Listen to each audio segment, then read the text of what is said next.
anytime like Hassan is like even like a thought about, I keep thinking like how is this man still How is this burying man himself alive? further and further? He like even to the point when I heard like the chicken nuggets thing, or like my mom doesn't bring me chicken. It's like, what the hell? You're an adult. Like, yeah, I'll admit, His like I don't. members No, will you defend the literally shit can't prove out of that. literally everything he does. It's like they think everybody who ever criticizes him is doing it for quote clout, because that's just the kind of lingo he talks in, and the kind of idiot that watches him would lap that shit up.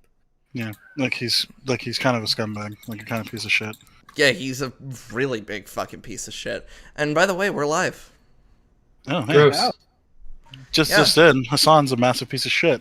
Yeah. Speaking of pieces of shit, we Yeah, I actually stand watched by that. a very shitty movie. Which Hold, the fuck did? hold on. Before we start on that, we actually have surprise, like breaking news. Marvel actually made something good. Hassan As a- Piker actually sat in his Decent. desk. It's like they made something that's like it works. It actually is like manages to stand on its own as like a watchable piece of storytelling media. It's like holy shit, Would you, how you high wouldn't this bar is that they cleared. Well, hold on. So, yeah, it's passable, but I actually would just kind of say, other than like the few hiccups it did have, I would say it's actually good because everything, or I think that it's might decent. be because the bar was so low that like just being passable has just turned Yeah. into So good. low? Compared to everything else, it's a fucking masterpiece. But like, that's only compared to everything else. If you hold this up, it's like it very clearly is drawing on the characters that we know, but it works because it uses characters that are well established and it does things with them that make sense. That's what makes it so good. But Yeah. like, think about what I just said. That's not something that's like fucking god tier 4D chess storytelling. That's just taking what you know and doing something with it that works. Mhm. It's what you're supposed to do. Yeah. Yeah, and They made the Yeah, like- characters the characters. yeah, they made them the And they characters didn't. again. Well, apart from Coulson, they didn't completely fucking undermine them at all. It's like everything that Coulson was in around that time. It's like you watch the first Thor movie because that's around the time it takes place. The Coulson in that movie is not recognizably comparable to the Coulson in this, even though Yes. it's the same character at the same exact point in their lives. That's So one of that's those. the only one that I'd say gets ruined. But even Loki, when they have that one scene to emasculate him, that's not even an anti-Loki thing. That's just what they do with tense scenes in Marvel. They Yes, undercut it with Yeah. a joke. I honestly. Which joke are you talking about in particular? is it the Curiosity? phone Yeah, call? cell when phone. Loki's trying to give his speech and like the phone is ringing, and he couldn't be intimidating for more than 5 fucking seconds before they had to undermine it. Well, I mean, like he was literally getting interrupted though. Like that's the thing. It's like, are you fucking serious right now? Like kind of deal. I don't know if that's completely undermining him. Like it's like, dude, answer your fucking phone. I'm trying to have a moment here. I'm trying to invade your planet. Like, can you like pay attention? I can understand. Switch your shit to trope-wise- silent right now. I would understand like trope wise. It's like I can understand how that could be a bit annoying because it's like you did the Like, Marvel Fury quick thing. treating him like a joke isn't really what I'm talking about here. It's more the script taking a world-ending threat and treating it as a joke moment because, like, come on, it's Loki. You know Loki. He's not really going to destroy anything. It's like, bruh, he's within the context of this script. He's a real threat. Could we just treat him like a villain for 5 fucking minutes? I mean, that's the thing. They did treat him like a villain. That was the crazy part of it. Like, Oh yeah, at the end, it's like he's everything still- from when the Fury and Hank Pym scene Yeah, he's- onwards, and like he just becomes dictator of Earth. That shit is fucking golden. Oh, Yeah, spoilers for What If Episode 3. Oh fuck Yeah, yeah, where- sorry. Well, yeah. Hey, fucking A. The What If episode's really great. Surprisingly amazing. We enjoyed it Yeah, quite go a check it lot. out. Go check it out. Yeah. Absolutely based ending. Just follow through on the bad shit without like Actually, it undermining what the entire rest of the episode was. I actually wanted to bring up how it actually used the Captain Marvel retcon pretty well, actually. Because the problem with the retcon, at least with the baseline MCU, is one of them is why didn't Fury use the beeper for New York? And for this scenario of all the like starting Avengers members are fucking dying, he damn near did turn on the beeper. It's like, yeah, this is enough of an emergency. He would be bringing it up. Yeah. It wasn't until When like Loki he saw took over Earth and he decides like, no. It's like, even though like there's all of these guys are dead, some of whom I'm going to bury as Avengers, even though in this context I don't actually know whether they would have agreed or not because I never got a chance to talk to them. right. But setting that aside, these guys are dead, but the fight is still going to fucking continue. And oh, by the way, here's Captain Marvel. She's gonna I fight with us enjoyed because that. this is like apparently a big enough issue for her to take interest. Well, Loki taking over the planet. Yeah, that Yeah, there's a little Yeah. bit, and, like, That'll and do it's it. not just Loki too. Like he's basically king of Asgard at this point. Like he's really fucking powerful now. Oh yeah, assuming And unlike the fucking movie, like he has plenty of reason to have everybody behind him because Thor's dead. Well, that's I actually Like, quite that's- like that detail because like Thor died at the hands of like an agent or whatever. If Loki back on Asgard decided to just like go around to like Sif and the rest of Thor's The Warriors friends and just be story, like, "Hey, I know like you don't like me, I don't like you, I didn't even like him, but he was my fucking brother. I'm gathering up some men. I'm gonna go down there. You want to come with?" As And they king of Asgard, absolutely would have been yeah. on his side in that. Yeah. He's Yeah, like, and as king of Odin- Asgard, and as Thor's brother, I ask you to help me. And yeah, And- fuck. and Like I he don't would know if totally he had would it. have. I think he would have gone down to Earth before ever trying to take over Odin or anything. I Well, don't. Well, he said, hold on. he said, "I'm the crown prince of Asgard." yeah, Yes. hold He's on. still This- under. So Also, yeah, he hasn't uh, replaced Odin yet at all. Also, but Odin was Odin- already ready to be replaced. Remember, that was the whole thing of Thor 1. Yes, yeah. but with Thor's death, that's an unexpected, change. Also, I mean, during he's next in line though. Also, during this time, he was in Odin's sleep as well. I believe, at least during timeline-wise, if this is lined up with Thor 1, when he So- goes down to evade Earth. So you said you never saw Thor 1. When he goes into Odin sleep in the movie, it's actually kind of a concern because he just goes into Odin sleep like almost unprovoked. So it's yeah, it's very during the- clearly implying that he's losing his power. Yeah, it's and, during the like- scene when when right as Loki's like being like he's having the conversation with them. The scene kind of it doesn't cut, but the scene is abruptly ended by the fact that Odin just basically falls into it. And so it makes sense. And like everybody was already kind of like they weren't liking Thor as king in the movie, but they were kind of accepting of it because that is the rule. Like Thor's Uh-huh. gone. Son. Yeah, Thor's gone. Odin's not doing well. Loki's the king now. And with the caveat of Thor dying in this fucking universe, yeah, it makes sense that like he would rally the fucking people behind him to fucking go to Earth because Earth killed their fucking favorite son. Yeah. It's good shit. It's good shit. Like I said, it's surprisingly amazing. Like and compared to literally everything else in Phase 4, it's like wow, this is like almost an anomaly how good this is. We kind of talked about how after watching that a tiny bit of a spark kind of came back a little bit for the MCU. Would you Kind say of, that but also that this is it like stayed- non-canon, so it's weird. Yeah. No, it's well, canon. Remember, we've Oh, been over this. I know, but dude, for real, it's actually not canon. Like they're not gonna fucking do this, and that's probably the most like heartbreaking thing because I would actually like to see the second movie of this. Like, what the fuck happens after this? I still don't think, while I have that tiny bit of spark, I still don't think they could nail zombies. It's just because I just genuinely don't think Disney has the balls. And as we talked about this, we don't know yet. Like we Yeah, have to like- see it.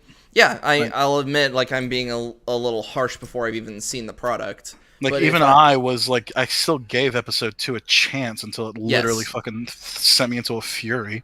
Well, yeah, I will still give it a chance. It's just I have my doubts, but if I'm proven wrong, I will gladly accept that. I just have my doubts. Yeah, I think with that, we can move on to our main topic, and that was I picked what is essentially the arc that we were going to go on for this week. And I chose to show Max and the rest of the guys, even though they've already seen it, I decided to show him Blade Runner. And when Why we did you want to watched- do this? specifically because I am kind of a little bit of that guy of try to see as many things as possible, like as a baseline. So Mhm. I saw because eventually I really want you and me to sit down and watch Last Crusade. You said you never saw that, and it's like, oh my god, like No, I saw like, it. I saw it, but I saw it like a billion years ago. And like I said, the Indiana Jones movies just aren't it for me. I thought you told me like you just never saw it. No, I told you I did see him. I just don't remember him at all. That's the thing. It's Well- like so, and I don't care to remember him. Like, no offense to So, Harrison the Ford po- and any fans of Indiana Jones, but it's not. I just don't care. The point being is if I find out that somebody doesn't has not seen what most people would say is a like one of those films that's really high up there, I try to watch it. Well, that's what we did with you and Aliens, and that worked out better. Yeah, but we also okay, try to but do hold that on, with. hold Hang on. on, we try to do that with this one, and it kind of backfired and on yeah, me. it did Yeah, backfire. That's what I'm there was trying a to. big difference in that Aliens is heralded as being good and is good. It stood the test of time. And Yes, most of us have seen it multiple times, easily confirm that that's the case. You watched this movie one time and agreed with basically the general consensus that it was praiseworthy and deserved to be where it is. I, however, completely disagree. Yes, you did. I'll come out with the hot take. Blade Runner fucking sucks. Don't at me. Well, hold on. I was gonna go into the caveat of we watched the final cut, and then after watching that, and then Which is watching the another 20 interesting point we should talk. Yeah. Yes, We'll please, get I there, will. we'll get there, Hold we'll on. get there. Like, Let's- let me finish, please. Let's walk the journey. Let's wait. So we watched the final cut. We watched 2049 as well. And when Max brought it to my awareness that there was voiceover that was in the theatrical cut. So after watching the movie, I decided to watch the review by Red Letter Media featuring Jay, the guy from fucking Red Letter Media, and Colin, who was one of the guys from one of the visual film. Well, I don't fucking know. He works with visuals and filmmaking, and he's from Canada. He's been on their show a couple of times, and they did a review of Blade Runner. Honestly, yeah, like a lot of the things they said, just it all kind of fucking like tracks over, and I kind of agreed with literally everything they had to bring up. But one thing that was really interesting is that Colin, who's from Canada, said that there was a channel that played Blade Runner every New Year day. So, and it would play the theatrical cut. And he brought up that there was this funny narration, or basically a voiceover that Harrison Ford did post the movie coming out. Yeah, And- so we And sat I down. decided to look into it, and apparently this voiceover was supposed to be part of the fucking movie that wasn't made until after the movie was finished production. Yeah, and so we sat down literally like essentially an hour before we started filming this. Not filming, fuck. Sure. Before I hit the button so you could all hear our voices, and we listened to the voiceover, and it turned out to actually like the delivery wasn't the best, but it actually serviced the film pretty decently if you put it in the context of where these, because it was all super cutted together, so in total like 5 minutes. But if they were there where they were supposed to be in the movie, it wouldn't have been half bad. Like because it actually creates the through line of the story more so than just simply just looking at the dead air that where the voiceover wasn't there in the final cut.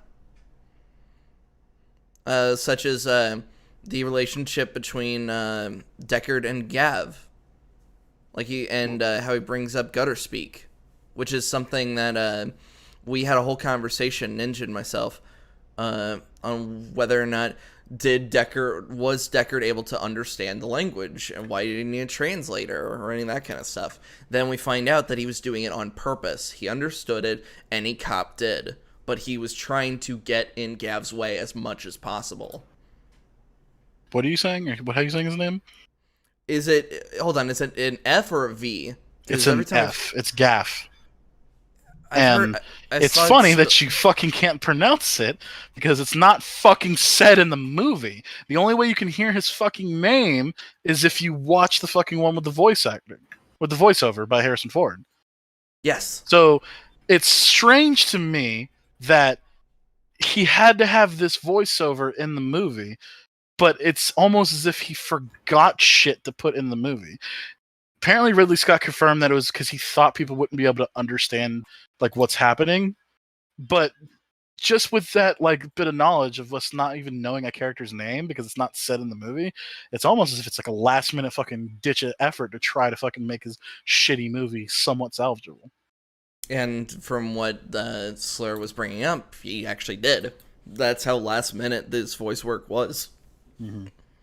To the point that wasn't Harrison Ford kind of irritated when he was brought in the booth? Shit performance on purpose. Yeah, he was doing it he was doing it shittily on purpose, and because he didn't want it to be used.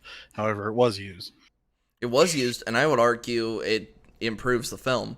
Mm-hmm. Like Blade Runner: The Final Cut is like a 5 and up its own ass. I would Definitely. argue the theatrical, like, because I'll admit you're doing like it's a bit of post hoc editing in your mind. You're kind of thinking of the through line, like putting the monologue back in context without watching the whole film with it.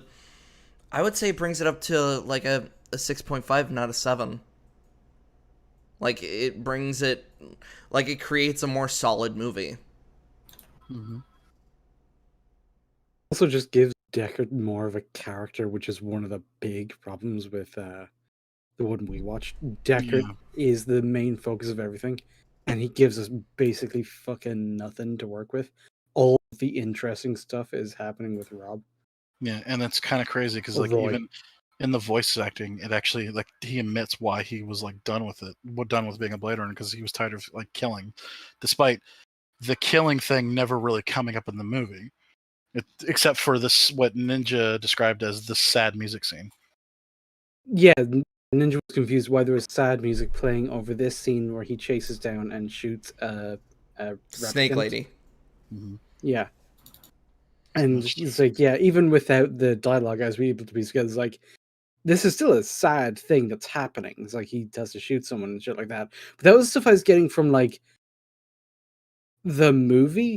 It's like it's a sad thing being depicted.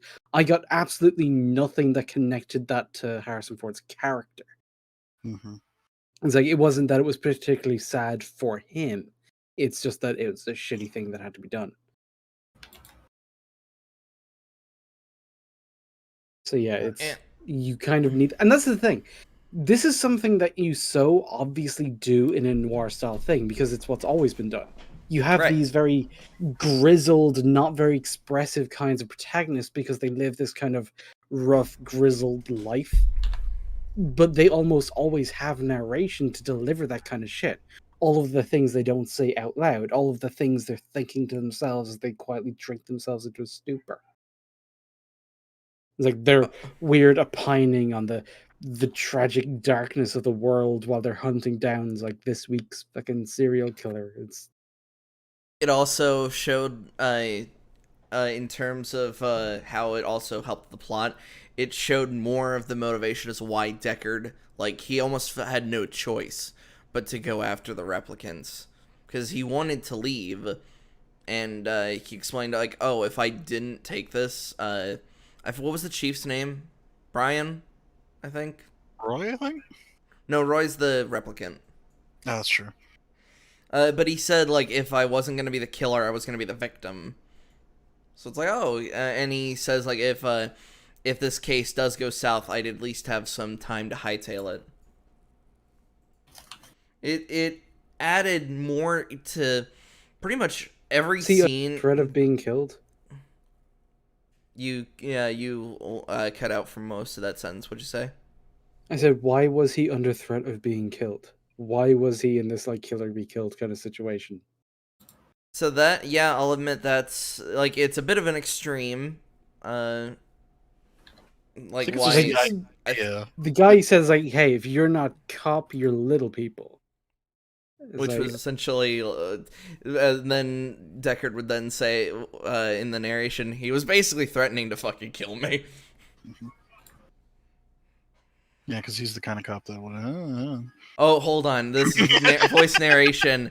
Hold on. If you ever want to hear Harrison Ford say the N-word, look it up. It's 5 minutes long. You'll hear I it. don't know why that specifically would be a thing you want, but sure, I guess It's there. for If you want it. It's there if you want to hear it, but it made Slur spit up his drink. It's like, I mean, we he got a good says laugh it in the at exact same, like, really dull, flat tone he's saying everything else in, so it just kind of creeps up on you. Yeah. Is there? Should we move on to 2049, or is there any other? No, like just the movie is Points just about- surprisingly average, and like it's kind of crazy that like the voiceover that apparently like wasn't wanting to put in and is not in the final cut is not in the fucking final cut, and a lot of fucking stupid shit is like, for instance, there's a scene where like Deckard's dreaming and he dreams of a unicorn. That's actually Yes. the unicorn is actually not in the movie. It's actually from a different fucking movie that Ridley Scott tried to put in. And apparently this whole Deckard is a replicant thing was something that he wanted, not what with Harrison Ford and one of the lead writers wanted. It was something that he wanted for his fucking like own narrative. However, it's not what was proposed and is not what they wanted. Yeah, It's interesting, like to think.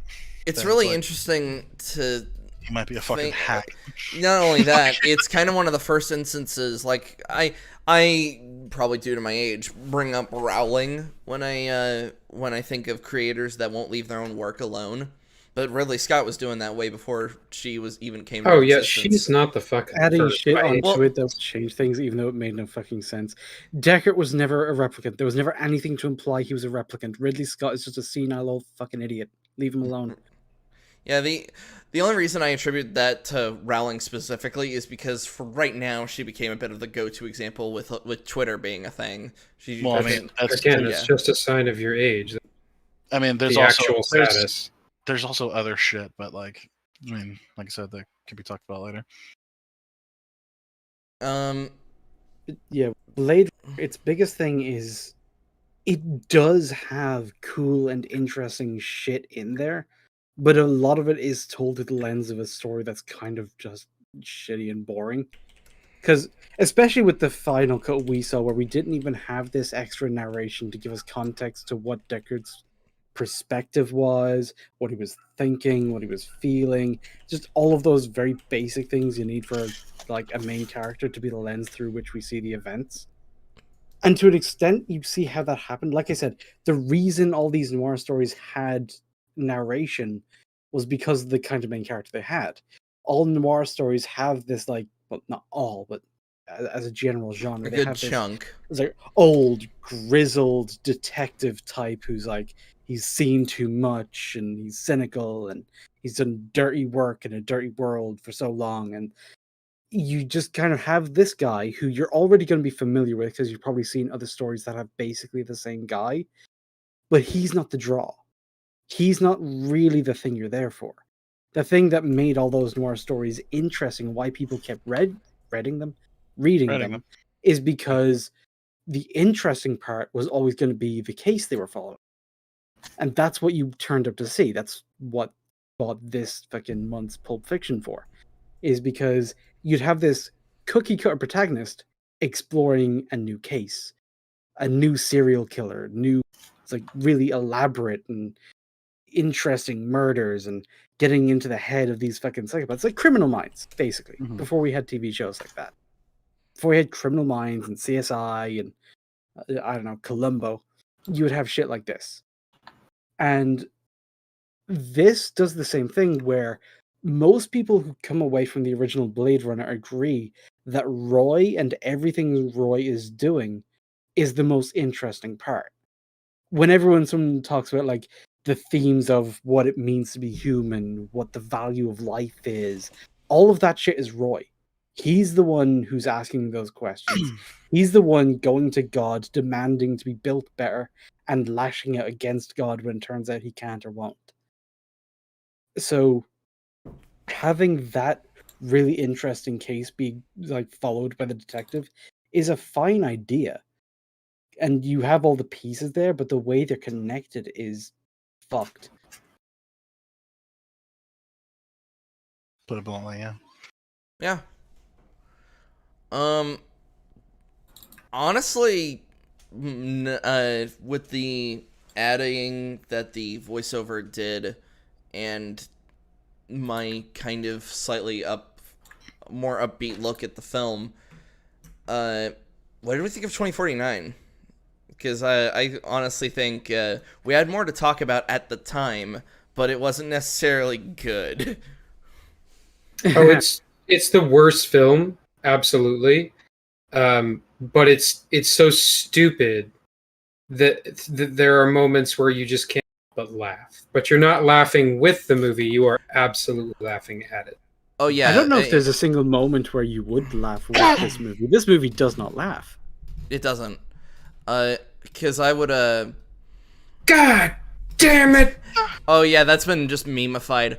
Well, no, and it's the weird thing too. It's like that scene's actually really really well acted and shit like that. However, like it's just ruined by like how fucking stupid the movie is and like obviously memes. Ryan Yeah, Gosling it's- did a really good job, I think, Yeah, he considering the did. material he was working with. It's like, Yeah. dude, he had to like try and have an actual convincing romantic relationship with a fucking picture. Yeah, this was the weird thing too. and It there was was her, but no. It was this movie it like, literally turned became into her It was for a moment. Blade Runner. Oh, Go fucking eat a boat. Go. When we finally got to the bit where Deckard came back into the film, we legit were so out of it that we just started making Harrison Ford jokes. Like it's because the movie's really fucking boring. yeah. Like, well, I dream of cheese. Jeez. We had this Yeah, running, that was a weird opening line. yeah, we had this like gag that like Harrison Ford wasn't actually acting, like he was just fucking existing. Yeah, he was And just then trying he to kill decided to Ryan walk on Gosling.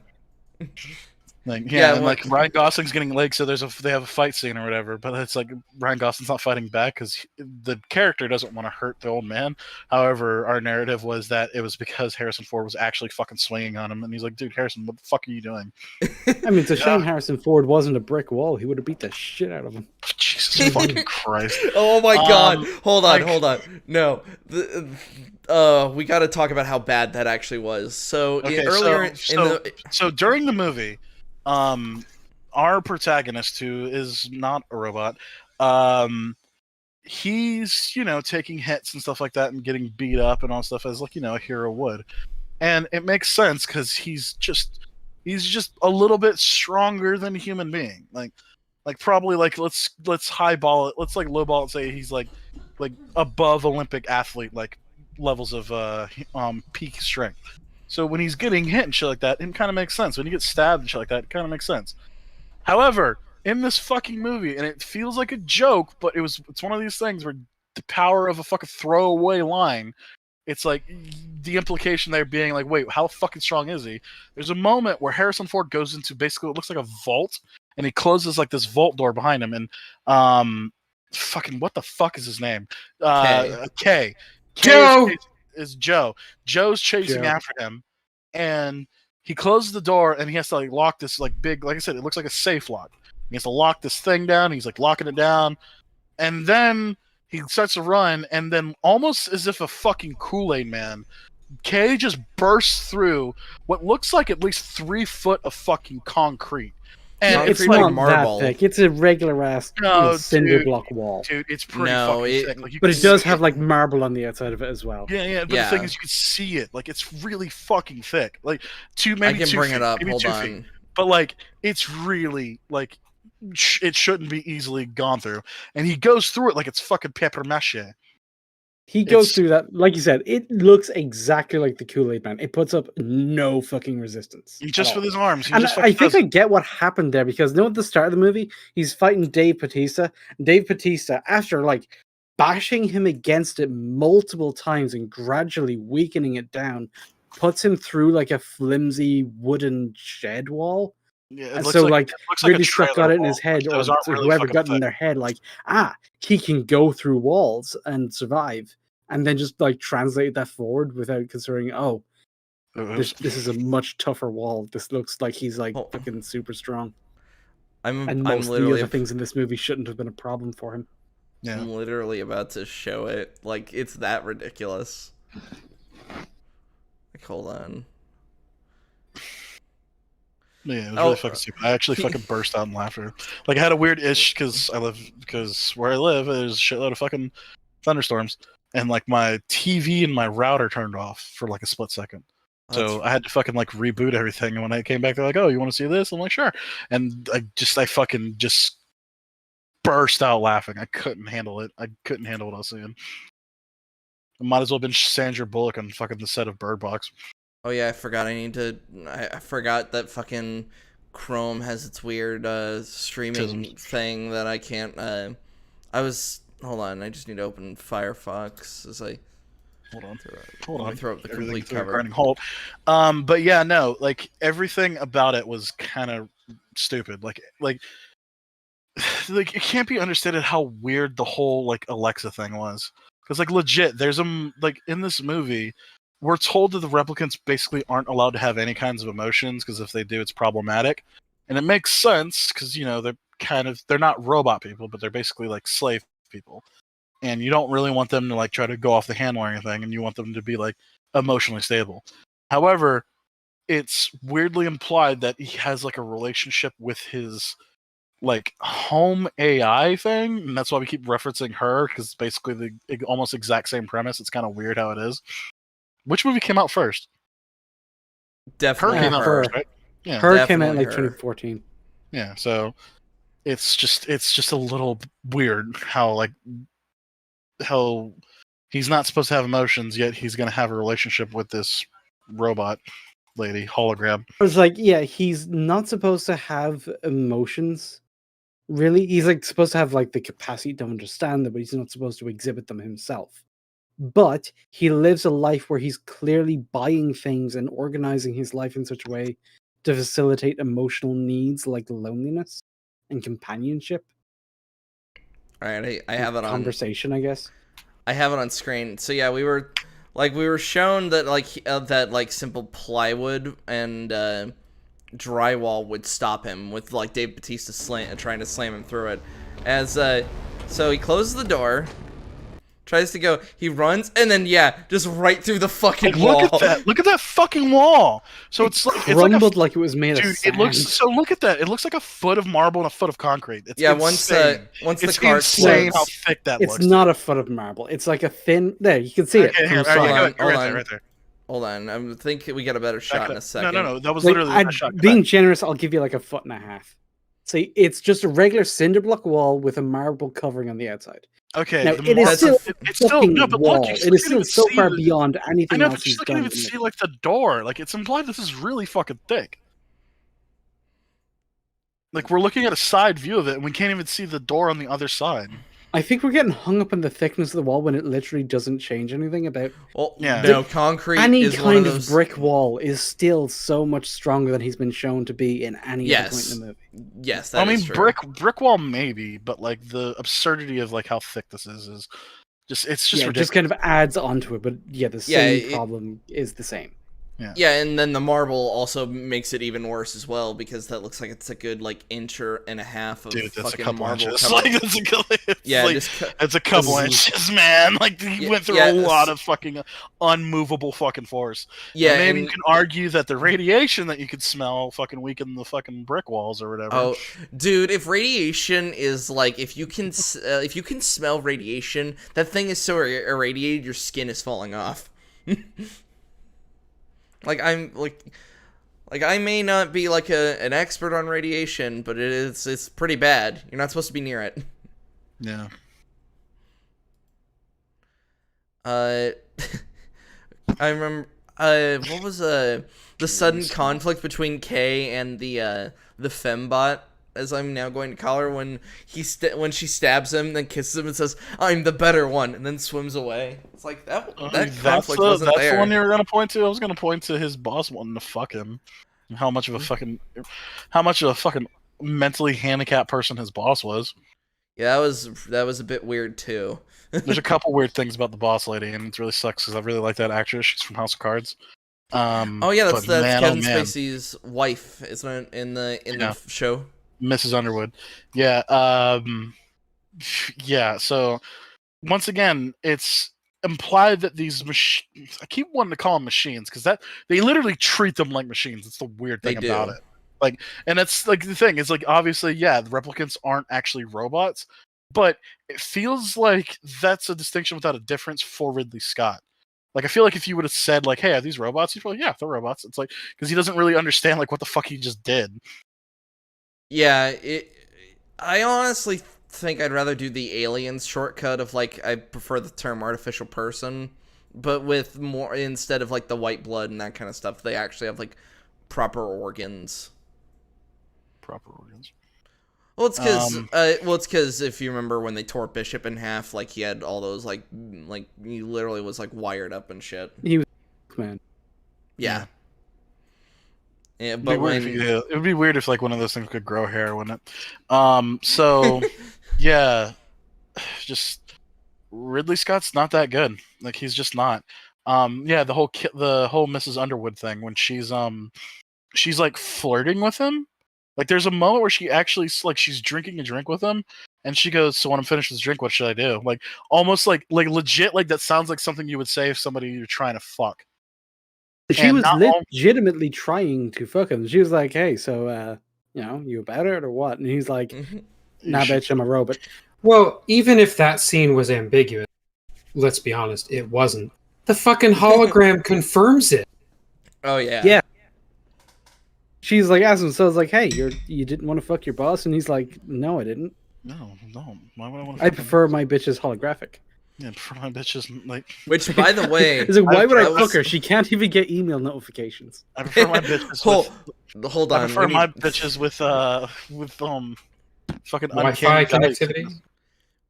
No, with fucking we- what's the fucking word I'm looking for? Uncanny Valley like holographic overlay. Oh yeah, when she we're puts gonna herself get over there. the. Oh But yeah, hold on. This fucking boss lady. It's just she knows that this thing is not supposed to have emotions. It's not supposed to do things like that. And also, she's his boss. So there's so many layers of like disgustingness to this. It's kind of like almost fetish. She was literally objectifying him. It was Mhm. like it was kind of like workplace sexual coercion a little bit. It's like, hey, hold it's on. like I fucking own you every day of the week, Mhm. but I'm also gonna like make weird fucking sexual advances out of nowhere, like we're cool. in the Yeah, words of Brown Table, sexual harassment.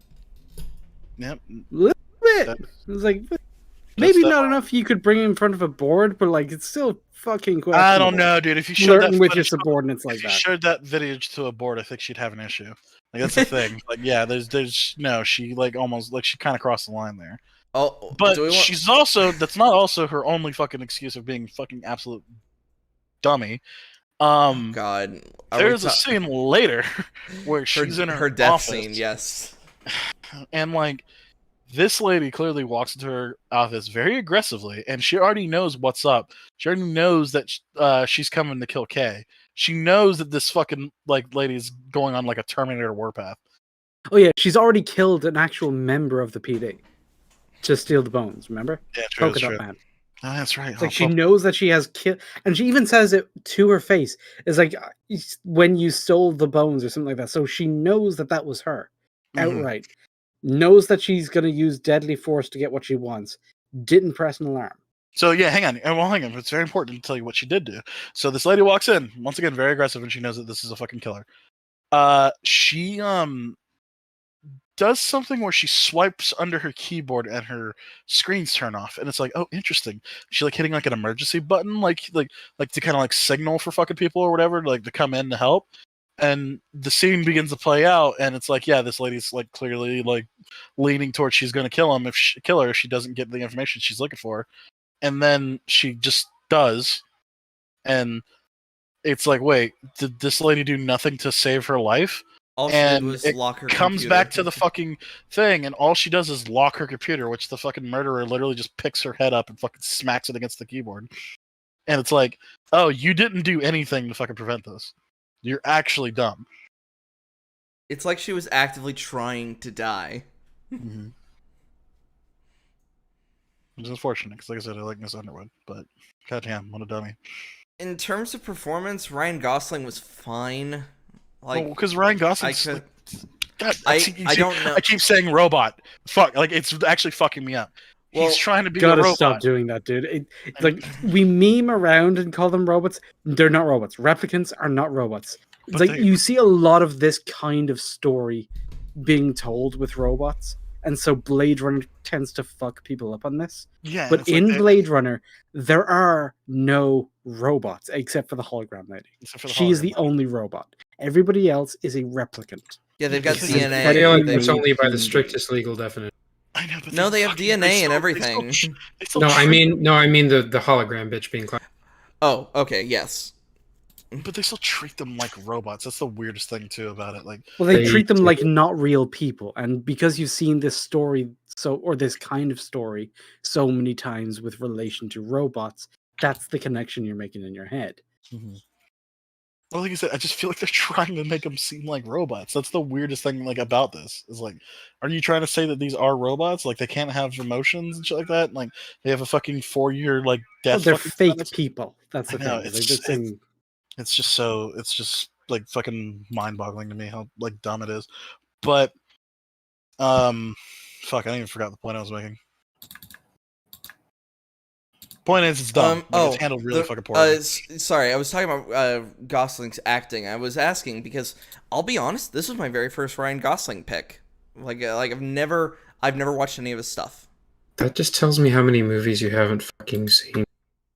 Mhm. He's in a lot of shit, dude. Done a lot of shit. I've been meaning to watch The Good Guys, but that's more because the trailer looked kind of nice, but I don't know if that speaks anything towards the actual film. Because it's Shane Black, and we all know what he did with fucking Predator. I'm trying to think of any other points to talk about before we before I put the video on screen. Well, we've actually got a selection. So we've got 4 videos, but we're only gonna watch 2. There are 2 off of each movie. One off of so for Blade Runner, would you rather watch Loss of Humanity in Dystopian Movies or which one was the other one? Oh, The Other Side of Modernity. I feel like the other side. Modernity sounds like 1,000 times more pretentious, so I think it's going to be a lot funnier. So that's 2 for that one. Ninja, what do you think? I'm fine with following the crowd on this one because I am probably the one who thinks the least of these 2 movies. Like they are genuinely garbage to me, so I have the least amount to say. All right. So let me get everything on screen and then throw up the main screen, and we are good to go.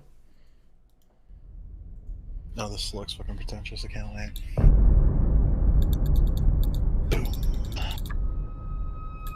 Is this the precursor to the bomb, by the way?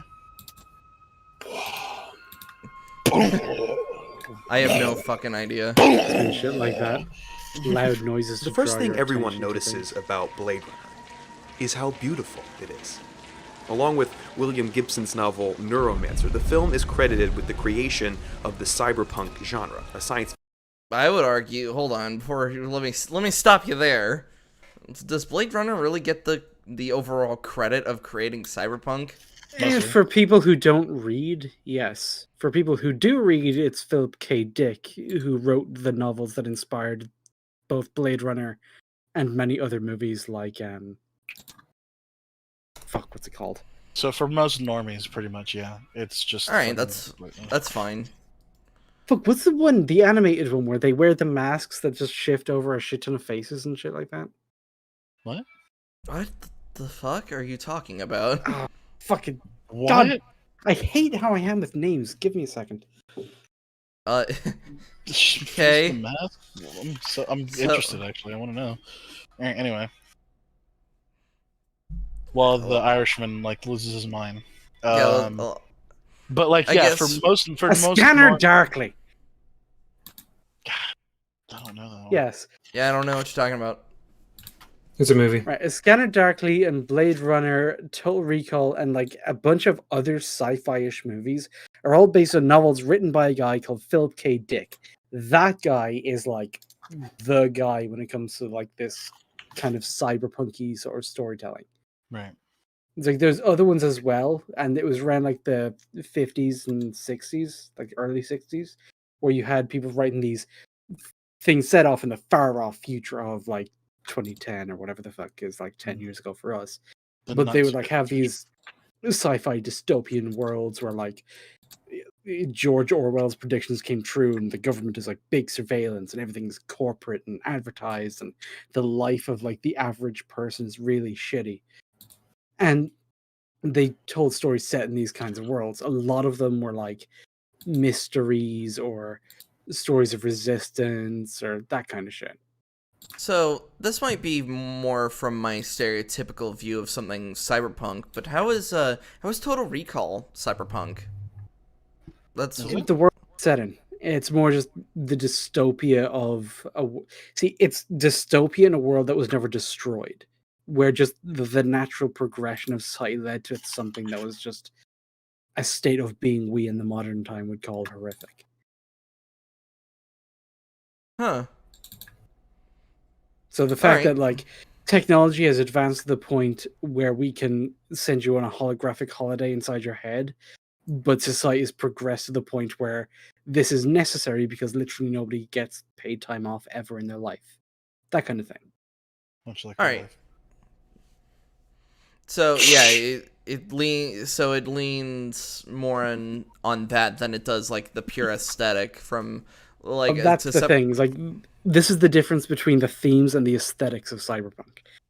The aesthetics of cyberpunk are just grimy, industrialized looking city with a lot of neon, and some people have robot parts. It's incredibly surface level. Whereas the kind of stories that cyberpunk told were more about like looking at the modern world in which the story is written, the way the author thinks that like society will deteriorate, or the path we're on now is like if we just kind of project this forward, how horrific that looks for the life of the average person. Okay. That kind of shit.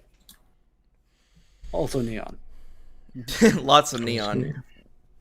I mean, as cool as it looks, I would never want to wear any of the actual clothing from Cyberpunk 2077 because I feel like one of the main like the collar with all the lights on it. I feel like that would just drive me insane. I'd probably wear it as a cosplay, but I wouldn't Yeah, want but that to be, like, yeah, real but if life. that was your actual clothing in your Cyberpunk universe, I feel like you'd go insane from just Well, like but the idea is that at that point everything is scientifically. scientifically what? Yeah, you could. You are physically interacting with clothing. It's literally plugged in. You know Fair what I enough mean? on Like, fair enough on that. Mm. Fiction subgenre marked by the confluence of high tech and low life. Blade Runner's He doesn't Los know what that Angeles word of means. 2019 is the archetype of Which one? confluence. What does that I'm mean? I'm Because, pressing X to doubt. well, like for the audience and myself. Yeah, what let me what hear does the that whole mean? sentence again. Sure. genre, a science fiction subgenre marked by the confluence of high tech and low life. Blade Runner's Los Angeles of 2019 is the archetype of that style. Okay. So he's basically just talking about the melding of these two things, but confluence generally means like specifically rivers. But you can just kind of like mean it to be a more poetic way of saying like merging. Okay. Creating it more than describing it, with its giant arcologies, neon-laced storefronts, probing lights, and rain. Director Ridley Scott is Swear you perhaps get a the bingo only point. person who could have adapted this Oh, Well, Just what- for being the more pretentious one. Like I can just tell by his pretentious. oh yeah, fuck. he's thesaurused words into like his original script, and you can hear it. Yeah, it's grating as fuck. it's a bit. It's like, dude, just fucking be yourself. Like, dude, this is not how you talk. Movie from the Philip K. Dick novel, Do Androids Dream of Electric Sheep, adept as he was at creating atmospherics God tier in the title, by the three way. Mhm. Yeah, I need to finally sit down and read that. I've always wanted to read Do Androids Dream Electric Sheep. What, you Oh, wanna dude, read? I've been meaning for like the longest time to actually just go and read a bunch of Phil K. Dick books because, by all accounts, they are so fucking good. And collectively, the man's work has inspired so many fucking movies I've seen.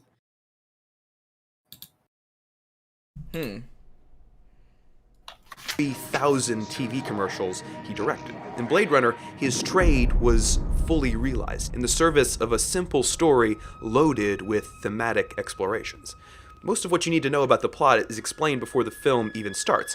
Men created smart androids called replicants. Some rebelled. Cops Not called Blade Runners were androids. hired God to kill. damn it! Even he gets it wrong. Jesus, dude, the people that Roy hunts in the movie are called genetic engineers. We literally see the guy physically growing the eyeballs in tubes. It's like they're made of meat. Well, then the that's when robots. you ask the then that's when you ask the question of like something like the hosts from Westworld. Like they technically are robots, despite the fact they've got like blood and guts. But no, and- they have blood and shits, but like their parts are actually mechanical. They are distinct from the genetic material that makes up human organs. yeah, they've got a robotic skeleton. Yeah. Whereas I can't like believe he did these it. things have Oh. blood and bones and muscle tissue. I can't believe he did it though. Like he legit didn't fucking like. He He legit called did them the robots. thing. He called them Would robots you- because like that's the thing. Like it's the thing. Like even like I guarantee if you find like a big Everybody does fan- it. Like I harp on you about it because you keep doing it, but like it is not a you thing. It's Yeah. everybody. Everybody does this. And it's like I guarantee if you it's- find fans of this fucking movie, like everyone would probably tell you but think it's robots. Because that's how Yeah. they're portrayed. They're portrayed as And robots. and Like it's it's such an weird. Like easy- that's like the movie is trying to tell us that they're not robots while simultaneously telling us that they're robots. It's bizarre. No. It tells us they're not robots. It shows us that they are. They're robots, yeah. I gotta rinse the potty. Be right back. Yeah, not to Yo. mention the fact that Yo, talk shit fucking on her. Leon was a walking forklift. Yeah, they made that joke multiple times, I think. Well, not even a joke. To the point they even have their own racial slur of skin job. Oh no, Susan, don't take us down. Which seems like a weird thing to call something that is genetically skin. I mean, like in 20 whatever the fuck, they actually 19. call him Skinner with the hard R, which is just fucking funny. Yeah.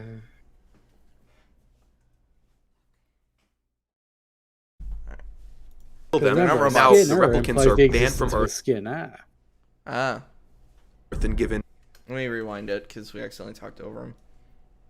cops called Blade Runners were hired to kill them. Now the replicants are banned from Earth and given meager 4-year lifespans. There was an escape from the off-world colonies 2 weeks. No, that seemed like that was very specific to, like, the Nexus 6s. What? Here's the thing: the guy we see on screen right now, he tells Deckard that the 4-year lifespan was built in on purpose as a safety mechanism. It's only later when Roy is talking to Tyrell that Tyrell says that it would have been longer if they could, but they weren't able to get replicants that perfect with a lifespan longer than that. You were built as good as we could build you. I remember us talking about this when we were watching the movie, but I don't remember what we said. During this scene, I brought up, wouldn't Deckard already know this information, being a Blade Runner? But if this is very specific to them, So are like explicitly different from anything that's come previous. yeah, It's why these were the ones who hunted Tyrell down and like, fucking, hey, make us live longer, bitch. You gave us the capacity to experience all the wonder and beauty in the world, but In gave such a us short no time in time. which to do so. Also, we were born into slavery. What the fuck? And Tyrell's just like, I don't know what to fucking tell you, man. And Roy just killed him because, you know, God's an asshole. Ridley Scott keeps doing that, telling stories where people meet God and God turns out to be a cunt. Well, what does God need with a spaceship? I know he didn't direct that. ago. 6 replicants, 3 male, 3 female. They slaughtered 23 people and jumped a shell. I gotta pause due to copyright. How you guys doing? I really this scene. I wrote a note down. It's like, does Harrison Ford even give a fuck? Because like the faces he's making during this fucking presentation thing just was like cracking me up. Yeah, this He looks so fucking confused, and like, yeah, like this could be the start of like, does he know where he is, kind of thing. well, hold on. No, it's quite a few years before that would start to happen. I don't know, because remember, he didn't want to. He hated fucking everything about this movie, apparently, with Ridley Scott, and that whole voice work thing. He could tell he was just phoning it in. That's true. Like, he probably didn't really give a fuck, but it is what it is. Because even in the fucking love scene, it was really fucking awkward. God, oh, that scene. I don't know if there's going to be a specific point where he's going to reference it, and that'll be a jump off point, but like, So we may as well talk about bruh, it now. that fucking. And I put the love scene in quotes because it's the scene where Deckard gets together with Rachel. It is so fucking uncomfortable to watch. And I know this just from pure meta knowledge because I know it's like Harrison Ford and her apparently fucking hate each other on set. But like, they have no chemistry on screen as characters, and that entire scene, because she is so visibly uncomfortable with everything happening, and because he's so explicitly forceful in getting it to happen, it makes the whole thing so fucking rapey. Very And much it so. is just not comfortable to watch. Like, there's like, so like there's like being passionate or whatever. Like, I could, like, if there was like more, like, because you say it's like really forced, yeah, if it flowed a little bit better, like when he goes to push her against the window, like there's like a pause before he does it, and it feels really unnatural. Well, it's not Like, just that. It's like if he pushes her up against the wall and she kind of looks into it, we can get the vibe that this is like, it's forceful play. It's like he's being rough, but she's into it and she's like going along with it. mhm. But that looked like he was just straight up physically preventing her from leaving. Yeah, Well, that's it's the difference between being dominating and being like those are not the same things. You cut out saying being what? Being dominating, like being a dom, like in a dom and sub type thing, You said being dominating or being being rapey. Being Oh, rapey. yeah, okay. that. Yeah. No. Yeah. Like I said, it just felt really uncomfortable. It felt like if it was just acted a little bit better, it'd probably be better. But like, just what we saw on the screen was like trash.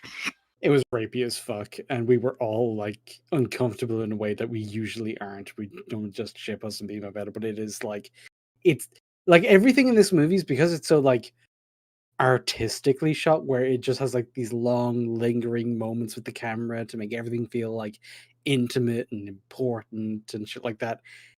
It just intensifies everything about that scene, which is already super like I said, uncomfortable. Mm-hmm.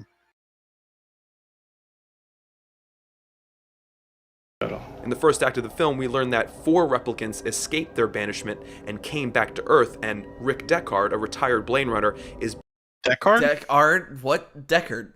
So this guy didn't Deckard. pay. So this is the weird thing. This guy didn't pay attention to the movie. One, he said in the robots, and two, like And they make it. Deckard.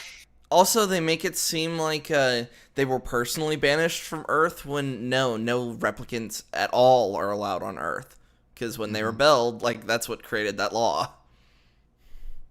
And clearly in 2049, that changed, because then, what was the explanation they gave in the text scroll in 2049? It was Okay, that, basically, these are the Nexus 6s that rebelled.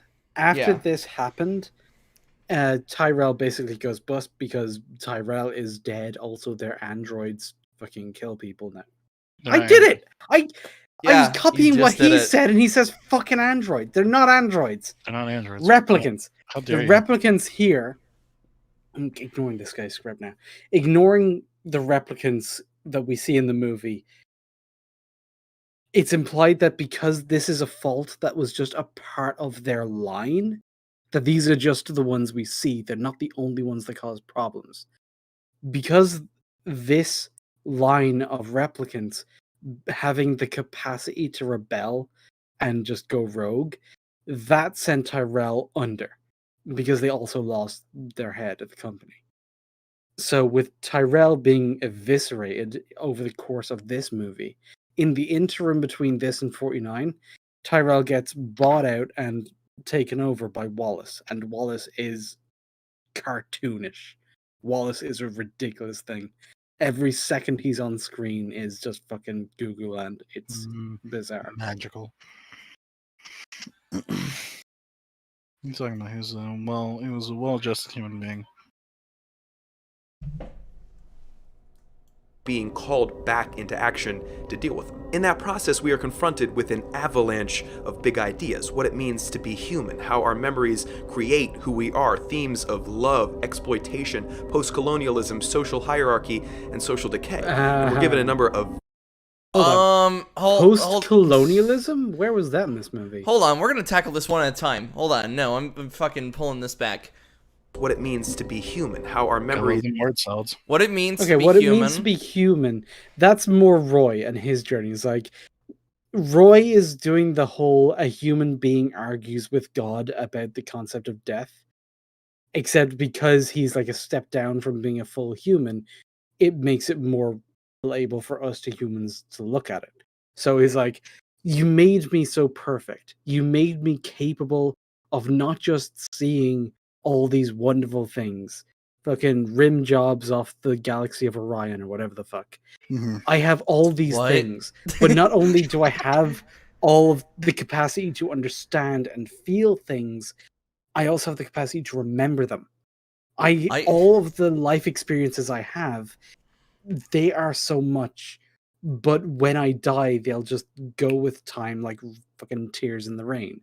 He's lamenting just the insignificance of human life. But because like he literally has a maker, he has someone he can complain to, whereas we don't. So that's the interesting part of this story. And it's why Roy just makes for the best character in the whole thing, and everything really should have centered around him more, because he's the one doing all the cool shit. Yeah, definitely. I'm sorry, I'm kind of still stuck on the idea of rim jobs off the shoulder of Orion. Like, what That's the just- I hell? couldn't remember what he actually said. Leave me alone. The rims jobs. God damn it. That's why he was like dripping from his mouth. Ugh. It rhymes. Oh no. Stop. I'll disappear. My memories, when I die, they'll disappear like tears in a rim job. Ah! God damn. There's all the raids going on. He's actually saying that. Deckard's trying not to laugh. It's like, what? What are you talking? What? Something I wrong? don't know why jobs? he said rim jobs. Maybe it's because he was a weirdo. So then let's see what his next point. Maybe he just likes rim jobs. I don't know. I mean, that's his thing. You never know. You can't tell with these sorts of things. we are confronted with an avalanche of big ideas, what it means to be human, how our memories create who we are, themes. Okay. Okay, here's the thing. They make like a statement that memories make us who we are. Or rather, they say that they started implanting memories into the replicants because it made them more stable. It gave them more of an emotional grounding and made them better able to interact and understand the world. That's it. That's all it does. It doesn't actually explore how. It's like, it doesn't show us like how when we gave replicants this kind of memory, they turned out this way. Or when we gave them this other kind of memory, they turned out another way. It doesn't go into the how. It just makes the statement that we put memories in because it makes them more human. It's like, okay, that makes sense. It's not an exploration. You haven't raised a question. You've just said, it's like, oh yeah, you're more yourself because you remember all the fucking shit you did. It's like, yeah, okay. It's not much of an exploration, but it's fine. Yeah, I would say the biggest possible example of that is mainly just Rachel. That's about it. Themes of love, exploitation. So love and exploitation. So I can Yeah, understand I the can see where the exploitation. exploitation comes in, but I don't know that it was intentional. So with Snake Lady, I can kind of understand with that because she was a sex bot. And kind of a little bit with I completely forgot her name. Backflip Lady. Completely forgot her name as well. Backflip lady. The female Pris? The one who spray replicant. painted her eyes black Pris? and then convulsed on the ground. Pris? Yeah, Okay, Pris. thank you. Yeah, Pris had a bit of an exploitation thing, but I almost want to say a bit of a reverse of it. Like, tired of being exploited, so therefore taking it out.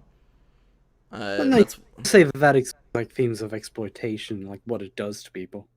fair enough. It's like if you spend your life being exploited by a certain kind of person, you're going to want to lash out against that kind of person just as a reflex. Right. But I was talking about more like Rachel, where yes. it's like she gets told that she's basically like a few weeks old, and also it's like everything she thinks she knows about herself isn't real. So completely destroys her own sense of who she is. Hey, you want to fuck though? It's like, bruh, come on.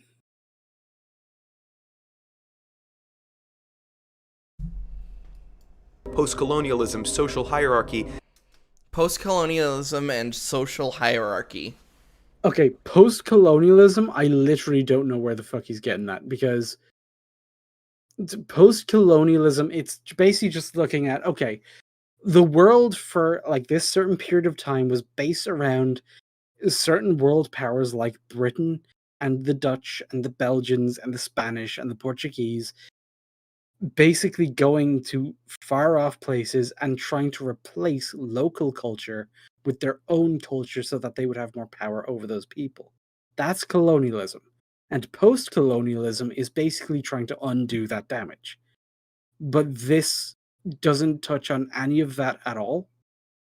In fact, it has nothing to say on the subject, other than it's saying that America is becoming like more diverse to the point where, you know, what we would think of as normal English doesn't exist anymore, but that's just inevitable. It's like that's just how language changes. It's like English, especially, is really malleable because the English we speak now borrows words from French, German, Russian, Arabic that it didn't used to. It's like you speak English now to someone who's from like the 1500s in England. It's a completely different language. Mm-hmm. So that's not post-colonial. It's just basic world building shit. You could say it's like a mixture of cultures because, like, fuck. Yeah, it's just saying it's like in the future, in the far off future, Americans like it's so inundated with Japanese culture that Japanese words have wormed their way into the language, which, considering it's set in 2019, is literally accurate. So I mean, well, I would even say like it's happening nowadays because, like, well, that's what I meant. So yeah, they set this movie. Blade Runner 1 is set in 2019. And by 2019, there's a shit ton of Japanese words that the just general public would probably be able to recognize. Well, yeah, like, but it's not even Japanese. It's actually Spanish with Mexican. Because I work in construction, and like, there's a very like distinct thing we say, like, oh, I got to do a construction job, but it's with gringos. Like, I say that to white people, and they know exactly what I'm fucking saying. They know it's going to take longer than it would if it was working with Mexicans. No, the So gutter that's speak. us taking. That's literally us taking a Spanish word and using it in our fucking like business vernacular. When I say gringos, it's going to take a while. Well, right, but with city speech, I'm sorry, gutter speak, it's literally a combination of Japanese, Spanish, Yeah, but I'm saying that's. and But German. my thing is, it's happening now. That's what I was trying to say. It's like Okay. it's already happening. This explanation for how or why that happened reflects trends that we can see in the real world. That's the Mhm. point. Yeah. Yeah. Oh, social hierarchy. We completely forgot about that. Or did we? Yeah, it doesn't touch on it at all. It's like if it touched more as like you see the regular normal ass people that like live in the steam filled. I don't know why cyberpunk streets are always filled with steam, by the way. That's always really weird. Yeah, But they right. are. The Is it supposed to steamy be neon smog? streets are filled with like the unwashed masses. And usually in cyberpunk there's like this upper class of people with money who never actually have to go to like the dirty, grimy world down below. They like Well- permanently live in skyscrapers or some bullshit. Well, like I would actually argue it does touch on it in the theatrical cut, is because when he brings up the fact that he's like, his threat was if it wasn't working, I would be the hunted. Like that's literally the only thing we get for like social like fucking. Hey, hold talk on, at all. are you taking that to mean that it's implied that he would be hunted for being jobless? Well, I know my interpretation of that was that he would be hunted by replicants No. For what? for just being a person, because like the replicants kill people. But Well, no, they were. Wait, hold on. Replicants aren't allowed on Earth. No. Yeah, that Other wasn't just a cops- general thing happening across the world that replicants were killing people. It No, was but, like, these I thought- four exact replicants were hunting members of the Tyrell Corporation because they wanted to fist fight God. Yeah, but I thought the implication of what he was like threatening is like, yeah, if you don't help us, then you could be next.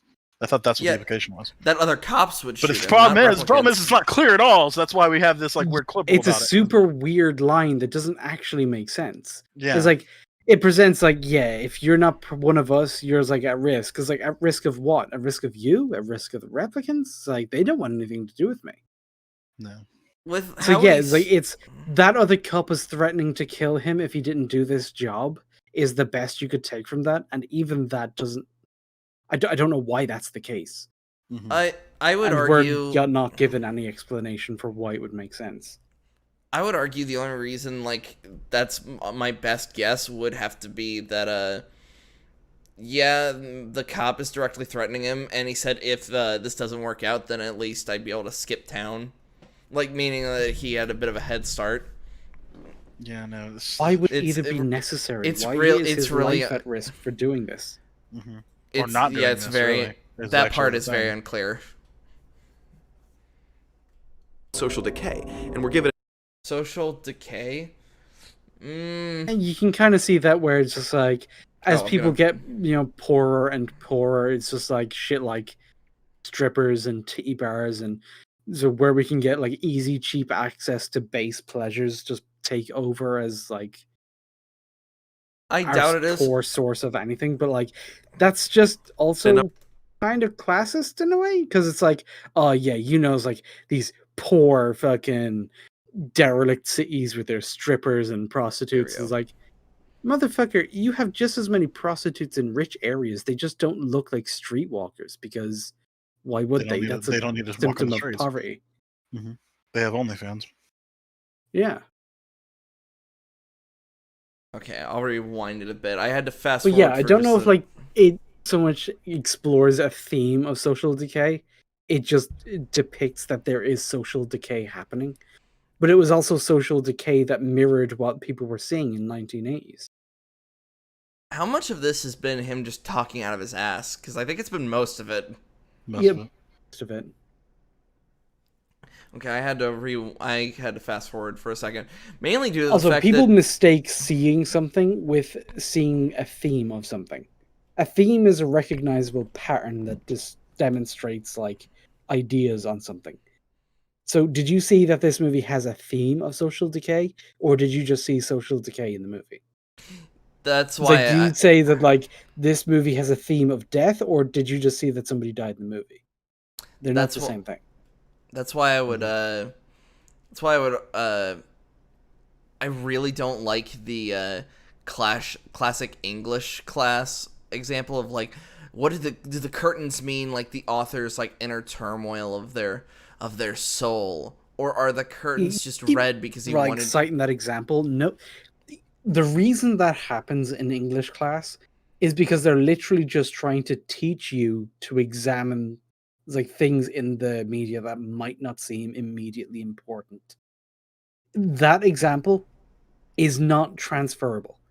It's like Yes. nothing else, no piece of art, no piece of media really does that. Or if it does, like if the color of the curtains does mean something, there will be other things in the movie to support why. Yes, It's like exactly. blue will be a consistent pattern with a character or a mood or something like that. Yeah, compared to So like yeah, the it eyes. was literally just you were told that like blue curtains are sad because you were told basically, hey, these things that might not seem important might be. Literally, like look at everything in the scene. That's what the lesson was there. not that Hmm. everything can be symbolic. That's a completely different thing that you took away, and that a lot of other people take away. I was going to say a lot of people take this away because I think it was when EFAP was talking about it. They briefly talked about the film I'm Thinking of Ending Things, which like To be fair, at least in the American education system, Wyatt's got a point. That's kind of how it's taught. Mm-hmm. Like it's similar stupid. over here. Like it's not that different. It's like we'll get like some poem to do when you're like 11, 12ish, and you're starting to do that shit in English class where it's like, okay, in this poem, we see it's like the guy is sad and he's thinking about killing himself, but then he's like sees a butterfly and he doesn't want to kill himself anymore. Okay, there was more than just a butterfly there though, little fucking Padawan. Did you notice how he described the room? He describes the taps as rusted. It's like the rust can be like he feels like his life is falling apart and decaying, blah blah blah. And there's like the blue curtains. Blue is a sad color. Everything is calm. Everything is melancholy. It's not that literally everything always means something. It's that when you look deeper into the things and you compare it to the overall message, you can see that maybe there are other smaller details building to the same thing that you might not have noticed. And that's the No, ultimate. I that's what agree. it's But like Yeah, the teachers over here literally that everything is symbolic. yeah, But that doesn't make any sense. Why would they do that? Dude, I don't fucking know because None that's of us what know. that's what they do. It doesn't make any fucking sense, but that is That's not even the absolute- lesson. That's what they teach, though. Like Yeah, that is because- literally what they teach. yeah, like I love, Slur. I love the- that you're like, what? And I'm like, yeah, that is right. That checks yeah, out. like So it's Slur. like we were given the same exact material, but taught completely different things about it. Yes. Yep. Yeah. Absolutely. That's crazy, huh? That's why. What the that's fuck is your education system? Dude, it's Broken. It's a thing. it's borderline torturous. That's why people have Yeah. nightmares about it and shit like that. and that's why if I had to sum it up in one word, I would just say broken. Pain. Pain. God damn it.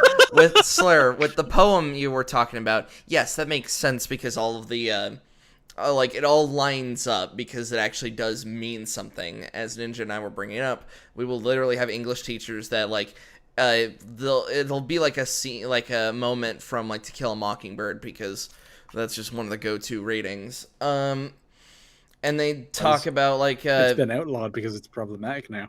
yeah. Talk about that. It makes But- people uncomfortable, and that was like totally not the point, guys. And they'll talk about I'm trying to remember a specific example. I almost went for just something completely exaggerated, like why was Boo Radley's shirt blue? I was like, oh, does that mean like his how much of his isolation and his need to hide away from society? And I think I even in class just went, or his shirt's just blue. It's symbolic of his masculinity and how his toxic masculinity holds him back and shapes the way he interacts with blah blah blah blah blah. He's blah, a blah, blah, blah. fucking heteronormative. It's He's a heteronormie. Oh no. It's why I honestly felt like Most English dangerous class. animal known to man. It's why probably I think English class to me at least was probably the biggest waste of time when it came to school. I was like I could be in science class learning like awesome physics formulas or learning about cars. No, I'm stuck in here. In physics class. Assume this penguin is a cylinder, and everyone's just like, Nice. what's the math? Yeah, you're like, yeah, penguin. It's a cylinder now. Let's do this. Forces, gravity, 9.8. So back I don't know why that got me. Back to Blade Runner. I guess. Of exploitation, post-colonialism, social hierarchy, and social decay, and we're given a number of visual symbols as ways into them. Oh, hold on. Let's see what his example For is. example, eyes feature prominently in the movie. The film opens with an all-seeing eye beholding the world. Deckard and the other Blade Runners use eye scanners to detect empathetic responses and determine who is and isn't a replicant. Roy Batty, in his fight to expand his 4-year lifespan, visits the man who designed his eyes. If only you could see what I've seen. Okay, I'm gonna pause due to copyright. How's this Well, yeah, I holding mean, up? eyes do feature heavily in the movie because eyes, they're the window of the soul. So whenever they want to like show like a particularly soulful scene, most movies will focus on the eyes, but it carries a little something extra in Blade Runner because eyes are also how we determine who is or is not a replicant. Literally. Yeah. Yeah, So, anyone who's a it's a- replicant normally has the reflection thing going on, even And that's even the owl. more for us than it is for the people in the world because the people in Yes. the world, because the reflections aren't reliable just like to them, like in world, they will use the eyes and your facial muscles as like a response thing. Correct. Excuse me, sorry. You're fine. That they will use to like gauge your response to probing questions. Mhm. With your eyes.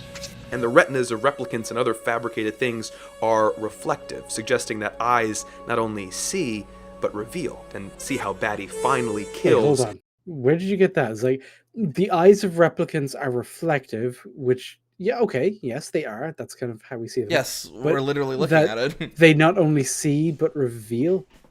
I don't That even know seems what like a that stretch. means. That's an It's like you said additional something that add-on. sounds good but doesn't mean anything. Well, that's welcome to fucking video essays. Yeah. Well, Mhm. welcome. Hey, you must be new. Welcome to Yarp. This is like Wait. the fact that they're reflective. If I was going to read into that at all, I'd say that it implies a lack of soul. Because where a normal human's eyes, you look in, it's just the blackness because you're just staring into them. With a replicant's eyes, you see it and it's just reflective, which means that there's a lack of depth. There's nothing Yeah, to it's see empty. into. It just bounces right back out. Mhm. So if you're going to read into it in that way, that's where you would go with it. Yeah, you wouldn't go wherever he's going. Yeah, it means that they not only see, they reveal, or whatever the fuck. Right. It's almost like looking at the reflection in an eye is like reflecting on who we are, as in I, the person. Some Anything is like, symbolism. if you're gonna go extra wanky, I'm gonna say it's like normally it's like you can't see into their souls like, because it's concealed. It makes them more alien. It makes them more different. It cuts them off from us in a way that makes them feel inhuman. Which it does. Like it's like neat effect that they use to like distinguish them, and it does make them seem less human. Tyrell is Maker. Oh, this got me. Like his Pretty horrible.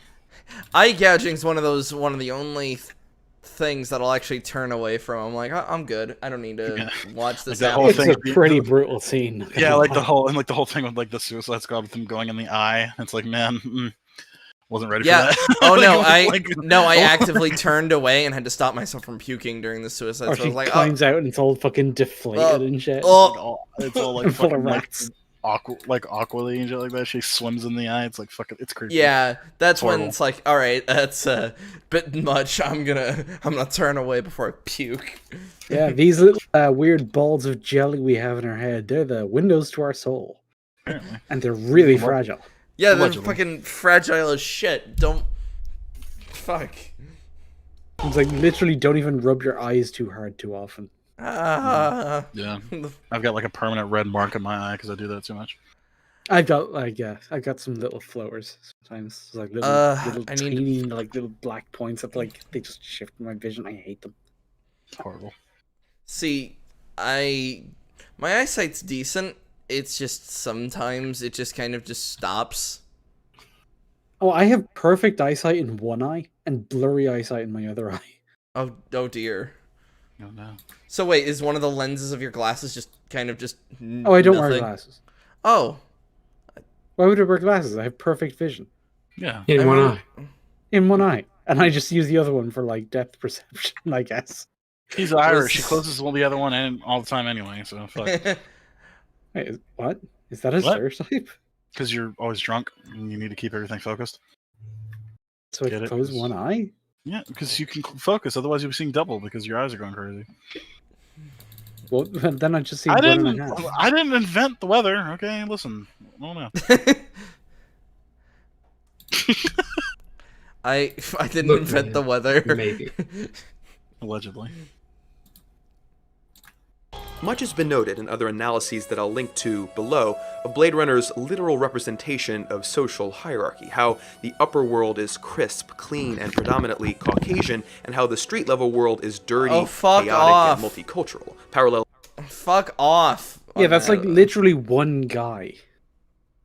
And he's the only thing we see in the upper world at all. And even then, it's not even the upper world, because like the skyscrapers and shit, they're all part of like this cityscape.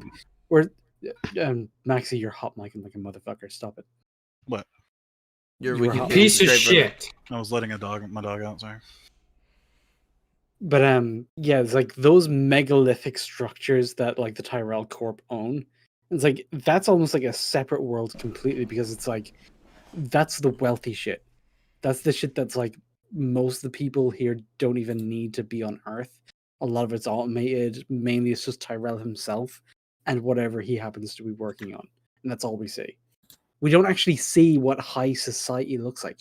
We don't see any rich people because none of them are on Earth. All of Earth is the lower part of the world.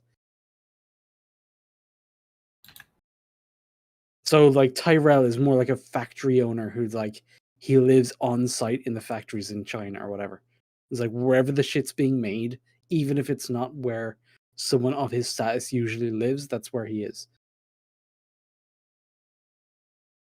And it's also like jumping to the conclusion that most of the people who left Earth were white, which we have no reason to assume at all.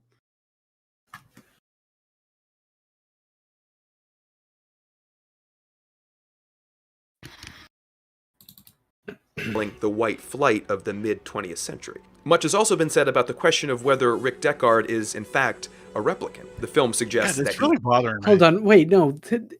Okay, he just jumped from like. See this? I'm assuming that all the people who left Earth were white, even though it's not supported in the movie, and I'm going to draw a parallel from that to the white flight, which is like a social phenomenon that a lot of people are vaguely aware of. And now I'm just jumping to the Deckard as a replicant thing, while saying Deckard wrong. So, Deckard. yeah, Deckard. Hard. Dick hard. Deckard. Well, his dick certainly was hard at one point. Dibs on that porn name. Damn it! You can have it. that's a Mine's still the great- black bisector. That's Ah! a great porn name. You get to have a fucking porn name? Put me down as Pete Jones. I fucking love. Hold on, Slur. That's a deep reference, Slur. Deep? Oh, I mean, that's just for you boys, but yeah, he made some jumps in that like couple sentences that were fucking wild. He did. So go back to where he says like disconnects the replicant thing, because I still assert that there's fuck all in the movie that like asserts that he is. Yeah. It's really. Yeah, it's when Ridley Scott brought that up. I originally was like thinking about it.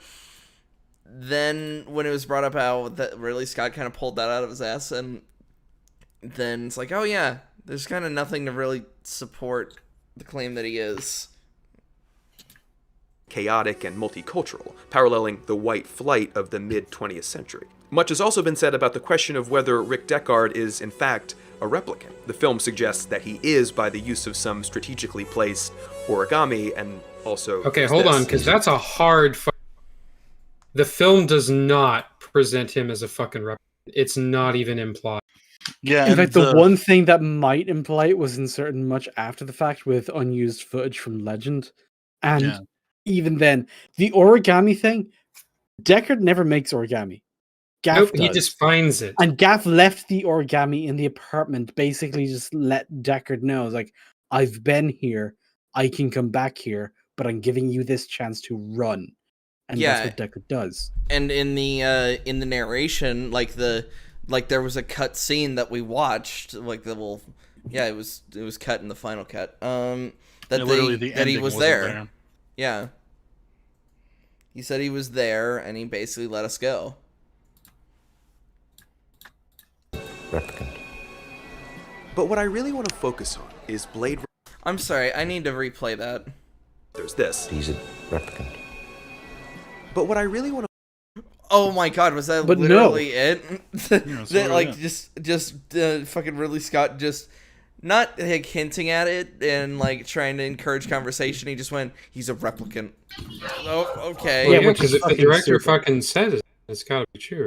Yeah, like if somebody has to point something out to you, like it's clearly that's what it is, right? Because we don't Allegedly. believe in fucking symbology at all. It's like imagine like a guy Nuances. makes a movie and everyone looks at us like, huh, yeah, wow, that was pretty good. He's like, yeah, I fucking like the characters. There's a good story. He's like, good shit, man. And he's like, oh, but what did you think about the fact that it was a dream the whole time? Everybody's just staring at him like, what? But What? Yeah, it was a dream the whole time. It's Nani? like they're all just like, but there was nothing to suggest that. It's like none of us made that assumption. It was fine on its own. I don't know if that. and he's adds literally anything. like, yeah, that's what They just you think couldn't about even it. tell it was a dream. Freaking you out, man. It's just Freaking crazy. out. man. It's fucking stupid. Very much so. It's almost as stupid as you show a movie that at the end has a giant monster, and then the director says that that giant monster is Cthulhu, despite the fact that there's literally no evidence that that monster has anything to do with Cthulhu. Does look like him.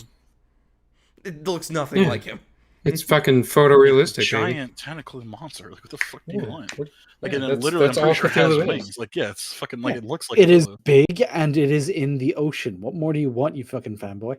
Well, no, It's I'm being dead fucking serious though. nurturing. Like if somebody was fucking like it was wearing a like wearing a red and blue suit and looked like Spider-Man, but didn't do anything Spider-Man like it's like you could say that that's a man in a Spider-Man suit. The creature in underwater looked nothing like Cthulhu. Oh, since you know what You're Cthulhu just looks like. talking about Like, your- so yeah, I want you to paint me a picture of what Cthulhu looks like. Anyway, So we're there's getting off topic. Whatever. Like, the point being is that nothing that the director was saying had evidence to support it. Of course not. focus. Remember, all the fucking voice acting thing had to be added because they literally were omitting fucking like shit from the movie. Yes. The reasoning was, it's like, I don't think they're gonna understand it because these meanings might be too deep for them to understand. It's like, bitch, you didn't put it in your movie.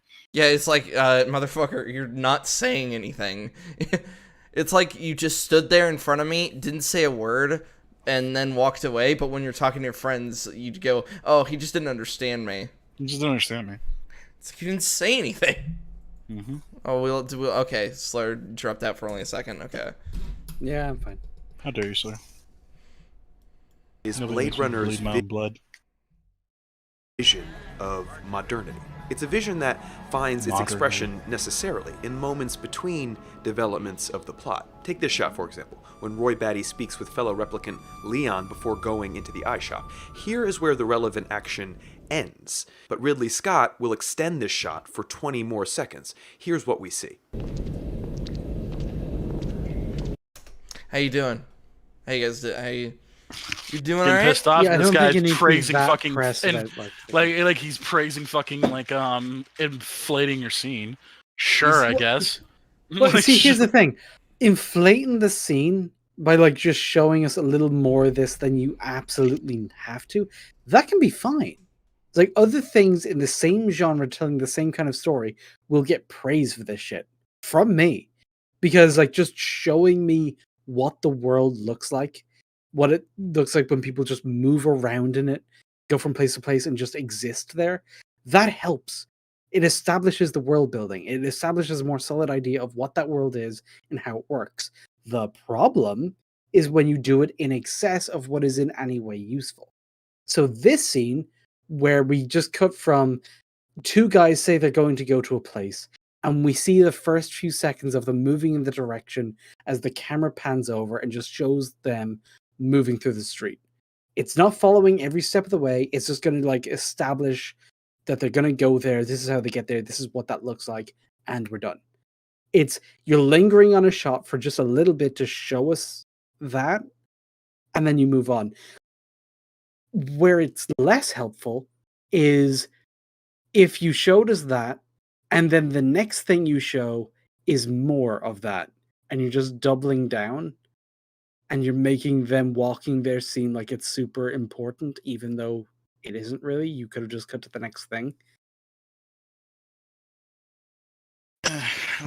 I'm already coming at this movie with bias though, so I guess I agree with you. But like I said, I guess I'm acting in bad faith with the movie itself,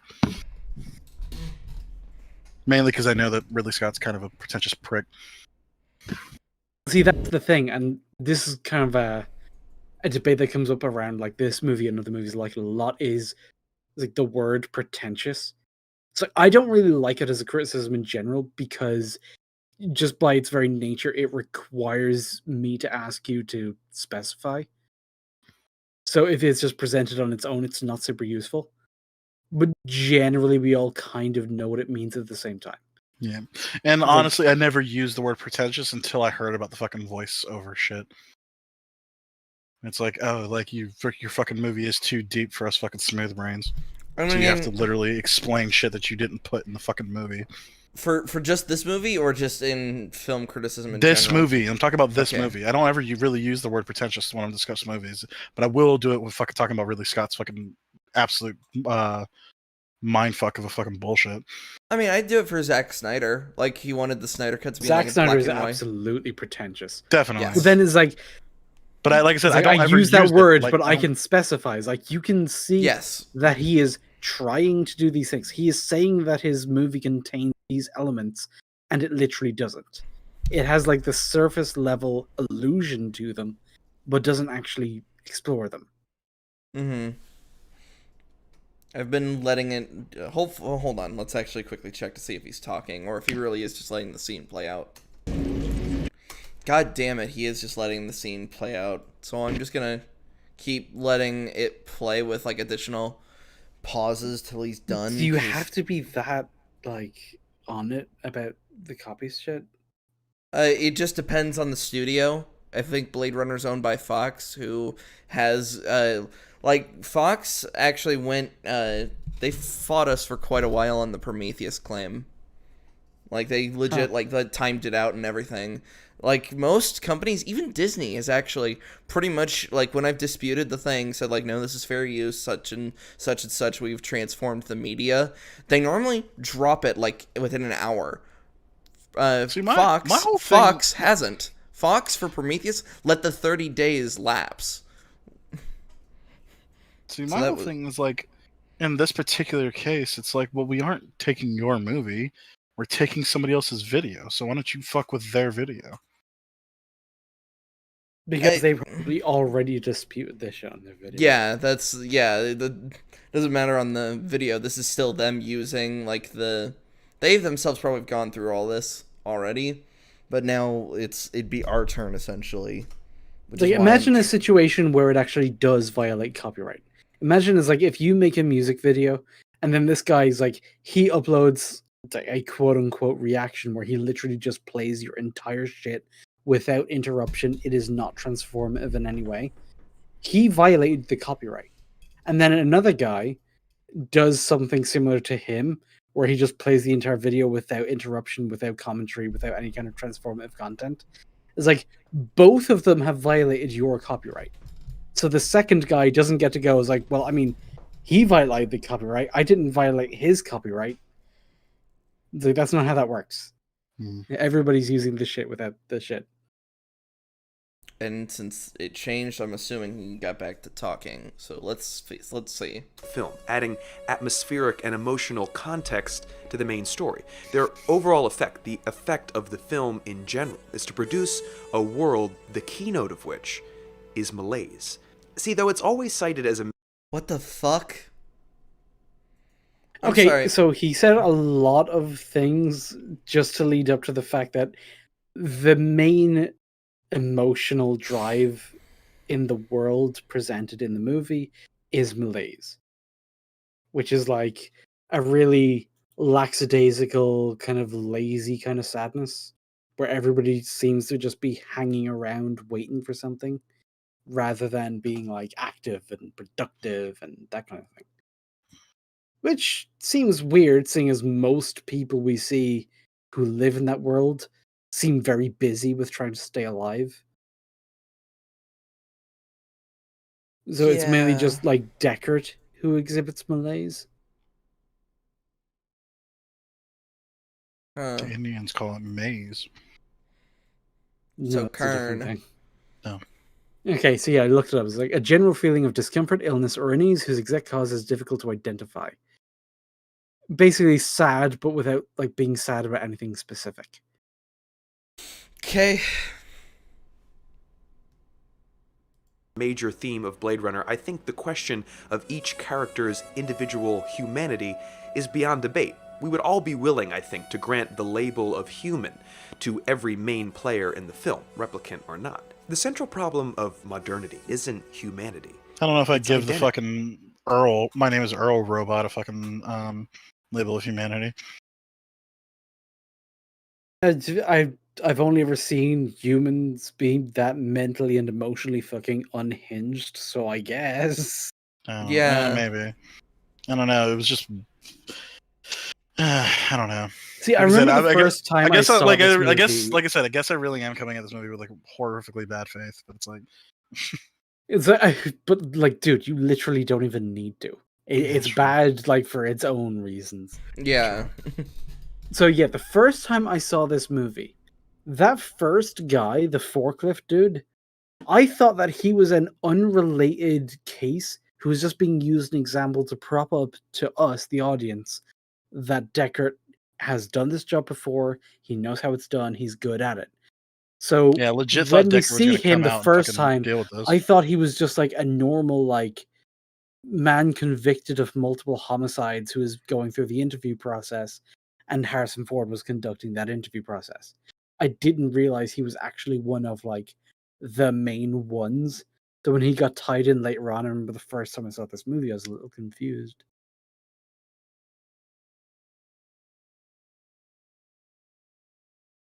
All the freedom of modern society, all its secularism and egalitarianism and choice, conceals a darker side to the coin, the side in which human identity isn't determined by the society, but by the individual, making its formation, by definition, problematic. Wait, hold on. He just I'm- said something very interesting that I don't know he necessarily meant to. So, this You want me to world rewind is it? so secular and people are so cut off from one another that everybody's sense of self is determined by themselves, by their own individual identity. And he just said, like, that is inherently problematic. But it's not. Yeah. It's like, rewind that last couple of seconds. Okay. Side to the coin, the side in which Hold on. Let me see if I can find like when he starts this fucking complete sentence. and egalitarianism and choice conceals a darker side to the coin, the side in which human identity isn't determined by the society, but by the individual, making its formation, by definition, problematic. The issue of identity Yeah, is why is Deckard's that central inherently problematic? And why is that by definition problematic? That's not at all what that means.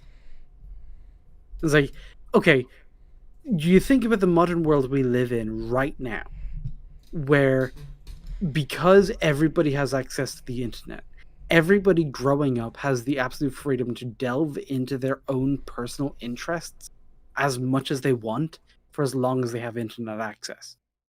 So our identities as we grow up, based on the stories we hear, the people we interact with, the shit we learn, all of it is going to be entirely crafted by our own interests as people.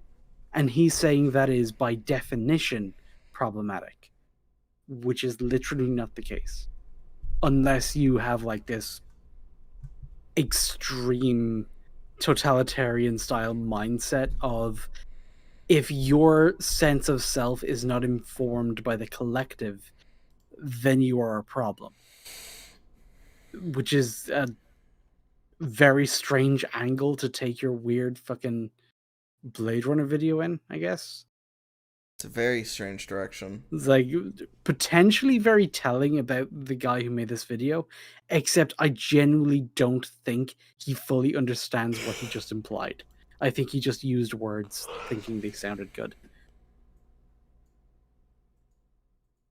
Yeah, he's literally, like you said, he's sourcing all over the place. He's just using words. You call that a gish gallop. Struggle in the film. His inner conflict comes from the gradual breakdown of the only identity he's ever had as a Blade Runner. When Deckard, who has no family or relation to speak of, tells Rachel that she is indeed a replicant. In a Yeah, I fucking knew it. Sorry, I am actually pausing, because, god damn it, this guy's sound mixing is dog shit. I'm actually a bit pissed now. The music's too loud. Fuck. Alright. effect, destroying her identity. Remember when you were 6? You and your brother snuck into an empty building through a basement window. You were gonna play doctor? Don't you just love... I know they have to use it for their fucking argument. I've always hated how with, like, videos versus live stream, how one is more sensitive to the bot than the other. When they should be Well, yeah, equal. it's like it's for streams. They don't know that you're going to be constructive or transformative, like, in a second. So it's just like they freak out that you're going to be playing any kind of copyright shit in the first place. Yeah, they see this and they're essentially thinking, I'm gonna play the whole damn movie. And it's like, no, just... like... Fucking chill. Yeah, chill, bot. Chillbot. Chillbot has no chill. And I can yeah, it's popped up a warning twice. Yay, I'm gonna need to fight this, and it's gonna take the whole fucking month. Yay. Lovely. We can see Yeah, that but nothing's fucking happened. Yeah. his self-definition begins to turn on him. He starts to feel her pain as his own, and he begins to loathe who he is. I made a bad joke. No, he made her feel bad and felt bad for making her feel bad. Yeah. It's like he took her pain on as his own. That's no. He said some shit and realized after the fact that it was more hurtful than he intended, while also realizing, oh shit, even though she's a replicant, telling her harmful shit just to, like, be glib makes her emotionally respond, and, like, I didn't intend that. It's like, fuck, shit, I'm sorry. Like, that's it. That's as deep as the scene is. You're not a Deep, replicant. man.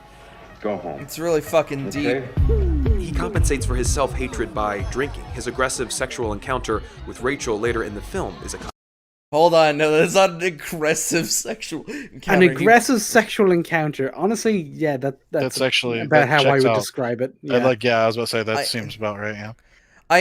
I still feel like that's downplaying it a bit. It's like, no, he flat out just rapes her. Well, it's like, Well, here's no, the thing. because she We can does tell, like, accept it. from the context explained or expressed in the movie, it's not rape. It just looks a lot like it to us.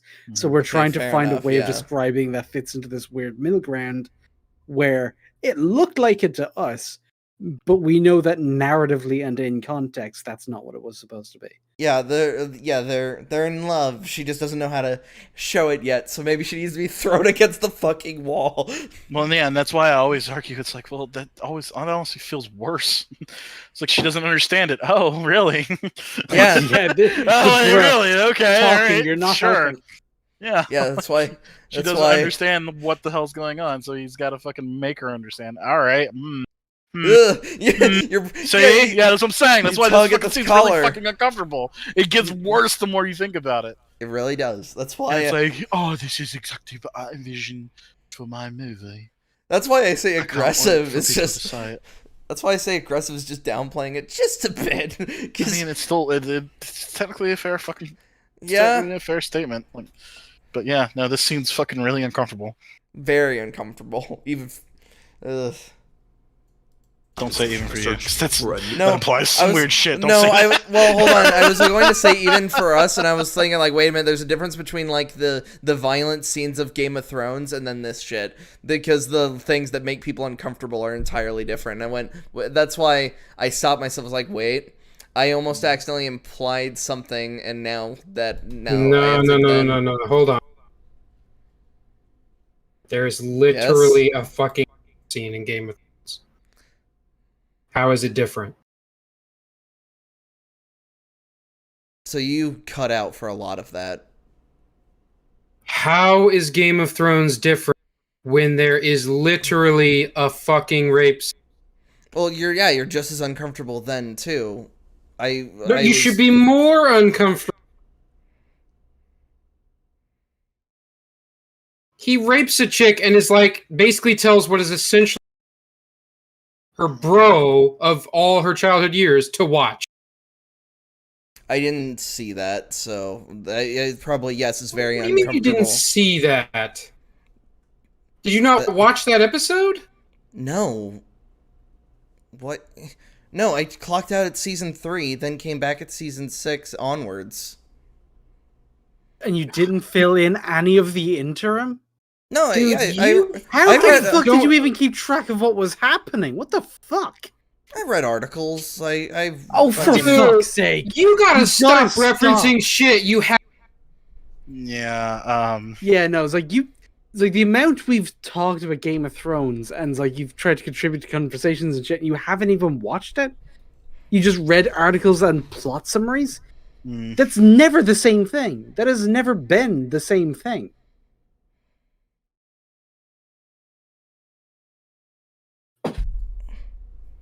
All right.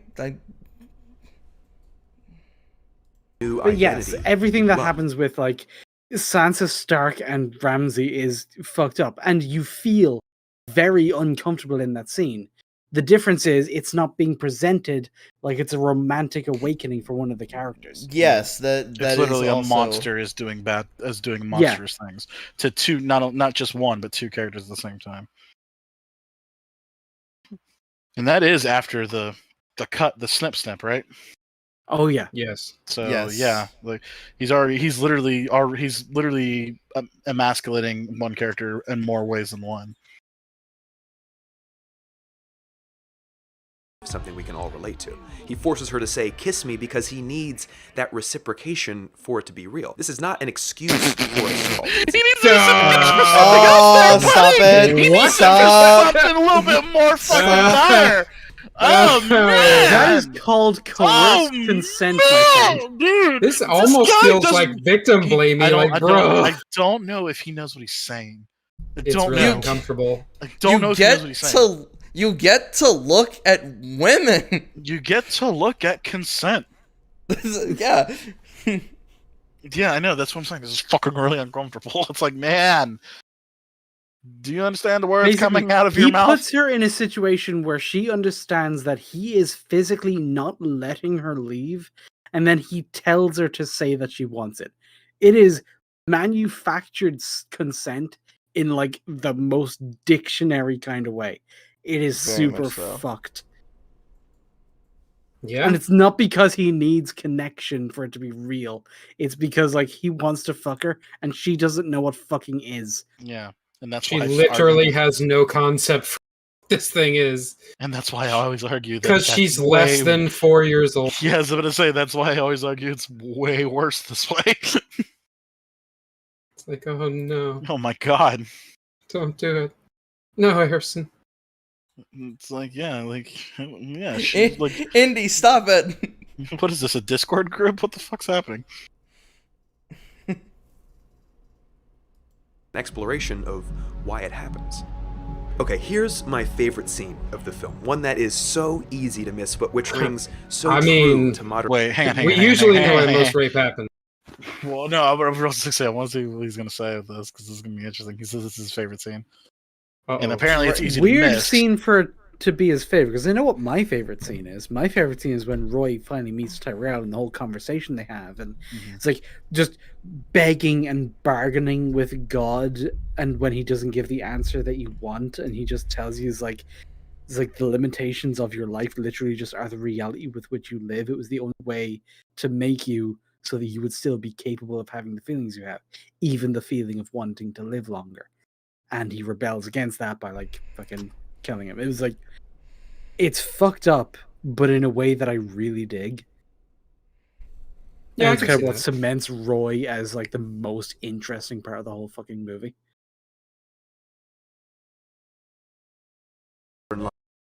Also, Would have been a more interesting movie if we had gotten Roy as the protagonist.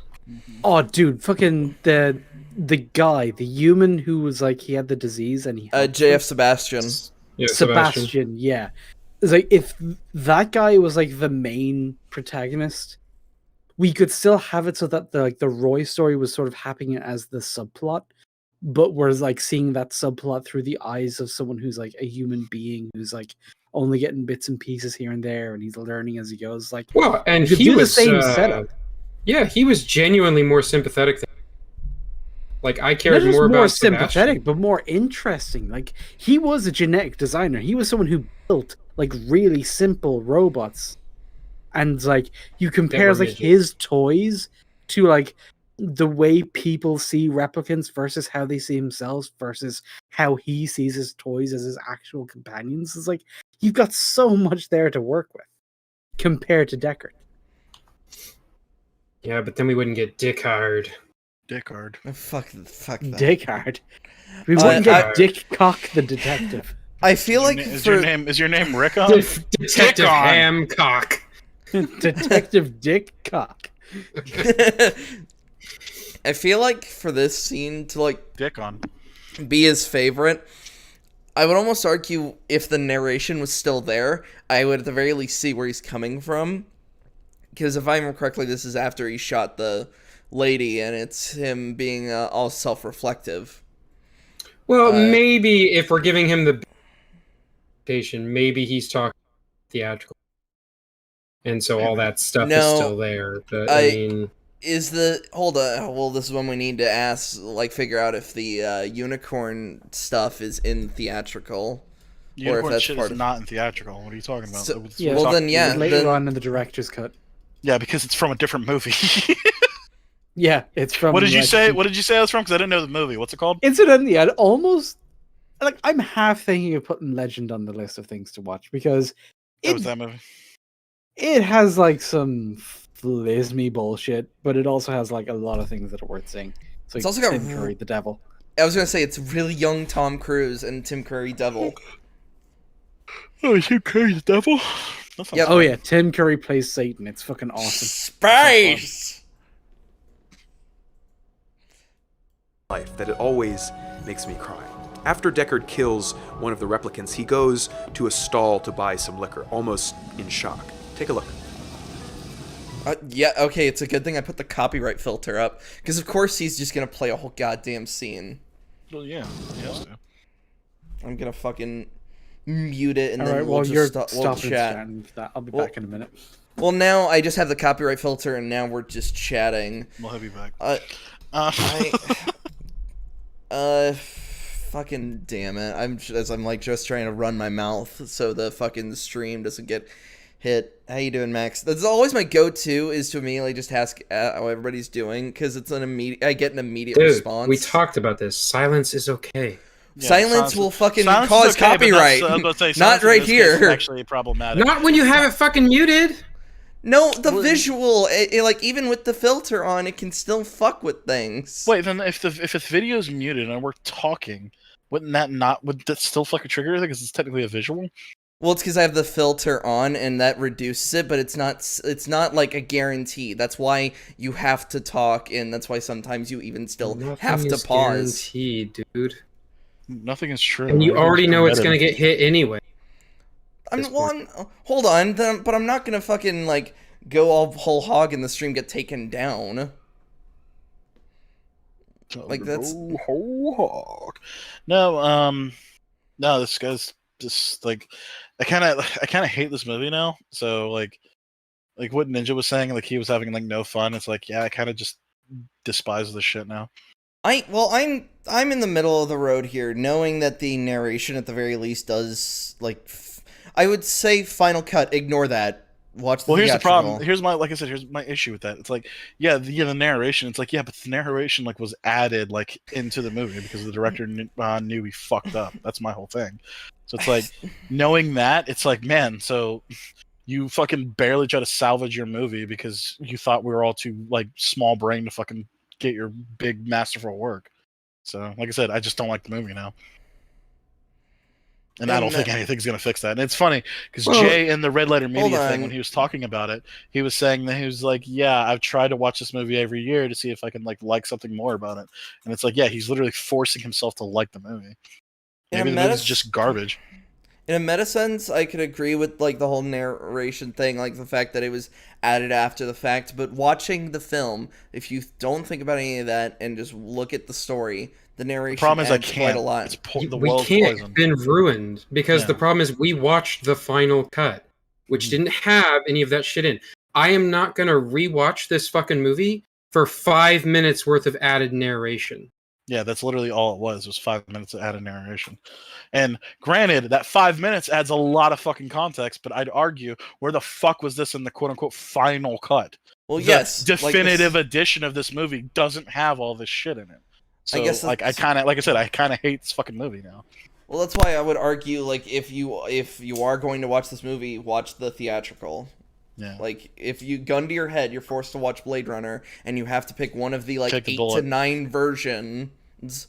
Don't take the fucking bullet. It's not worth it. Trust me. You'll thank us.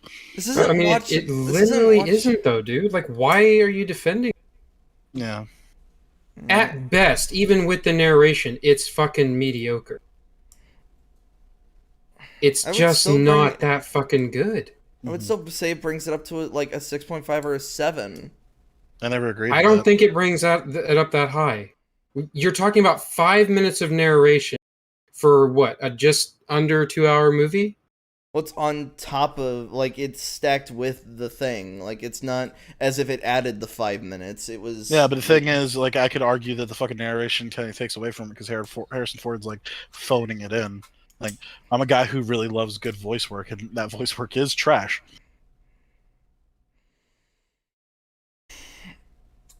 I think this might just have to be an agree to disagree thing. That's fine. But like I said, I'm just never going to like this movie. I just haven't heard any substantial argument. Like, we've presented multiple reasons why we think it's garbage, but you haven't really said why you like it. And keep in mind, like, putting some sprinkles on a couple good things doesn't make a good movie. Putting a couple sprinkles on a piece of shit doesn't make it taste better. Well, that's the thing. I am one of those people that I will always give credit where credit is due, because I don't see something being meh or just average. I don't see that as inherently as a bad thing.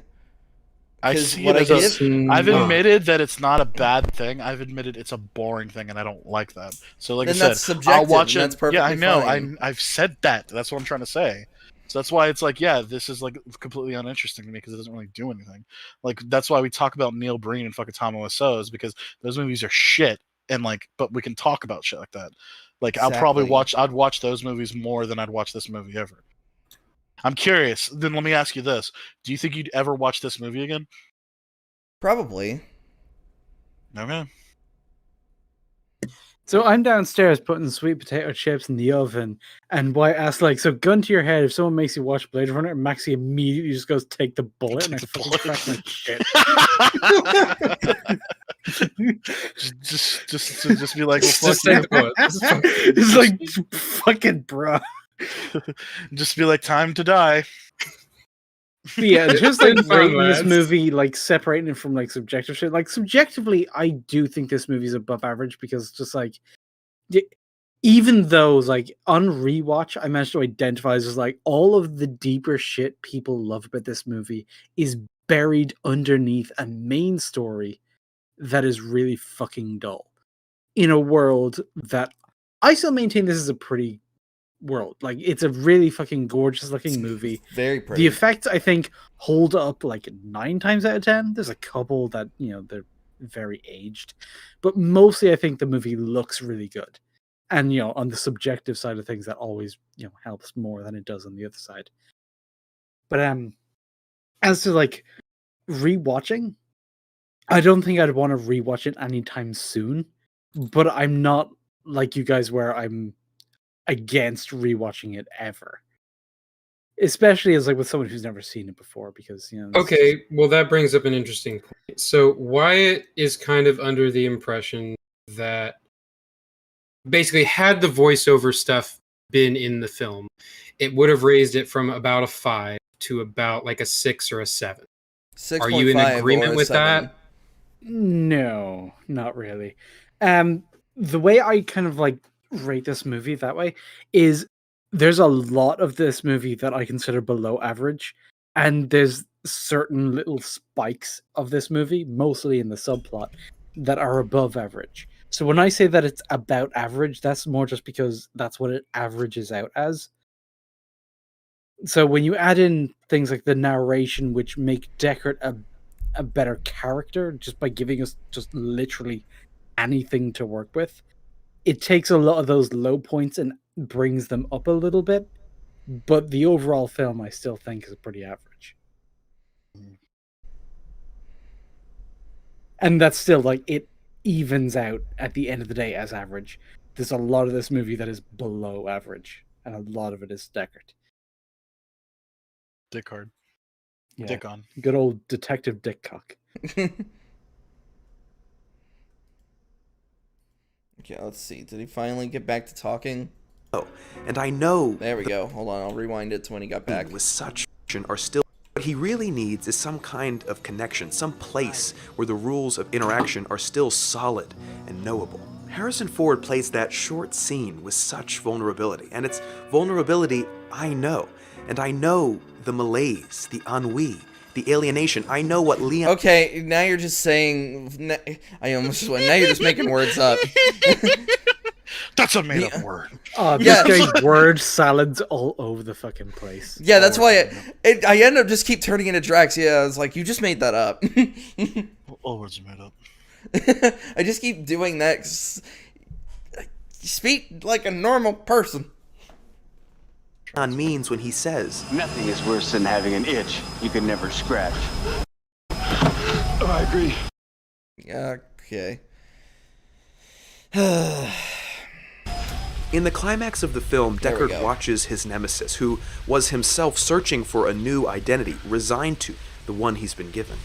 Wait, hold on. No. He wasn't searching for a new identity. He was lamenting that he had the capacity to feel an identity, but that identity was limited by the fact of death. And that he was given the emotional range to fully understand what death is, but not given the tools with which to fight it or stave it off. It's like, why would you make me in such a way that I can comprehend this horror, but not do anything about it? Which is just literally us. That's literally human. It's like human beings. Like, we have the capacity, unlike any other animal, we can fear death on an existential basis, but we can do fuck all about it. What the Yes. fuck, God? Like, that's Why- the deeper theme of the movie. That's what it is. It's like there's a lot of wanky, pretentious language around describing what it is, but that's it, boiled down to a single question. Scene. Oh, god damn it. Gonna fucking... I gotta keep Yeah, fucking muting honestly, your we're video. almost at the end of this video. Like, this guy is fucking saying nothing, and he's honestly risking our fucking stream, so fuck this dude. Let's just move on. We've said pretty much all we need to say about the fucking first movie. If you really want to watch it, to see, like, shit like that, I guess go see it and make your own opinion Yeah. for it. But I still maintain there are things about this movie that make it worth watching, especially from like an aesthetic standpoint, but like just on a pure storytelling level, it's pretty shit, honestly. Yeah. So let's just move on to the next one, because this guy's literally just playing the fucking movie. Yeah, he's And just just playing... He's That's just what I'm saying, playing so let's fucking just, clips. Let's just move Well, on. you know what he's Yeah. doing? He's throwing playing up the Roy's cover. final speech because everybody will see the video. They'll see that speech and they go, "Oh, I fucking love that speech. Oh, I like the video." Yeah, they won't notice the fucking part where he gets strips butt naked, fucking sticks his head through a fucking wall like a goddamn Looney Tune, and like it's just like fucking that head, and like fucking yeah, dude. No, just move on. I was thinking about that during our Dude, watch. that so it was shit's like so when he fucking fuck- clown shoes. Like, there's a lot of shit in that like final scene that's all fucking stupid. And I alright. still maintain that I like that scene overall, just because Same. he's making Deckard fear for his life because he has no control over the fact that he fears for his own life. And then at the very end, it's like, I didn't actually want you to die. It's why I fucking put the gun back in your hand. It's why I was going easy on you. It's why I rescued you off the fucking steel girder. It wasn't about killing you. I just needed to understand like what the fuck I'm going through, because it's the last thing I'm gonna go through. And then that's it. That's when he dies. Yeah, that's when he talks about the rim jobs off the shoulder of Orion. Yeah. Having rim jobs in the rain. God damn it. It's clean by the rain.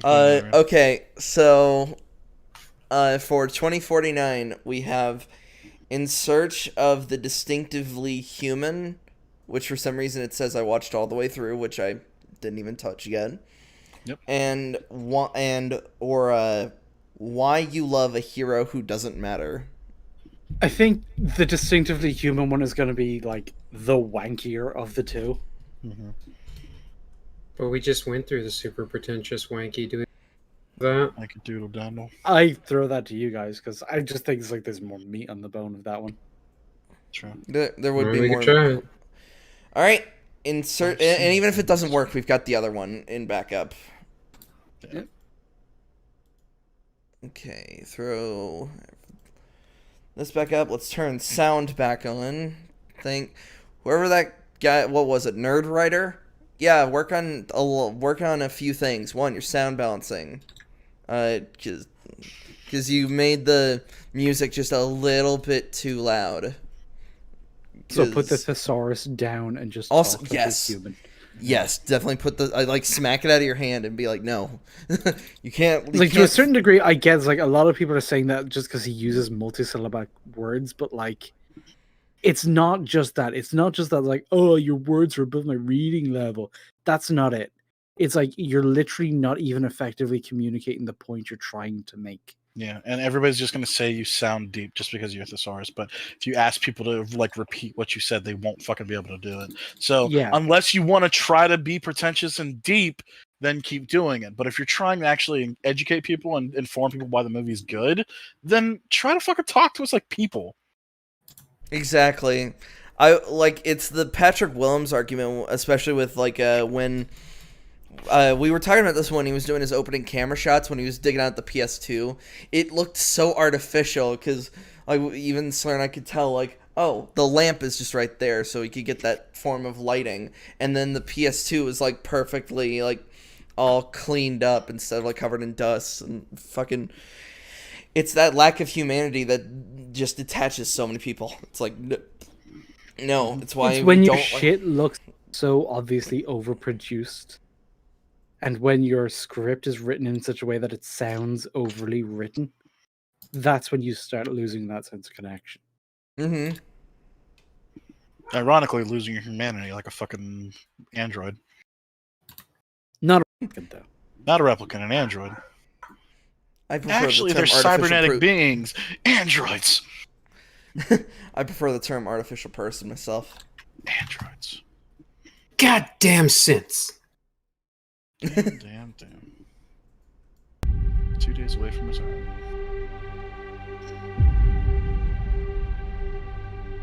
Featuring an original score. Oh, god damn it. I'm gonna need to fucking... Yep. He says he's not part This of is this the world. This is the life you chose. World of a Stranger. He sets himself apart from woman and nature. Susan Griffin. Starting off with a really fucking pretentious goddamn quote. I think we hit the jackpot. What do you mean, though? Hold on. You said it's pretentious. What is it pretending? Sorry. I literally sorry. don't understand what that's even in reference to. What the fuck is that? No, sorry. That was just a gut reaction to, like, he put a quote on screen before he started talking. Sorry. He says he's not part of this world, that he was set on this world as a stranger. He sets himself apart from women and nature. Susan Who Griffin. is he in this context? It's like I don't this know. is a Susan Griffin quote given in the same like font as the start text of like Blade Runner 2049. We have literally no frame of reference for what this is referring to, what it means, or anything else. So This is something you'd It's 'cause see you in just like didn't, because you didn't get it. this is something you'd see in Call of Duty after you died. Instead of Susan Griffin, just put Gandhi. Mm-hmm. Friendly Fire isn't anonymous. who is Susan Griffin? Do we know that even? I don't know who the fuck Susan Griffin. Hold on, I will look her up. You don't know Talk who amongst yeah, yourselves. What the fuck's wrong with you people? You don't know who Susan Griffin is? She was super cool to me that one time. Yeah, literally. Oh, you want to know how Google describes her? She's an essayist. Mm. Oh, They could- no. That's They unfortunate. could- Wait, is this literally a circle jerk? Yes. I think it might be. Oh no. I don't know why Literally, I don't know why God. Google. Stay out of the middle, or you'll become the soggy biscuit. I don't know why The term Google. soggy biscuit just always fucking makes me uncomfortable. It should. It is uncomfortable. Like, yes. It's like that is the idea. It is AKA a Ookie Cookie. distinctly unpleasant thing. Oh, she's written some movies actually. Oh no. Like what? She wrote Berkeley in the '60s. Dude, for a second I And- thought you were about to say Borat. I was like, what? Literally what? Susan Griffin, Baron Cohen. Like, yeah. Oh my god. There's a fucking that's a fucking franchise.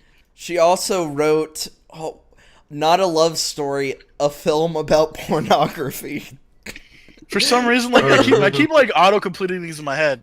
You're like, she also wrote Not a Love Story, Mom. Like I don't know why. This is so good for Susan Griffin. Yeah, good for her. I don't know why Legitimately good for she's her. being You know, quoted she right did- now. She did a good job, I guess. It was okay the way that she did it. Exactly. Is it okay to call this a bit pretentious now that he fucking inserted this quote that means essentially nothing from what somebody describes as an essayist? Bit of a circle jerk. You're a bit of an essayist. I'm something of an essayist myself. Oh, Willem, get back in the car. I refuse. I'm going to be in the next movie. How much California. is sacrificed? Hold on, we have like our opening, like Monologue, yeah. Get deep, ready. serious video essayist voice. So Damn it. everybody pay very super close attention. Super, This super is serious. obviously mega important. So serious. important. So serious, you guys. California, 2049. Ecosystems have collapsed. Green fields turn to dirt, Sorry, metal, copyright and filter. plastic. Trees are but a distant Those memory. fields are still A long active, though. time They're ago. growing shit. Yeah, I'm not sure what he's on about. He's on He's, about. he's trying to paint a picture. Don't you understand? paint- It's art. Well, then maybe he should use a picture as reference that doesn't like contradict what he just said, because like the opening of 2049, it shows us these like panning shots of California where it's like we've got these huge fucking solar farms. I was like, okay, yeah, that makes sense. You know, futuristic shit. It's like entire areas of the country designated to power production, sure. And then we see these like fields, like okay, they're growing shit over these like designated areas of land. It's like, okay, yeah, you're set in your world. You've got like mass fucking area control of like where things are designated to happen, sure. And then it zooms in further on like one of these farms where our culprit is. It's like a very simple series of establishing shots. That's where What we. the fuck are you trying to do with them? That's where we even find out that it's not grain, or at the very least for this farm, it's not. It's a Yeah, he was a farm. protein farmer, so he grew larvae and then fucking boiled and ate them. The future the liberals want. Yeah.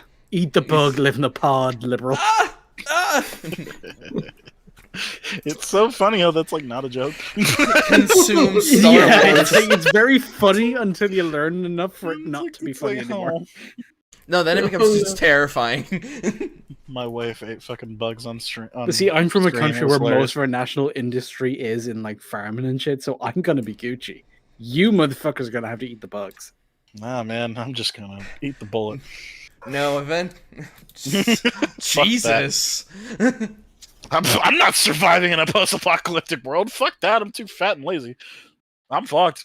Anyway, like, what do you want? Like, It's like, yeah, well, it's like, that's if missing I from was like in the every Hunger Games, zombie I'd be movie. fucking everybody, Everyone and who fucking knows they Katniss. can't outrun a zombie just going like, fuck it, and just Fuck it, hanging yeah. themselves. Well, no, I like to I'm just gonna imagine go- you just went wait like for it all to blow over. you're just like fuck this. I'm not gonna wait till like the war boss needs me to build something for him. Bang. Yeah, unless you can defend yourself, you're only gathering resources for the biggest guy in your neighborhood. It's like, did you ever see Scary Movie 2, the beginning part where the priest sees a lady turn her head around and just goes, fuck this. Just No, like, that's one of runs out. no, that's I've That's only me. seen the beginning of Scary Movie 2, but from what I did see, oh my god, that shit made me laugh. Fuck this. No, it's just the way he just goes, fuck this. Just like, No, I could have sworn he was. legit runs. Like, Yeah, I could have sworn he was more expletive. No, not expletive. no, that's he's not the like, name. he drops, because I remember that, because it always stuck out to me as a kid. Like, he drops his shoulders and goes, fuck this. Just like, even though he had like that really badass intro. Yeah. And then everybody vomits on each other. Man, dude, that shit's fucking glorious. Then he just shoots her. All right. Oh man, we should fucking put Scary Movie on the list.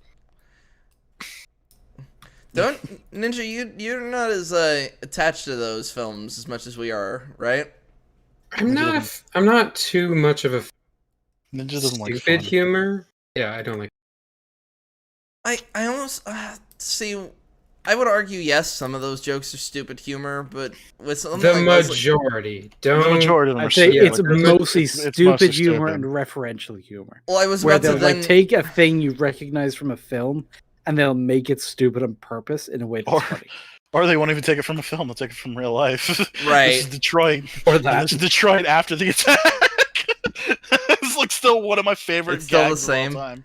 no, Yeah, it's the same, but there's like walkers in the background and the exact same sound effects of like 2 gunshots and sirens going off.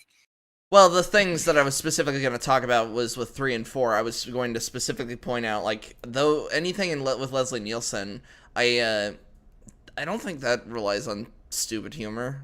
Like, yeah, it's a bit Nielsen's a Chad. it's a bit I'm trying to think. It's a bit absurd, but not stupid. Like, A lot But- of it's like it is stupid. It's just stupid in a way that's delivered extremely well, extremely sharp, or it's like witty in some way. yes. So a lot of it's like pun humor.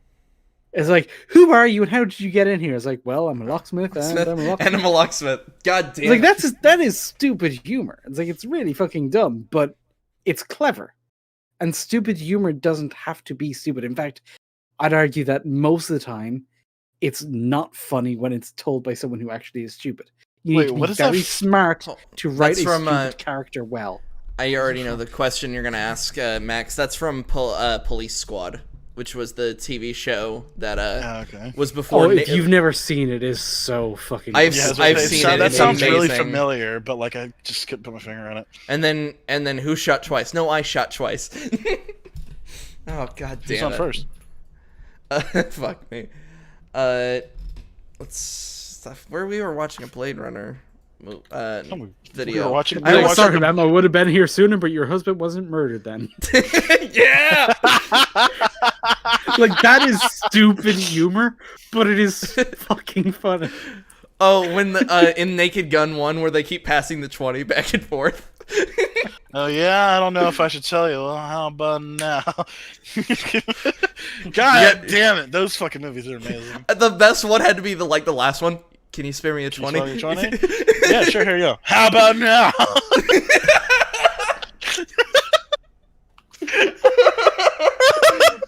I don't. Anyway, we gotta So, stop hold having on. a good time. We gotta get to the dumb bullshit of fucking Sorry. of Well, a worse movie. the thing I was about to quickly ask was, what is technically stupid humor? Because I almost don't count that. I think when I think stupid humor, I think farts.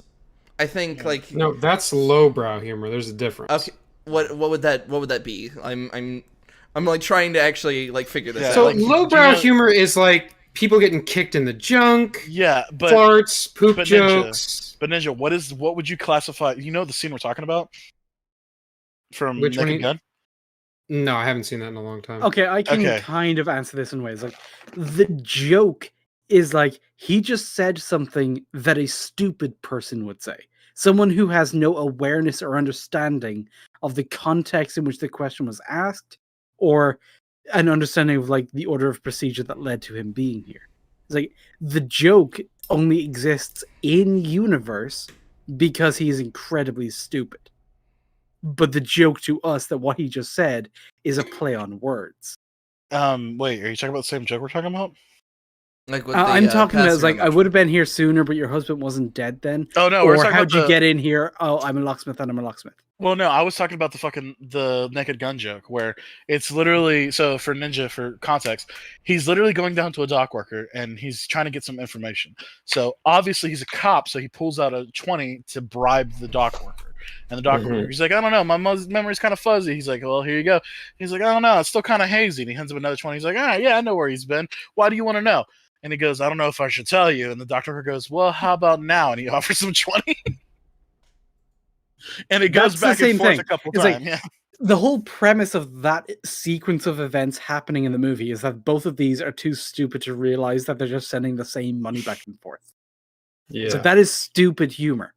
But it's like these two people doing this incredibly stupid thing is really fucking humorous to us because we in the audience are watching the same 20 go back and forth. Well, It's like that's the source of the joke. So it's a joke grounded in the stupidity of the characters.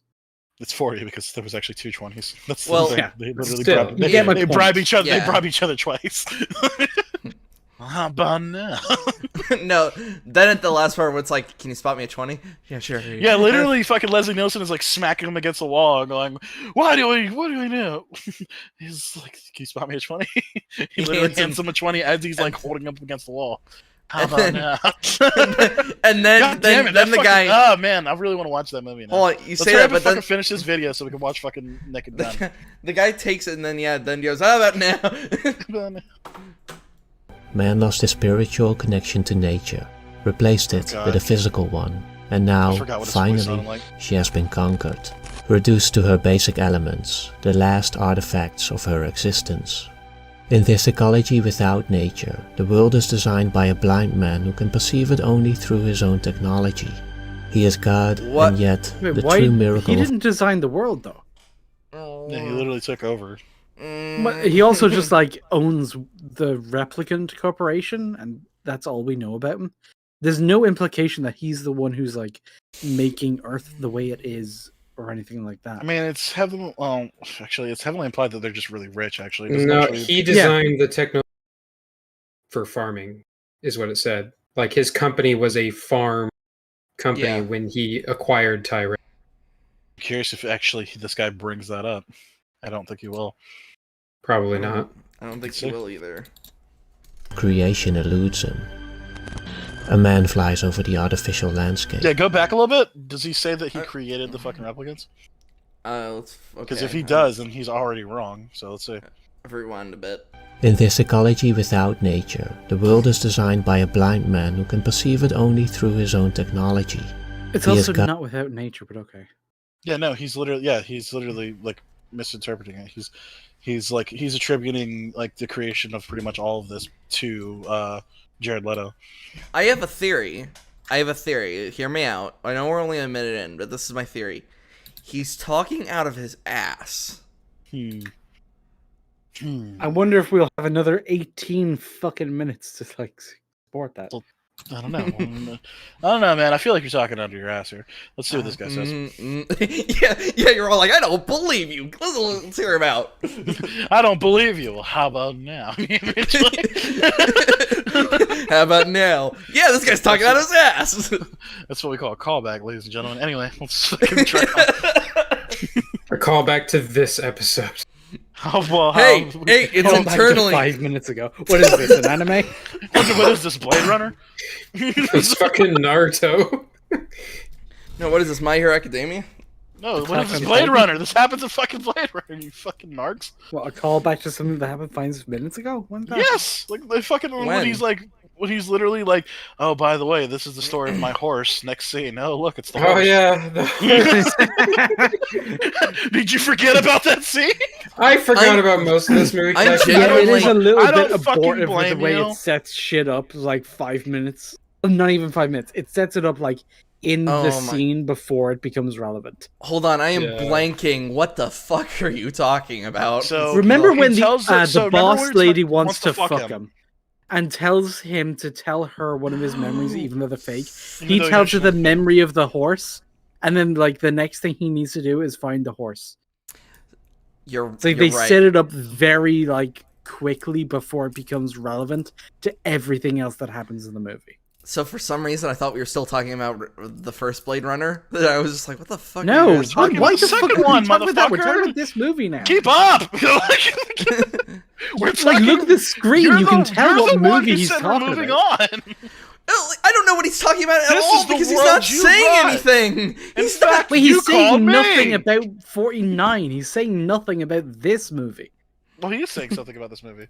He's saying that fucking Jared Leto created the world. he's saying that is Jared literally Leto. God. Oh my god. Also, And he's- also, you called me. I know. I put that in there Damn for it! I you. fucking. They call that a callback. And yet, the true miracle of creation eludes him. A man flies over the artificial landscape. He too is artificial, born of technology, a replicant, ordered to hunt down his own kind. A Blade Runner. I still feel the need to note they never They never Sense. what? they never explain how a replicant being makes any sense. Oh yeah, they don't explain at all.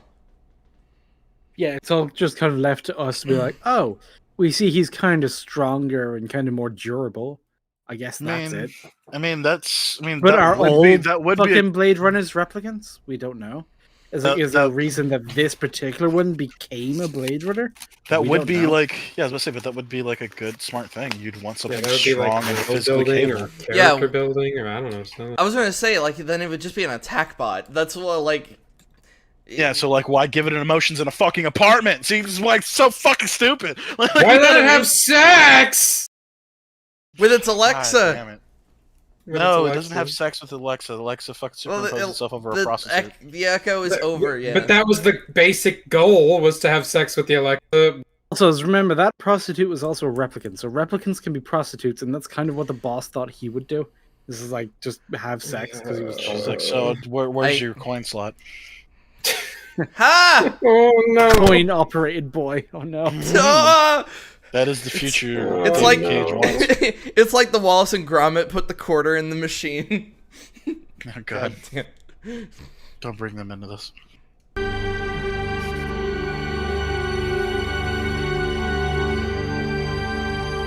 Spoilers ahead, lads. Yeah. In Spoilers. case, Oh shit! Oh hold, no! hold on. We Ah, should wa- fuck! Shit. Hold on. Everybody in the YARP audience. Sorry, we're gonna spoil We're gonna 2049. spoil here. 2049. Spoiler alert! Fucking Luke Skywalker is Darth Vader's father. So let's go. Oh my god! Spoiler warning is just me slamming a table saying, it's like, stop calling them fucking robots. You called them robots earlier.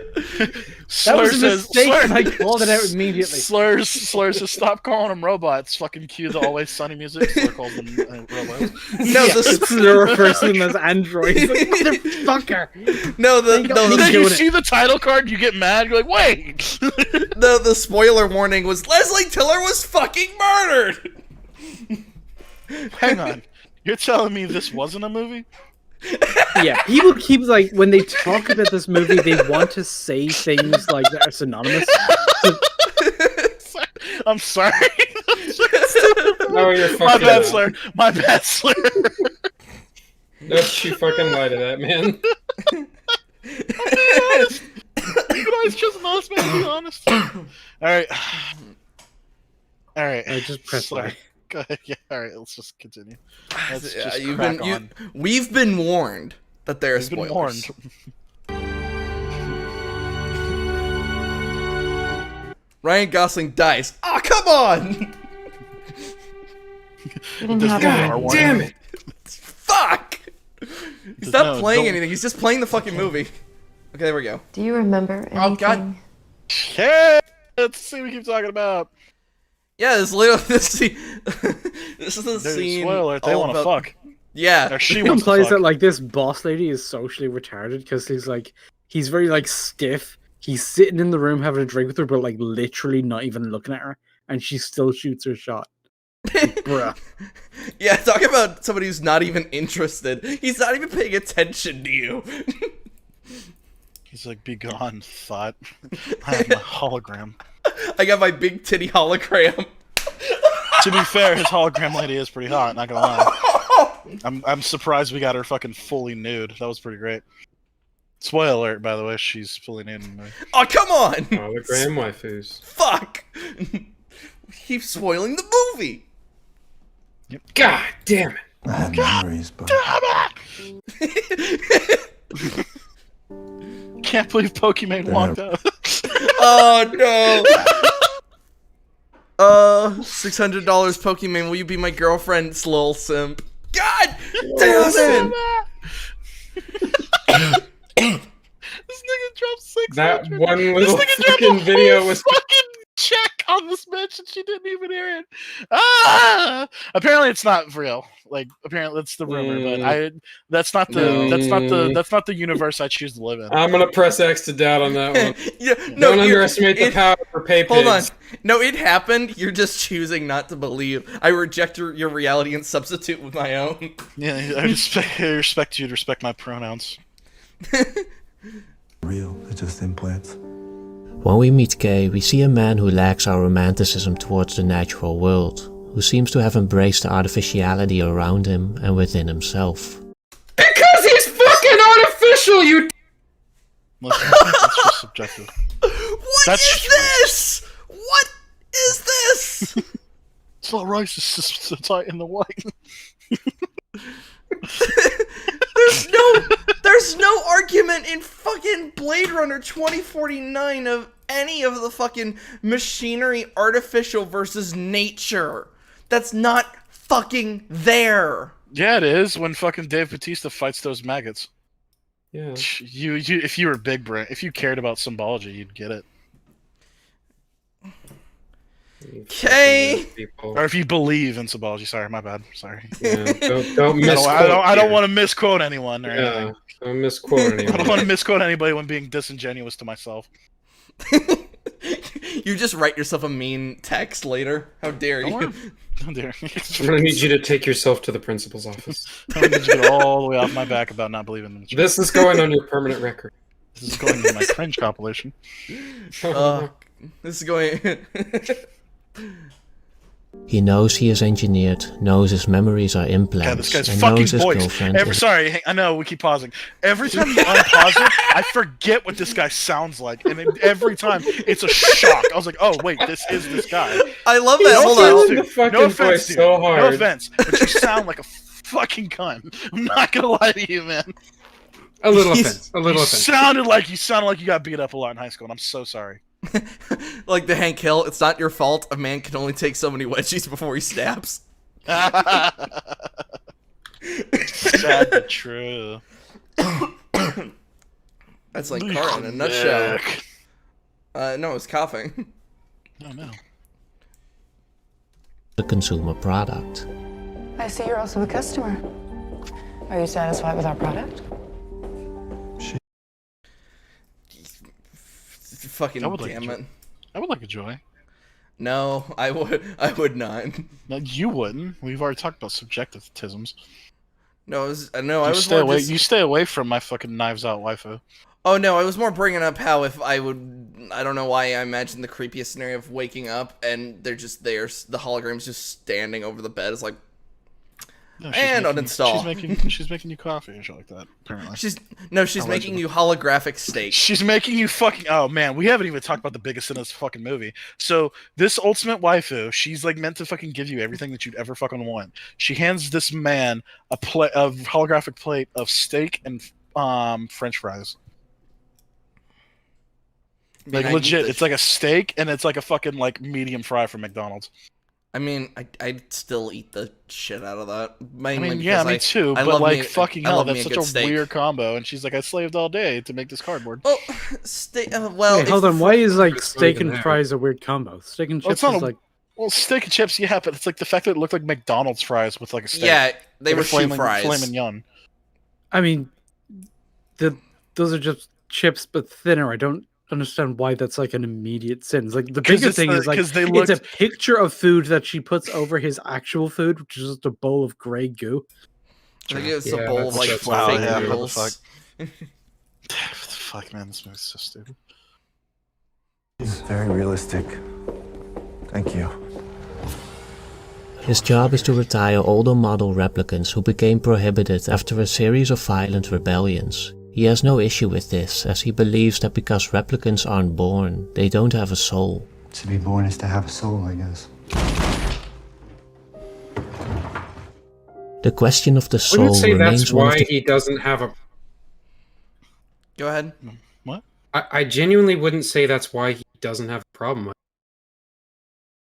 Because that would require him to be a free-thinking individual. And he's not. He doesn't have an issue with it because he's told he doesn't have. Yeah, doesn't he say in the beginning? He says like, "I just don't view you as my kind." Which is weird when he's talking to a Filipino man. I felt really offended by that. great mysteries of the universe, an apparent dualism in nature between matter and that which moves it, the material and the immaterial. In The Birth and Death of Meaning, Ernest Becker explains how man discovered and elaborated it because of his own self-reflexivity, the real and apparent contradiction between the inside of his body, his thoughts and feelings, and the outside. So, I know Just Right does it a lot. What's it called when somebody it's close to the argument of authority, but it's like, in such and such book, like, I know Just Right does it a lot. It's literally just citing. It's like, look, I read a book, clap. Yeah, basically. Yeah, it's like he's using a quote from someone else, and usually that's because this other person has taken basically the general point you're trying to make and summed it up in a really concise and insightful way. Using quotes is perfectly fine if those quotes kind of substantially support your point. I still don't actually know what his point is. That's okay. I don't think he does either. I don't think any of us do. We're all just staring at him, and it's like, I don't think you've said anything to me. You're just Honestly, saying, this you know, entire time I've been dreaming about cheese. you've turned into Harrison Ford? Oh no. Don't crash your plane. This is a little fate worse than death, but I beg to differ. I mean, you get to make movies that you don't even know where you are. You're gonna be a Force ghost, Harrison. Oh, what's a Force ghost? That sounds hilarious. I You can't gotta believe be- you'd make a parody No, movie of Star Wars. I thought I died. I thought I was out. That was the deal. Guys, you don't understand. It literally ties in with. He wasn't a Force ghost, remember? He was a memory.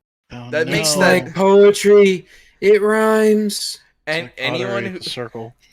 anyone who says that's good doesn't understand that makes Ben Solo fucking insane. Oh yeah, He he was literally imagined dying! his dad and then forgave himself through his like imaginary dad. No, of course. You guys don't do that? I mean, I guess No. if I was bleeding out on a beach somewhere. He wasn't bleeding Never out tried though. it. The Yeah, wound he was was. healed. No, the No, wound no, was- no, no, no, he was no, no, force no. healed. No. She fucking, touched him and tickled him, and he's fine now. No. Yeah, she tickled the Yeah. foot away. No, if he That's right. actively was bleeding out, then yeah, that he was actively having a hallucination. But like he was mended. No. Yeah, he was mended and defended. He was Yeah. force healed. Oh God. Which is fine in video games. Don't break it and don't make it part of No, the actual it's not narrative. even fine there. Well, it becomes a gameplay Stupid. mechanic. Well, In video games, it's like a it's just D&D. it's an obviously broken thing that we just let slide because it's a video game mechanic. Yeah. And that's just how they got around some basic shit.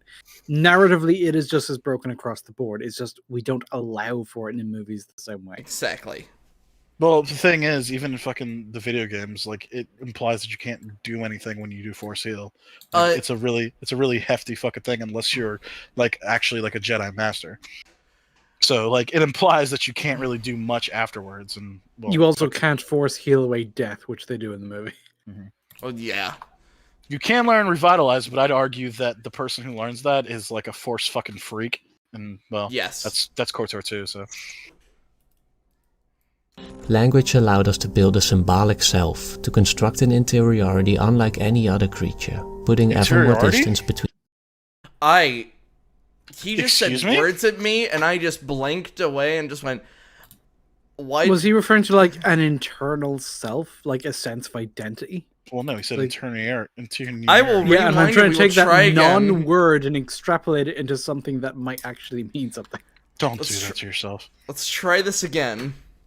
Thoughts and feelings and the outside. Language allowed us to build a symbolic self, to construct an interiority unlike any other creature, putting ever An more distance. Superiority. So he did say that. Those are the things What that came out of does his that mouth. mean? What the fuck does that mean? Well, it's a Mitch. symbolic self, an interiority unlike any other creature. He's literally just talking about a sense of self, but he has to do it with a thesaurus that doesn't With an mean interiority. He's got an interiority complex. Complex, yeah.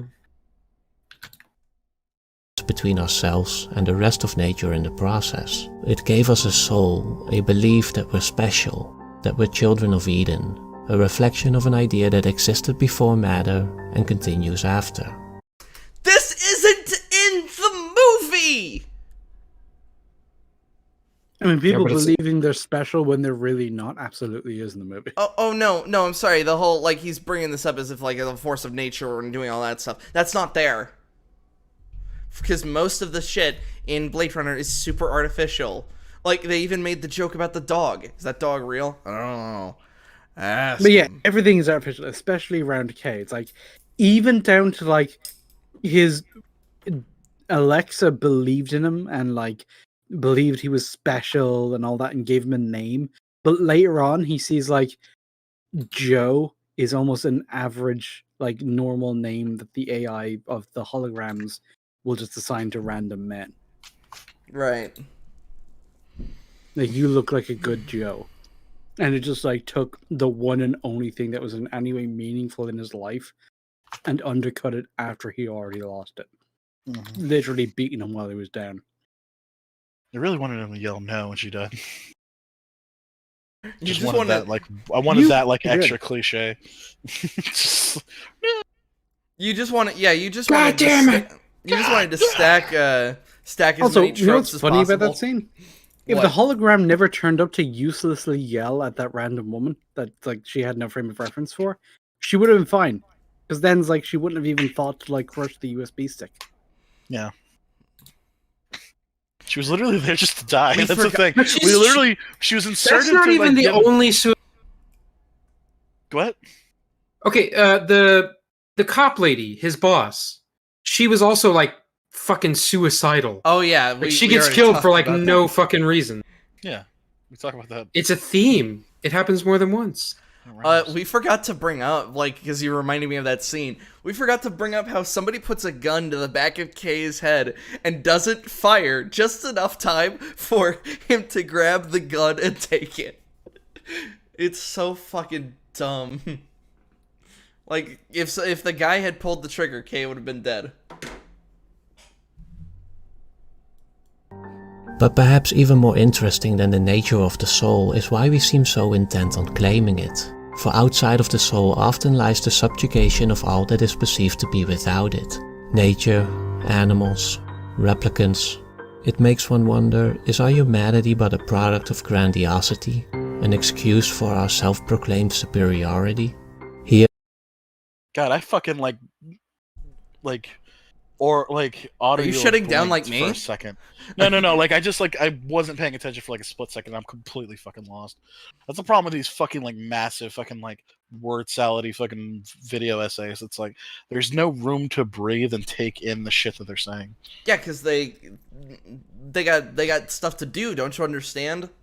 Yeah, like it's just like wow, dude. Like I lost the concentration for a second. Now I have no idea what the fuck he's talking about. So basically, all he really said was, "Hey, maybe the whole idea of humanity in the first place is just a sense of our own smug sense of superiority. And it's not actually based on anything definite," which is super lukewarm as a take. It's like, yeah, no shit. Welcome to the conversation.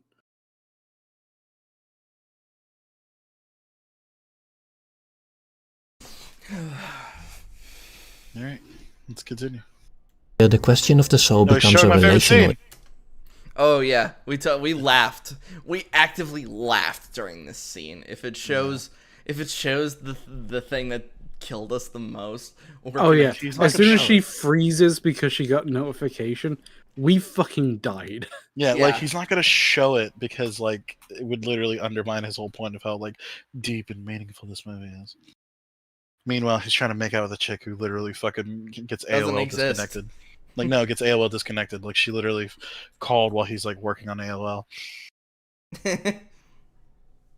Might be too Issue. young for that. What the- Back in the day, if somebody called you while you're on the internet, it fucking shut up. It shut like. Yes, the internet off. I know what that was. I actually had a friend who had that, and it was very annoying playing Battlefront 2 on the computer. Mm-hmm. Because we'd get disconnected because somebody answered the goddamn phone. What does the construction of a symbolic self mean to our social world? How do we Okay, I'm rewinding that because to me, I did the same thing. I missed like a second, but I just couldn't catch up. Let's try this again. issue? What does the construction of a symbolic self mean to our social world? How do we relate to others? Join with them or against them? In Blade Runner's world, Nope. Wait. Did you pause it? Okay. I'm trying to like, you can actively hear the gears in my head turning, and they're like grinding against each other. He's not saying anything. You That's repeat all. what he said, and then you break down each word and how it builds to a single thing. Okay, let's try this again. a relational issue. What does the construction of a symbolic self mean to our social world? What is what does the construction of a social self mean to our fuck, I've already lost. Yeah, what does symbolic self mean for our social self? And it's just like, what is that? Our social world. So, the construction of a symbolic self, that's literally just, you know, if you remove the wank, it's what is our own perception of ourselves? Because we all have an idea of who we are, what we're like, how we sound, that kind of thing. But that's not ever going to be identical to any other individual person's idea of those exact same things. It's like we sound different to every single person we talk to. Because every single individual will hear us differently. That's just how that is. Unironically, Evangelion did this better. Yeah, unironically, it absolutely does. How do we relate to others? Yeah, how do we relate to others? Normally through our own struggles and it's literally always how cracking we me up. Well, obviously we kiss holograms, duh. I mean, I do. holograms Neil on do. top of hookers. Yeah. Replicant hookers. No, I was gonna say robot hookers. Yeah, robot hookers. Motherfucking hollow whores. Oh no, is it the evolution of HoloLive? I fucking hope so. Yeah. It's not that. You can boke them, motherfuckers. Join with them or against them. In Blade Runner's world without nature, where only the self-constructed remains, we find a microcosm of this distinctive problem of man and the evolution of the symbolic self, the beginning. Every time it says symbolic, it like triggers me a little bit because it's like, is he saying something? Because it sounds like he's about to say like symbolism or like. I think he's Every gonna time say he says symbolic self, just translate in your own head as one's idea of yourself. I know, but like every time he says the way the way he says it, the way he says it, it feels like he's about to say symbology for some reason. Like that's all I'm about to hear. What's your symbology there? What's in symbology? I keep seeing the gif of Willem Dafoe being like, it's pronounced Symbolism. What's the symbolism? What's the symbolism there? It's like, oh my god. Pretentious asshole. of the soul, At and least, the at implication least fucking Willem Dafoe was like honest about being pretentious. Yeah, it was great. Sweet and low, bit of lemon. Twist a line. I ain't Twist getting a him no lemon. fucking Hey, bagel. Hey, Greenlee. Cream onion bagel. Cream cheese. I ain't getting him no fucking bagel. I ain't getting No fucking bagel. I ain't getting him no fucking bagel. Always Sunny. Greenlee gets him a fucking bagel.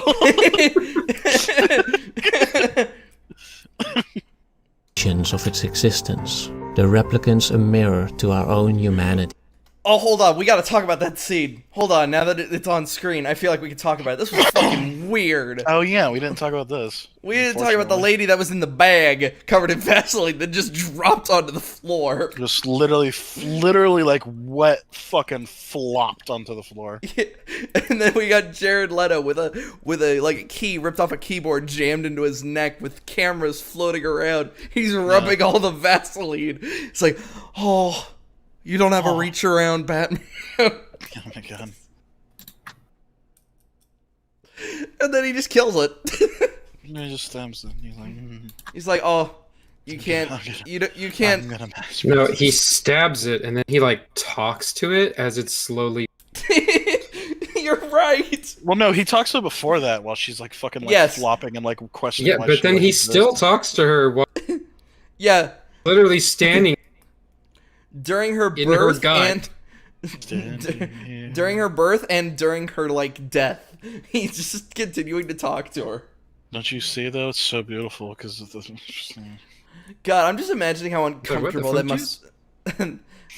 That must have been so uncomfortable to film. Just like, all right, we have to like scoop all this Vaseline onto you. Just like It's like, by the way, you need to act like oh. a fucking like newborn calf and just like fucking flop around and shit like that, and like Yeah, we're try literally be gonna as, like, drop. uncomfortable as possible. try not to hurt yourself, okay? We're not paying you any.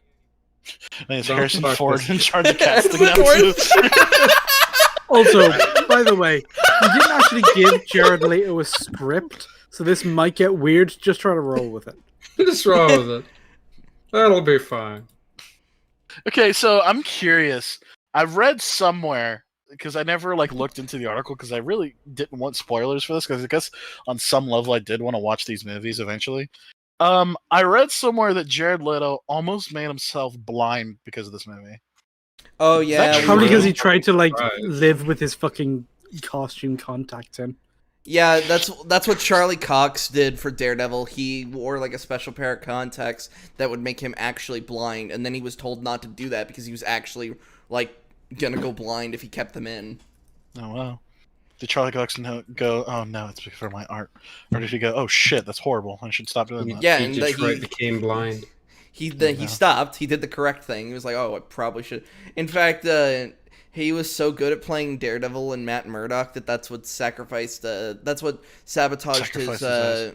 No, yeah, he sacrificed it. He literally just pulled them out. No, it's what sabotaged his audition for Han Solo. Because Oh, good for him that it wasn't in Han Solo. yeah, Yeah, well, that would have been horrible. Yeah. Yeah, Season 1 of Daredevil is like better than anything in New Disney. Exactly. canon, so I was like, Yeah. he's still on the up and up. he's still on the. No, I'm not saying like that. Hell, even in Defenders, Defenders, that fucking trash fire of a fucking series, he was still the best part of that shit. Oh, did you see that? I never saw Yeah. that.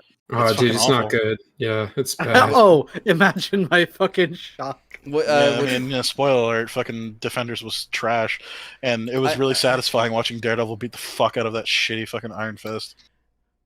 Oh yeah, I did see that clip. So that was the fucking guy- stupid. So some of the animators who did Death Battle, they like made their own thing called they made their own like little group called Hypergauge, and they released a bunch of like 1 minute melees. One of them was Akuma versus Iron Fist. The premise for the fight was Akuma watched Iron Fist, got really fucking mad, got into a plane and flew to New York to beat the fuck out of Iron Fist. Sounds like Akuma. And he literally runs into the fucking room holding the poster going, "What is this? Mockery!" It is. Sorry. It literally is. Asking not only what animation. can be found, but also who is looking and why. What? This guy Damn it! Oh man, we're fucking. I a quarter of the almost way through this don't movie, wanna and he hasn't said replay him, so- shit. We're fucking. We're on. You're we're gonna have to fucking- put him 5 seconds back just so I get context for like that last sentence. Okay, my Okay. bad. Let's talk about better things. It's my fault. The replicants a mirror to our own humanity, asking not only what can be found, but also who is looking and why.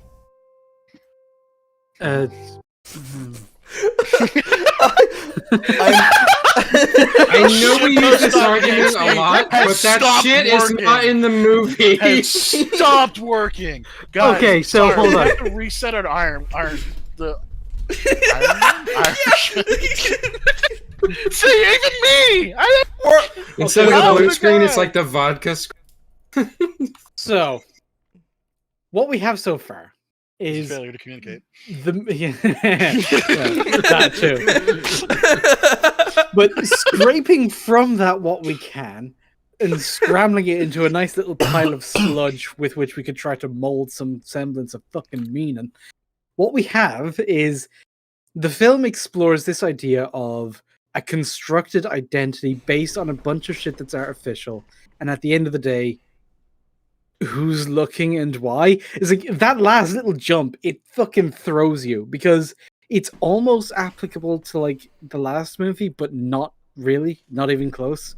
Because in that movie, at least there's this parallel to mankind trying to question God. In this movie, you don't get that. You don't even get close. In this, you just have K or Joe, Joe K, Joke, whose Ah! whole thing is everything about him, everything about his life, everything with which his capacity for the human experience has been applied is fake. It's all fake. The job he does, he doesn't really have a choice. The place he lives isn't really his home. The girlfriend he has isn't real, but it's the only kind of emotional connection he has. Everything about this dude is fake dabba-dee dabba-die. So you go from there, it's like, okay, so he has this identity that's he's fake, everything he loves is fake, everything he does is bullshit, all of this shit. But to him, it's real because he's real, at least to him. It's just like the center of like his own experience. The only frame of reference he has for the whole world is just himself. So, okay, fine. But then you jump into this other thing of like, who's looking for like the humanity and why? It's like, you sound like you've just asked a really deep question. The problem is you're a fucking idiot. Yep. And also not really basing that on anything in the movie, which makes me worried as to what your next point might be. Oh.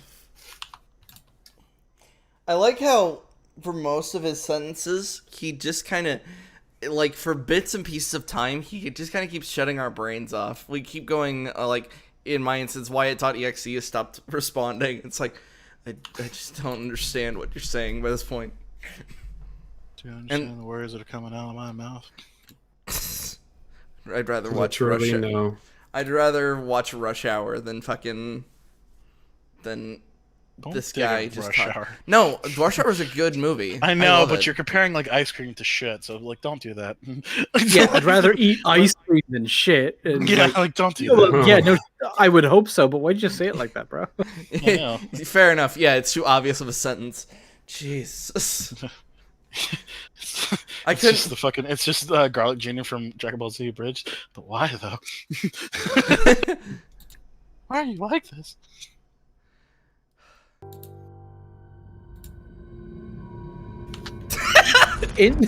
Integral inner self.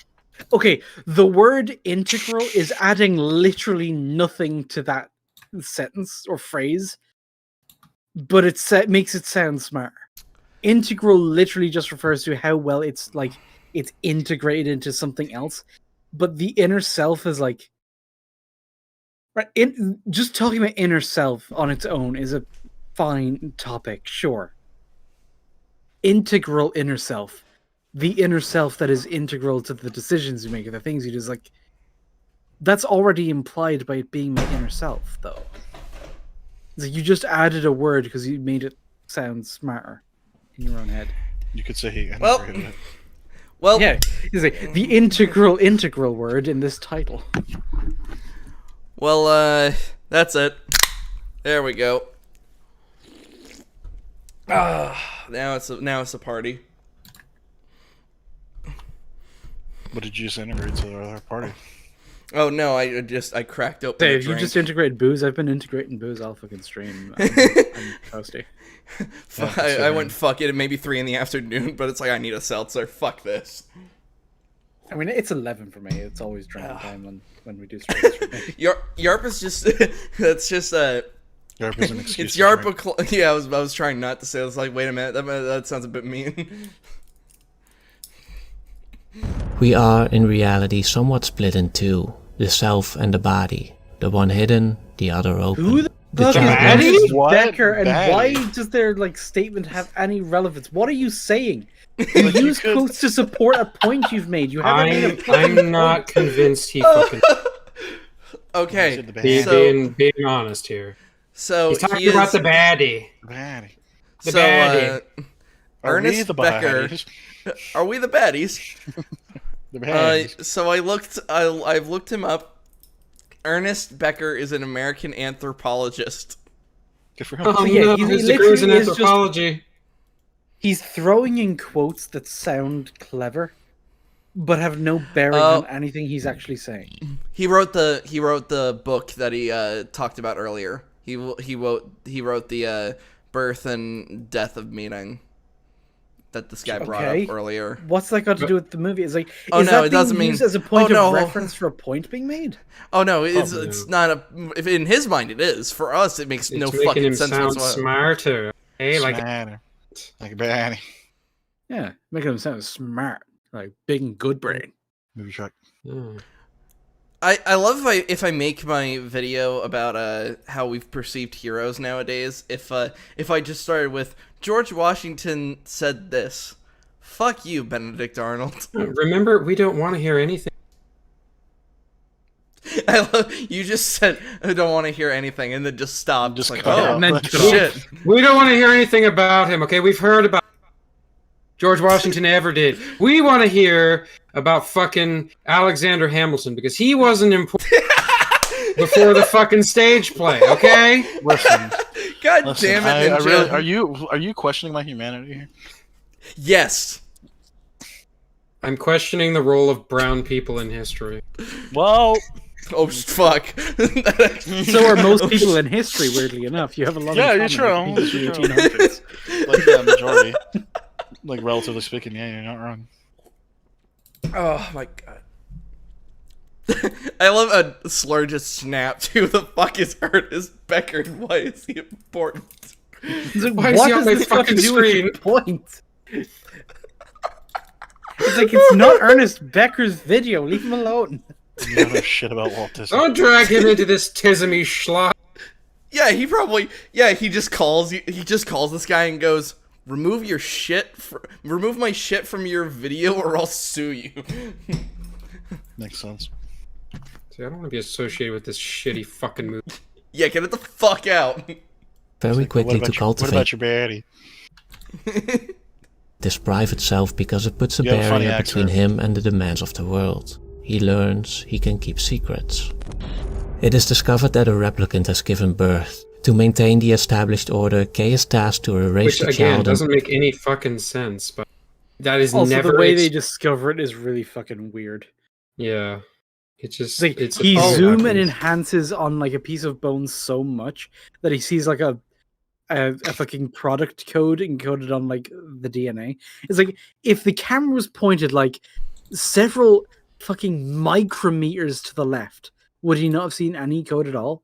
Or is that code like permeated across all of like the strands of like the fibers of her bone?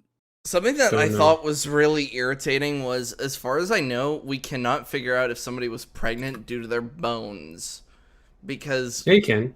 Yeah, how you so? Like I'm a little confused. Like run this through me. Okay. So the birth canal Right. gets stretched when a woman has a baby. Right. I understand The that part. bone physically separates. Yeah, women are creepy because they're like fucking Oh. snake people.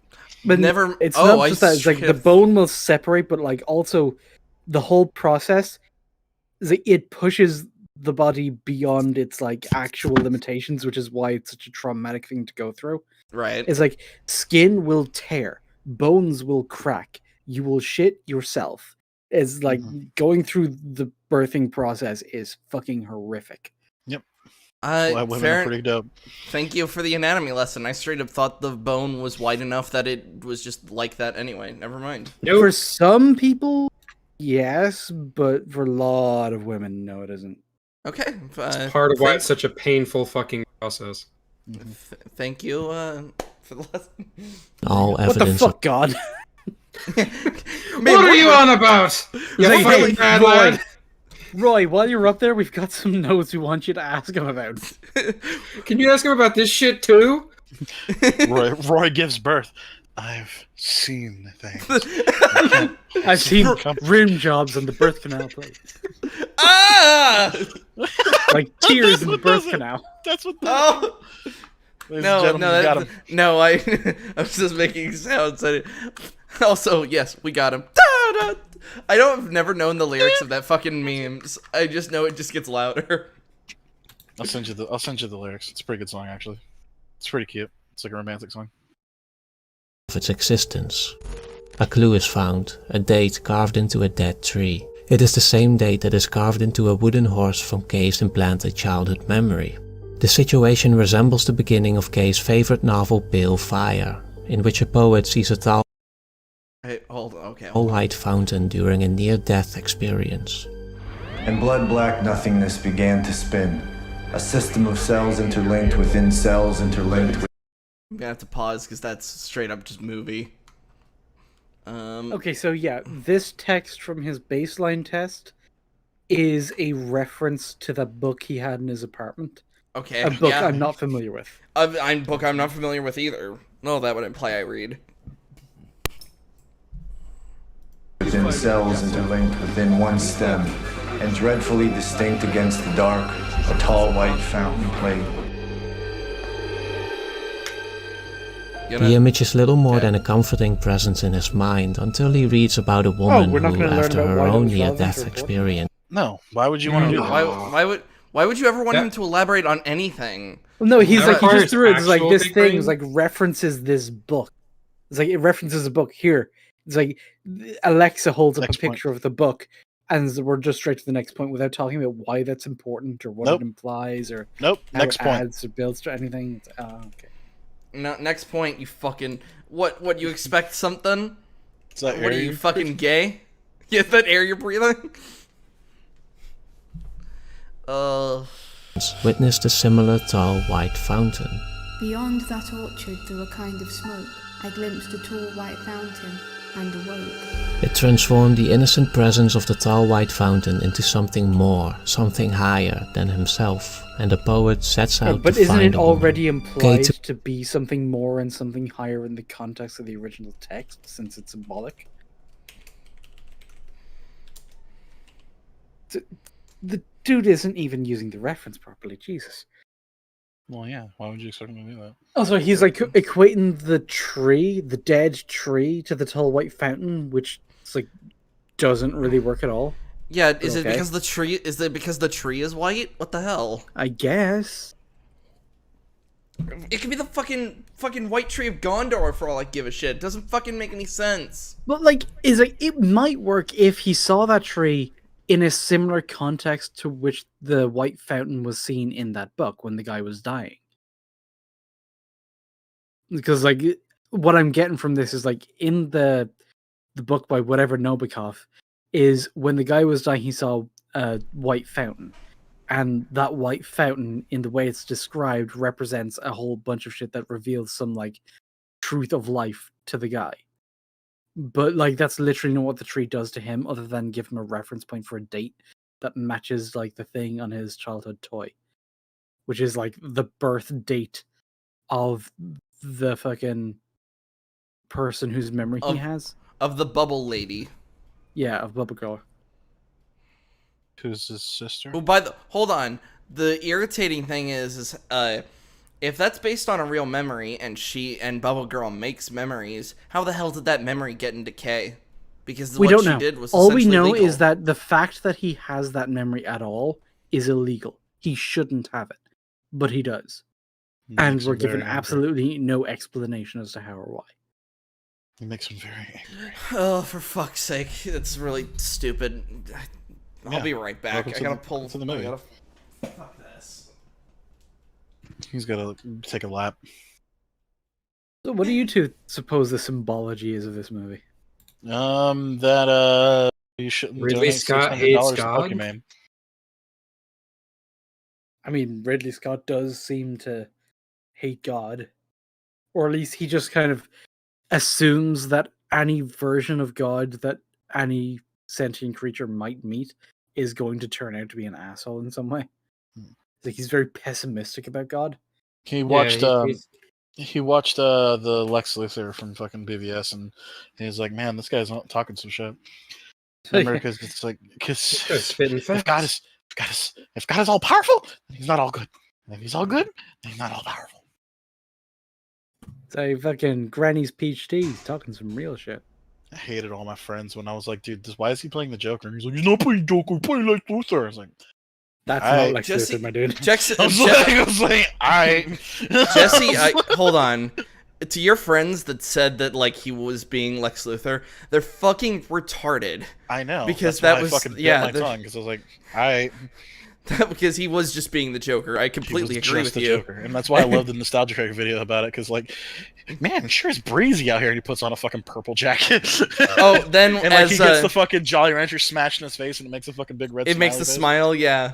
I will admit, I'm not, like, the biggest Nostalgia Critic fan, but when the joke lands, it lands. It lands. Yeah. This can't be the only one. He literally shoves a fucking Jolly Rancher in another guy's mouth to bribe him. It's like, dude, It's Sherry. Like, this might be a comics thing, but it's like, that's not Lex. No, it's not. Well, No. a state senator goes to his office and he starts shoving a Jolly Rancher in his hand. The senator's just looking at him like, well, I guess this might as well happen. Don't put that in Yeah, I don't know why the senator just lets it happen. He's like, he lets oh, it happen, fine. and then like the creepiest part is that fucking Lex licks his fucking fingers. So I think he was just gonna like. I think he was just testing the water. It's like, all right, I guess I'm fucking this guy later. Cherry. It's that is It's objectively the best flavor. God, dude, that movie's so fucking awful.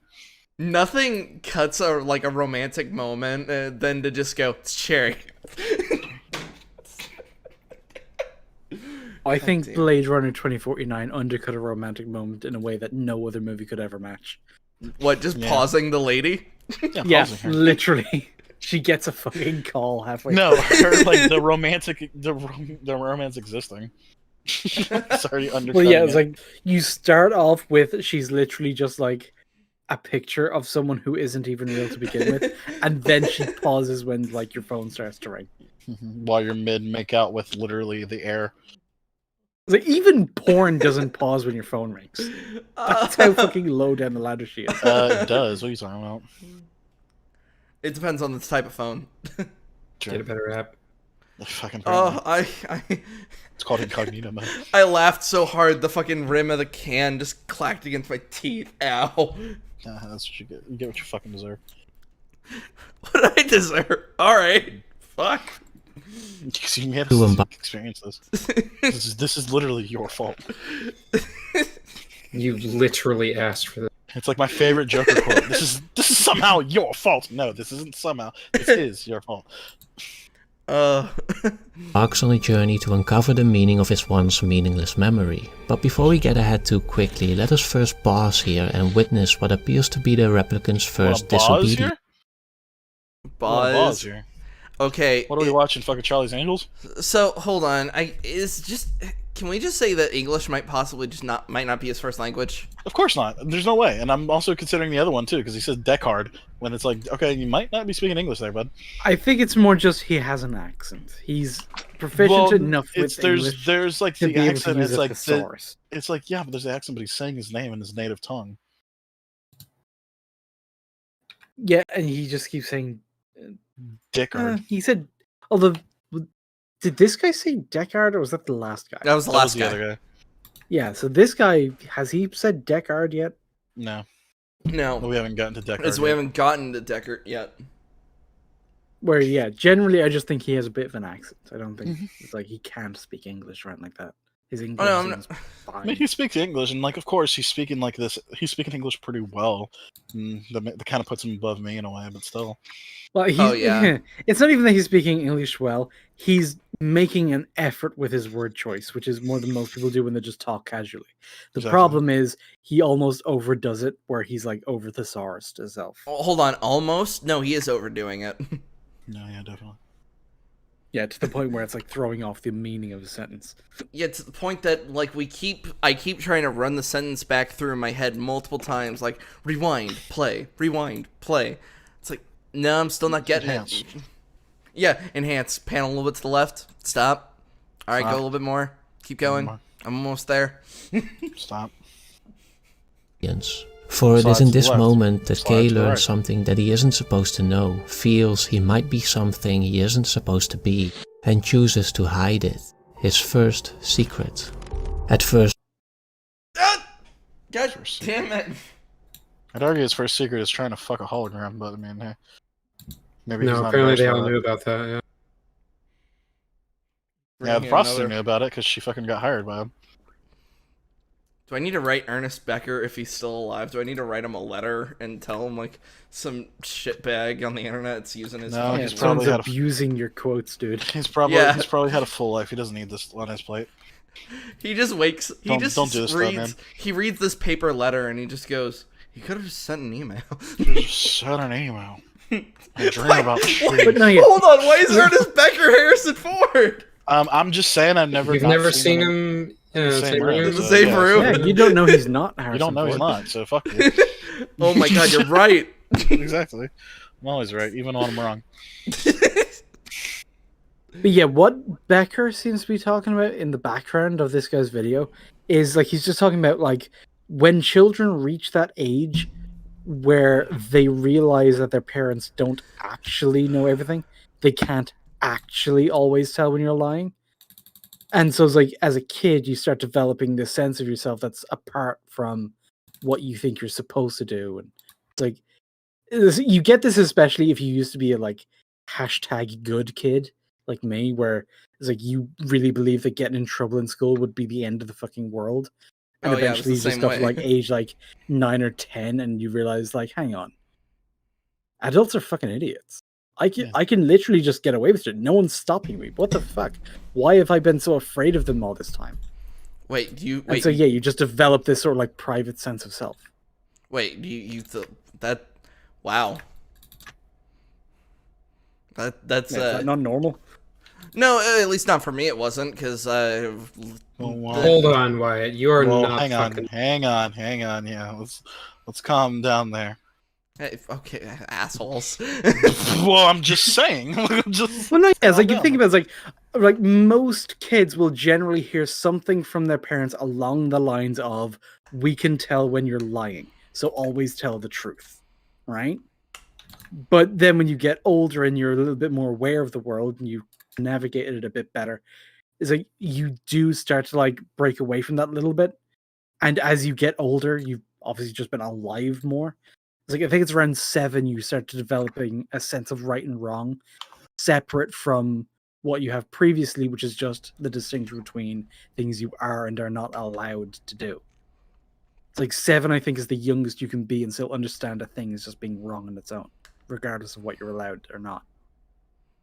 And then from there, you start like developing a sense of your own personal self, which then obviously just fucking goes on steroids and goes insane when you're in your teen years because we are very poorly designed. Huh. This is just my nature. Oh yeah, no, I was led to believe that nothing is true because everything is Everything's assumed to be everything's assumed to be a lie, even basic truths, and even if you're wrong, that's viewed as a lie.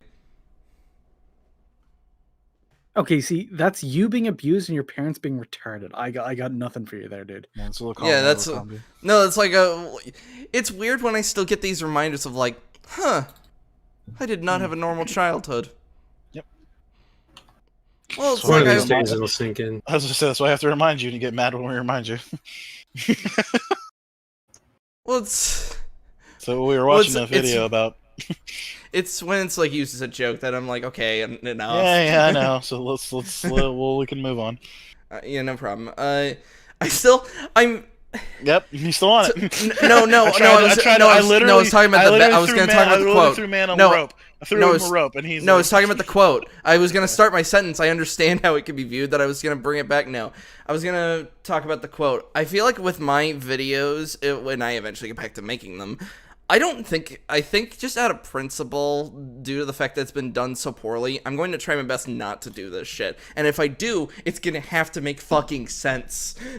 That's not even like some groundbreaking achievement. That's the bare fucking minimum. How dare you try to make sense?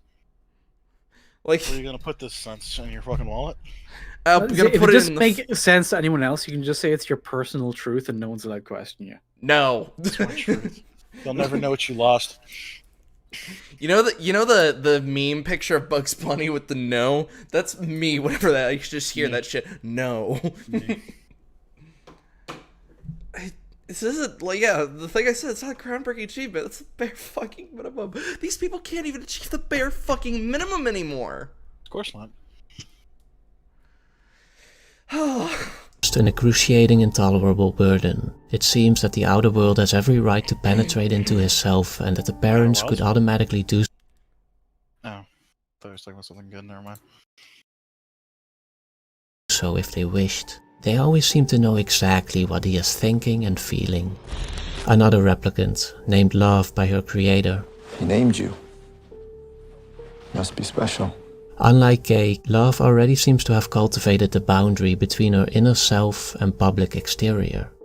When a new replicant is brought into the world... Sorry. Okay, this seems to be assuming that Kay doesn't have the same thing when he already clearly does, because the emotionless, expressionless self he is at work is not the same as the person he is at home. So this idea that, like, discovering that he might be the secret replicant Jesus, that's not the first time that he's done that. That's not his introduction to that concept.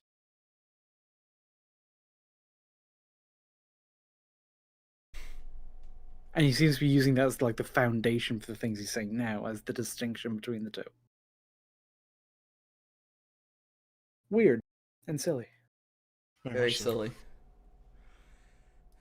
Also, I couldn't help but giggle at just the person just falling out of the sack. Oh yeah, he keeps showing that, and it is so fucking weird. Like, you ever notice how, by the way, after the person falls out of the sack like rises into the ceiling? Like, watch. Her inner self and public exterior. When a new replicant is brought into the world, Love...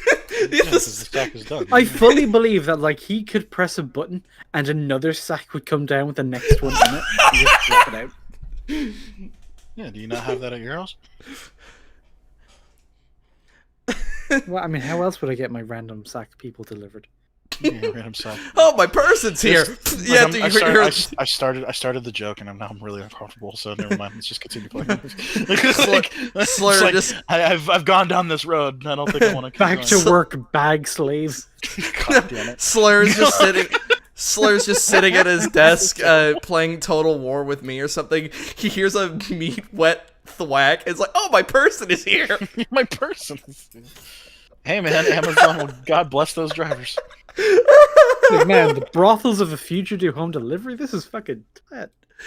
This is literally the tits.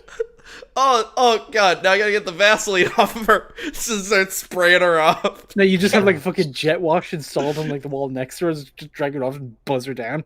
Yeah. Oh, God. Jesus Christ. Alright, we're watching the fucking video. Let's fucking move on. Alright, Max is getting uncomfortable here. I'm not fucking liking this part. Let's fucking move on. Max is getting upset. Love is clearly moved, an emotion she hides from Wallace the moment his artificial eyes enter the room. In his gaze, she remains stoic. The best angel of all. That's the same face she always has, dude. Alright. No, she doesn't Yeah, change, this she's sort a of robot. resting bitch face. Your love. We learn that even the best angel of all can hold secrets. But then he discovers that he can lie and Wait, Oh, Angel. In the Blade Runner shit, it's like angels would be more analogous to the humans because they are the ones closer to quote God, which would be Tyrell. So Deckard would be like an avenging angel who tries to prevent the humans from uprising against God. That's literally his job, if you're going to look at it in that framework. Describing her as like the imperfect angel seems very strange. I hate this. You should as well. You should. Oh, Not Becker's back. I bet this Yeah. guy has a much better video. Becker, the American Anthropologist YouTube channel. Be sure to be sure to like and subscribe. Shout out to the poggers in the chat. Ours in the chat. Thanks for the $600 donation. I won't marry you. F's in the chat for this retard who used my quotes in his video. Why are you people here? Who are you? There's fucking Pog, my dude. It's a little cringe. I'd watch Harrison Ford play Among Us. This dude is, I swear he's like 0% based. I'm imagining Harrison Ford playing Among Us. Oh, this guy is pretty sus. I don't even know what that means. What up, my fellow sussy backers? Was he doing his task? I wasn't looking because I kind of fell asleep. He's like, he gets sent out the airlock and he's still snoring. What? It must be the killer. Who Who are you people? Why are you in my house? Callista! There's people in the chat talking to me. A skeleton just appears. Oh my God. Why does it always have to be skeletons? Oh my god. found out. It is a great and liberating moment. This anxious first lie. It represents the staking out of his claim to an integral inner self, free from the prying eyes of the world. What are you talking about? I don't fucking know. All mirrors can only lie? What the fuck does that mean? That sounds like an emo album. Mirrors lie. How do you know your eyes? But like I said, it's like what he's saying literally doesn't apply because this is not the first sense of an inner self that Kay is supposed to have. It's like if what we said, like as criticism for like world building shit, the way Kay is presented, it's like he's not supposed to have an inner self, but he's presented as having one regardless. If the whole idea was that this fucking secret that he might be replicant Jesus is going to be his first lie, is going to be the first thing he has that's truly his own, that's real, then doing a version of this where as a replicant who was built entirely for the LAPD, if he lived in the barracks, if he didn't have his own home, his own utilities, his own fucking robot Alexa girlfriend, if he didn't actually have any of that, but then this secret was like the first thing that was ever actually his, then this might have a much stronger case, but it doesn't.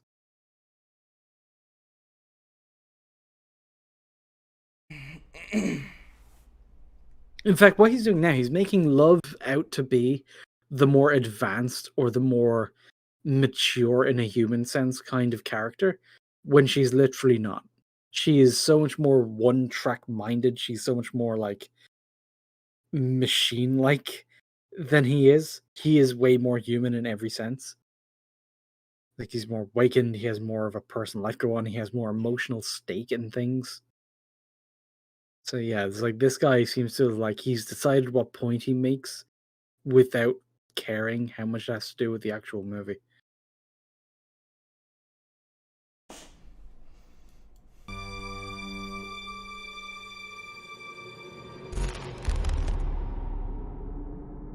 There's a consequence to this duality between our inner self and the outside world, as later in life we discover that our interiority is utterly personal and unrevealable, and hopelessly separated us from everyone else. We observe the faces of others and our own in the mirror, but these are only exteriors. They are not Oh wait, hold on. These are who only we feel exteriors. ourselves to be.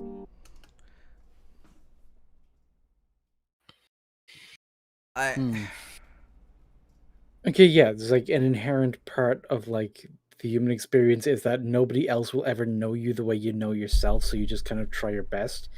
But like what he says, like this interior self is unrevealable, which is not true. The entire premise of human connection is we start getting glimpses of the person beneath. Like just your like even just phrases like your true self or your inner feelings. It's like we develop these phrases to describe something that's fairly real, which is just getting to know someone on a really personal level. It's not that complicated. Hard to articulate, sure, but it's something we can all Clearly. kind of describe in our own way. But he's saying is like this is something that's like it can't be done. It's the tragedy of having an inner self is that like it's lonely and it's entirely personal and cannot be shared. It's like I mean, don't it agree. it just depends on what you have. Like if, like I personally feel like my brain isn't wired properly, and that like that causes me to have a hard time like properly expressing practically anything. But I can still kind of articulate that. Like it just depends on. I don't want to say how far gone you are, but like, just depends on what your personal situation is. Or even just like by talking to you for an extended period of time, I might be able to get an impression of like the specific way in which you think you have difficulty. And like that in and of itself is revealing. Mm-hmm. So it's not like this is something that cannot be understood. It's like that, and he's just wrong. In fact, the whole point of making art in the first place is expressing feelings that are hard to describe with normal words. So even though it was like, I can't describe my entire situation or every single second of what I've been through, but I can express through this like story or this picture or this song what I'm feeling about it, and you can get that feeling. You know how I'm feeling towards this video? God damn it! Just fucking break something. I love like edits of that, whereas they cut out the audio and replace it with re. They just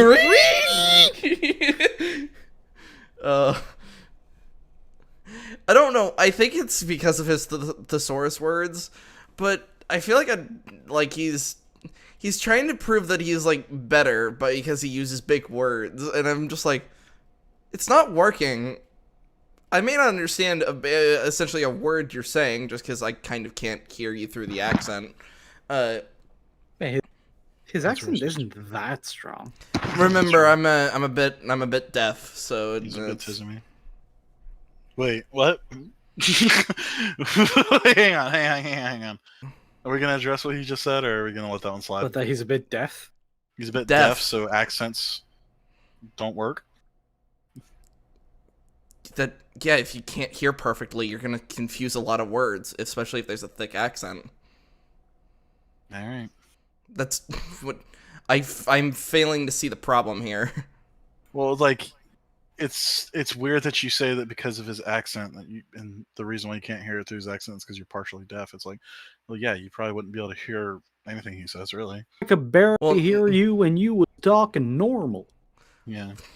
Well, yeah, I bet I wonder if he did simplify it down, if I would still be able to understand him. I'm trying my best to like weave through all the fucking words. Is it just the words you're getting caught up on? Like you don't know what some of them mean, or is it just like yeah, and it's making me feel a tiny bit stupid because it's like, oh, you're using big fucking words. Like, come on, talk normal. And the accent definitely isn't helping because I'm having to fight through that.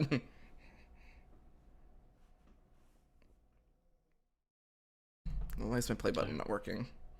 Which allows for articulation and interaction, but only to a certain extent. We never seem to be able to fully express all that is inside. And so the parts of ourselves that we value the most, our dreams, thoughts and inner feelings, become the parts we're least able to communicate, leaving us with a fundamental longing for connection, a dream of being interlinked.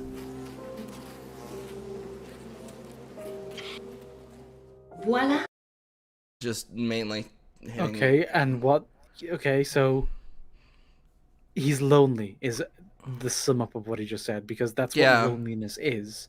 A craving for connection, an inability to, or a lack of like recipients to our attempts at expression. So if you're someone who just cannot put what they're feeling to words are, then you're going to have a lot of trouble building friendships that you feel are fulfilling in any way. So I guess there's that. But again, Also- this is all like tenuously connected to the movie, and he's doing a shit job of like He's doing a very poor taking job. this like thesis about connection and using it to say anything about the movie. It's like in search of the distinctively human. It's like he's just saying it's like that in and of itself is distinctively human. In which case, sure, I guess. Yeah, it meets your bare bones definition, I guess. On the visual here, like I know it's interfering with the like because of the bowl. So we got a steak, we got a tiny bit of a salad, and we got the shoestring fries. As we were talking about this earlier, I don't think like this would function as a meal. It's just, I guess, I can understand what the shoestring fries would be a bit of a problem, because I feel like we're so accustomed with having that with burgers. You know, why not do like a baked potato or something? Yeah, or like at I the said, it very just feels least like steak fries. I'll say it just like I don't even know about steak fries. It just feels like a clash of foods, to be honest. Like It's literally not though. I was know, going to but, say like- that's in America we don't really do fries with our steak. I think if we were gonna have a potato thing, we'd have either a baked potato or mashed potatoes. Or mashed. Boil them. I mean, stick 'em- you can get Stick 'em in like the stew. steak and fries in restaurants, like in America, which is where I had it because there was a steakhouse up at the hotel. It's like, yeah, it's like steak fries, as you call them, or just like chips to us. It's the same Yeah. thing, but slightly thicker. So it's like saying it's a clash of foods, or it's like they don't belong in the same plate. It's like it's a really pedantic line in the sand to me. Well, with shoestring fries, I'd almost say you're not tasting potato, you're just tasting the salt, because those are the when I think of those. It depends what ones you get. It's like Yeah, 'cause- really like extra thin ones, or ones that are like over fried, where they basically just are a carrier device for salt and ketchup. And that's the thing. Sure. Like when I see these fries, I immediately think think of McDonald's. like McDonald's fries. Same. Like, they kind of look like McDonald's fries, to be honest. And yeah, that's why I'm just like, man, like, is that the potato you would want for your dream meal here? I just thought of something. This just literally popped in my head because we thought of McDonald's. We've been thinking about Cyberpunk. Fifth Element doesn't do half a bad job at like things like product placement. Because remember, there was literally the scene during the chase scene where they're at the McDonald's drive-thru, and they crash into the McDonald's truck. I don't remember that movie that well. Okay, I don't never remember mind. the McDonald's thing. Is Yeah, actually, I've really I'm blanking It's on that. it's not a blink if you'll miss it, but it's a momentary thing during a chase scene. Them crashing into the McDonald's truck is definitely a blink and you'll miss it.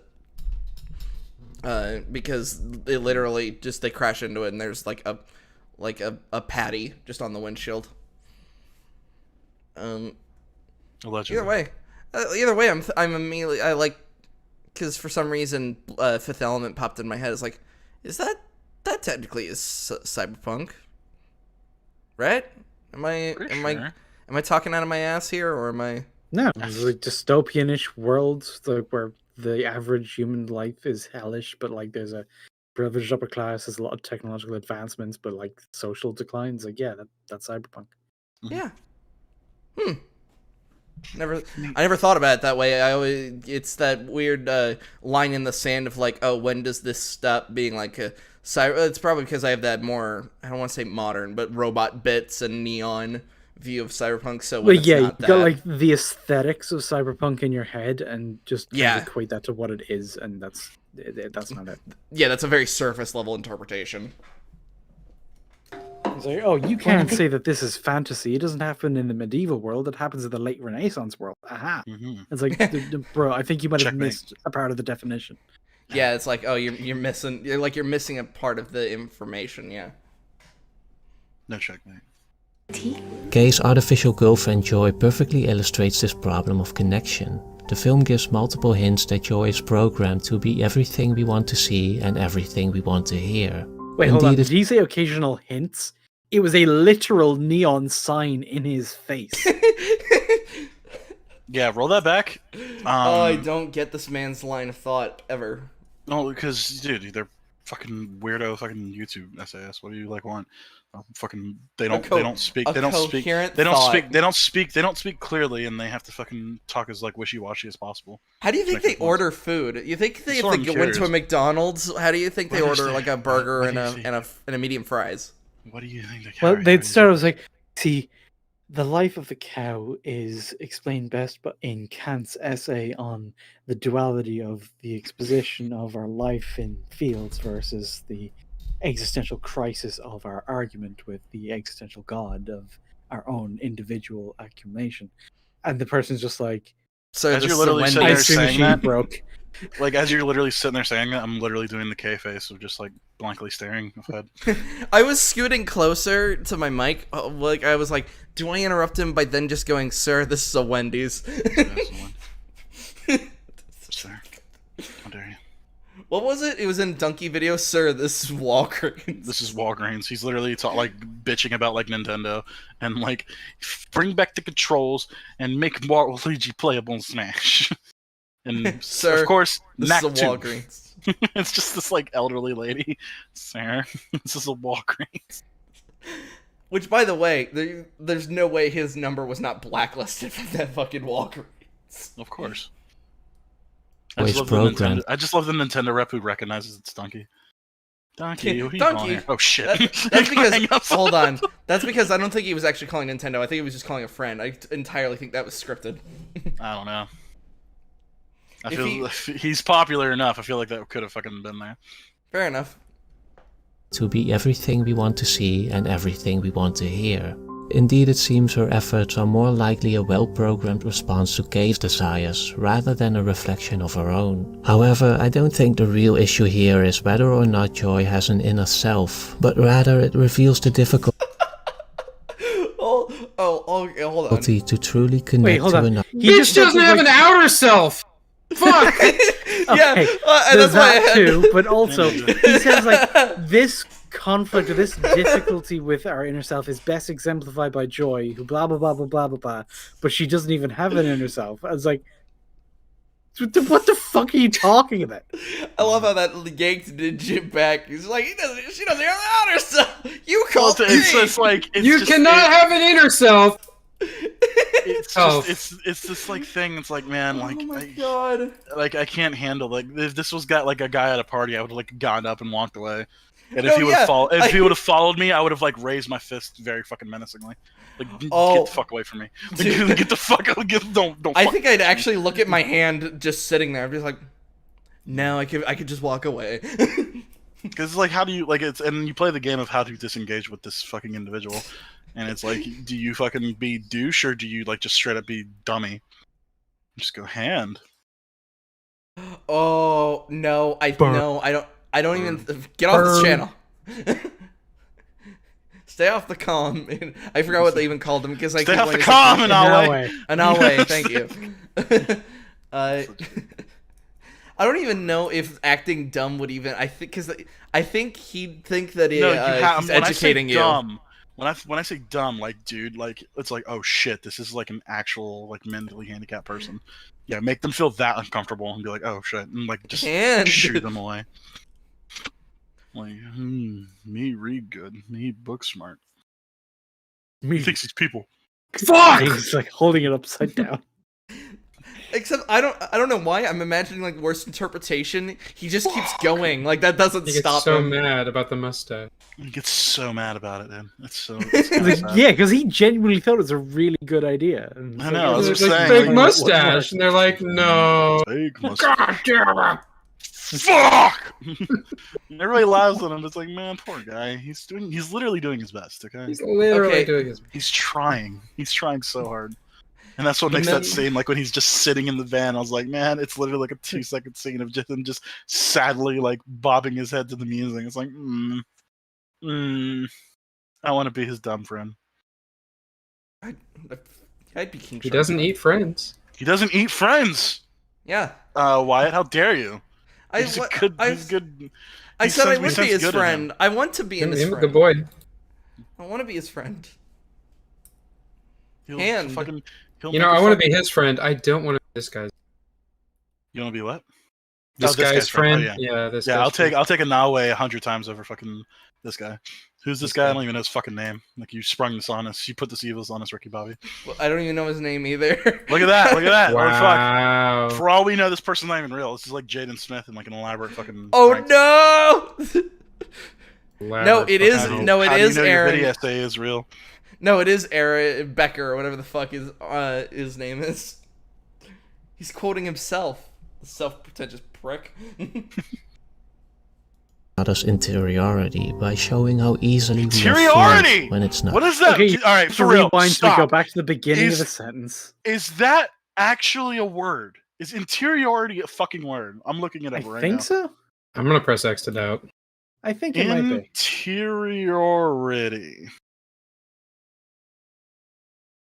Interiority, the quality of being interior or inward.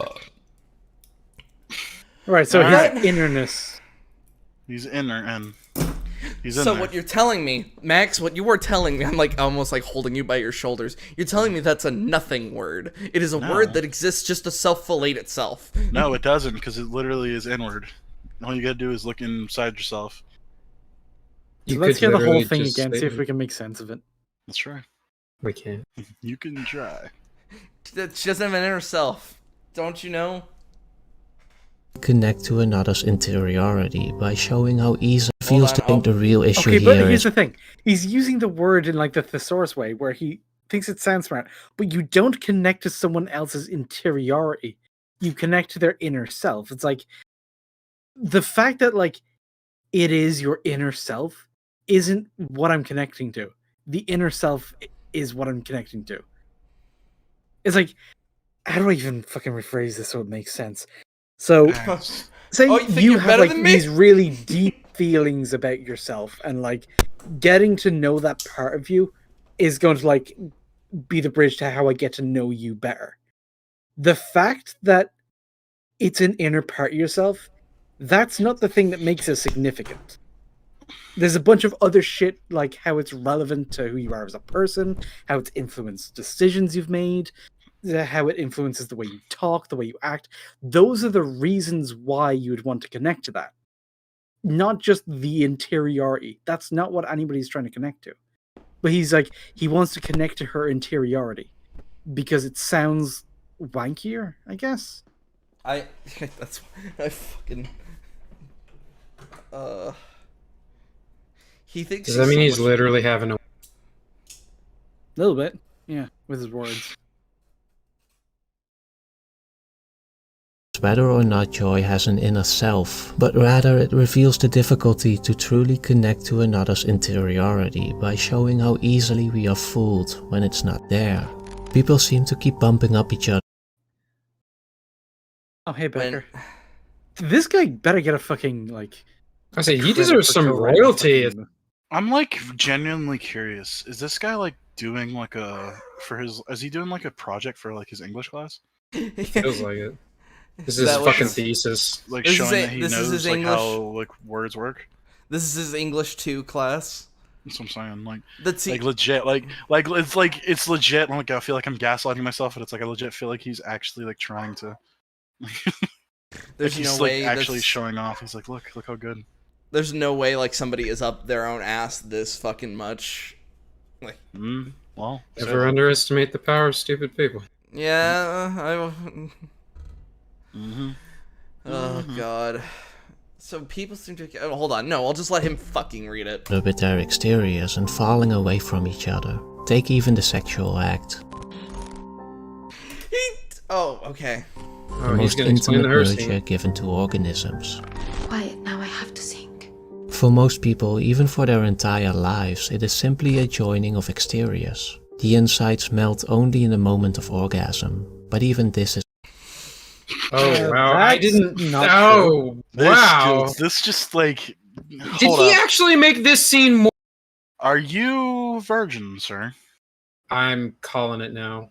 I'll take that There's fucking nothing action. like there's literally nothing wrong with being a virgin. It's fine, but like he's saying, it's like two people have sex, but it's just like they're meat slapping together. It's they're only like, when they both Is this- nut that they feel any kind of connection. they to like the they other melt. person. Like he's actually implying like fusion. Like it's like Is this when how, they orgasm? I mean, I prefer the Patara earrings, but some people. I prefer the. It doesn't feel as good, to be honest. I No, know, I but, prefer the. I prefer the ponytail. What? It's a Avatar. Avatar. Ew. What? Oh, Nobody likes your references. Oh God! Oh God! Nobody likes your How references. dare you make me think of that movie? I thought we were friends. It's some guy's favorite movie. Or You so only I've see heard. it 3 times. Why? Why'd you do that? to Nobody yourself? knows. So I love. Suicide is not the answer. Stop it. Get some help. Maybe it is actually. Maybe for once it is. It's your answer to Blade Runner. Welcome to chaos. Take the bullet. Just take it. Take it. Get some help. It's brief. Fucking goddamn it! I can't believe I have to fucking rewind this shit. For most people, even for their entire lives, it is simply a joining of exteriors. The insides melt only in the moment of orgasm, but even this is brief, and the melting is not a communication. It is a physical overcoming of separateness, not a symbolic revelation and justification okay, of so when one. we nut, we overcome our separateness. Yeah, My when we dick nut, can pierce we, the AT field. when we nut, we become. Oh no! We become one. Don't confuse nutting and the AT field. That's their. Oh no! Oh no! Oh No, no! I'm turning to fucking. Okay. Oh no! I don't feel so good, Mr. Stark. Oh no! I don't Oh feel no, I'm so- gonna I don't third feel so good. impact. Oh my god! All right, okay. Fucking We're almost at the end of black- this fucking video. Let's keep fucking trekking along. Almost. We're not even. We're just past the Shit, halfway we're point. done. Why is he so long? I keep picturing that scene of Asuka being like, Oh man, I'm so glad "Oh, you Mama, put it out. are you watching me?" It's like, Oh no. Oh my god! Stop! Stop! Stop it! Eat a bullet. Eat a bullet. Eat a bullet. fuck Oh. in Minecraft. Oh man, the cringe. It's too much. It's reaching peaks. Oh god. I thought we weren't gonna have that much fun here. We're having a fucking blast. Yeah, Not because of this fucker. Yeah, because not of him, because no. this guy at all. This guy, if we met It's him not at a even the party, shit that he says, he's using somebody else's quote and deliberately misinterpreting that quote is what's funny. if he came And up that to us other like guy a, who he's quoting isn't even talking about the same thing he's talking about. He's just like ham-fistedly like drawing parallels to the quote in the movie. I feel like if we were all at like a party, we've all got either a soda or like a beer or something, and he just starts talking to us, I think all of us would just walk away from him. That's And what not you even as said. not even as a That's what I group said. though. Hold on, not even as a group, in separate directions. We'd scatter, just like we gotta get the fuck out of here. And like I would just like if we scatter in different directions, I'd be the guy that just walk into a wall like I'm fucking being told to walk forward. Just like do the walking animation as I try to fucking get through the wall. No, Or you I could just just go make up. like Joy and act like someone Just- threw USB off the roof and no clip through the fucking ground. No, that's what happened to me. I just no clip away. Just I edit that out in post. When everybody walks away, I fucking go. I pretend I'm joke and I go through the wall. Imagine what your life is. It's like you just appear T-posing and naked. It's like, sorry dudes, I'm not finished loading. Give me a second. Hold on, give me a minute. I'll be right back. Hold on, my ping's not that high. Oh. I don't even know if we do it in a subtle way. I think we'd just run.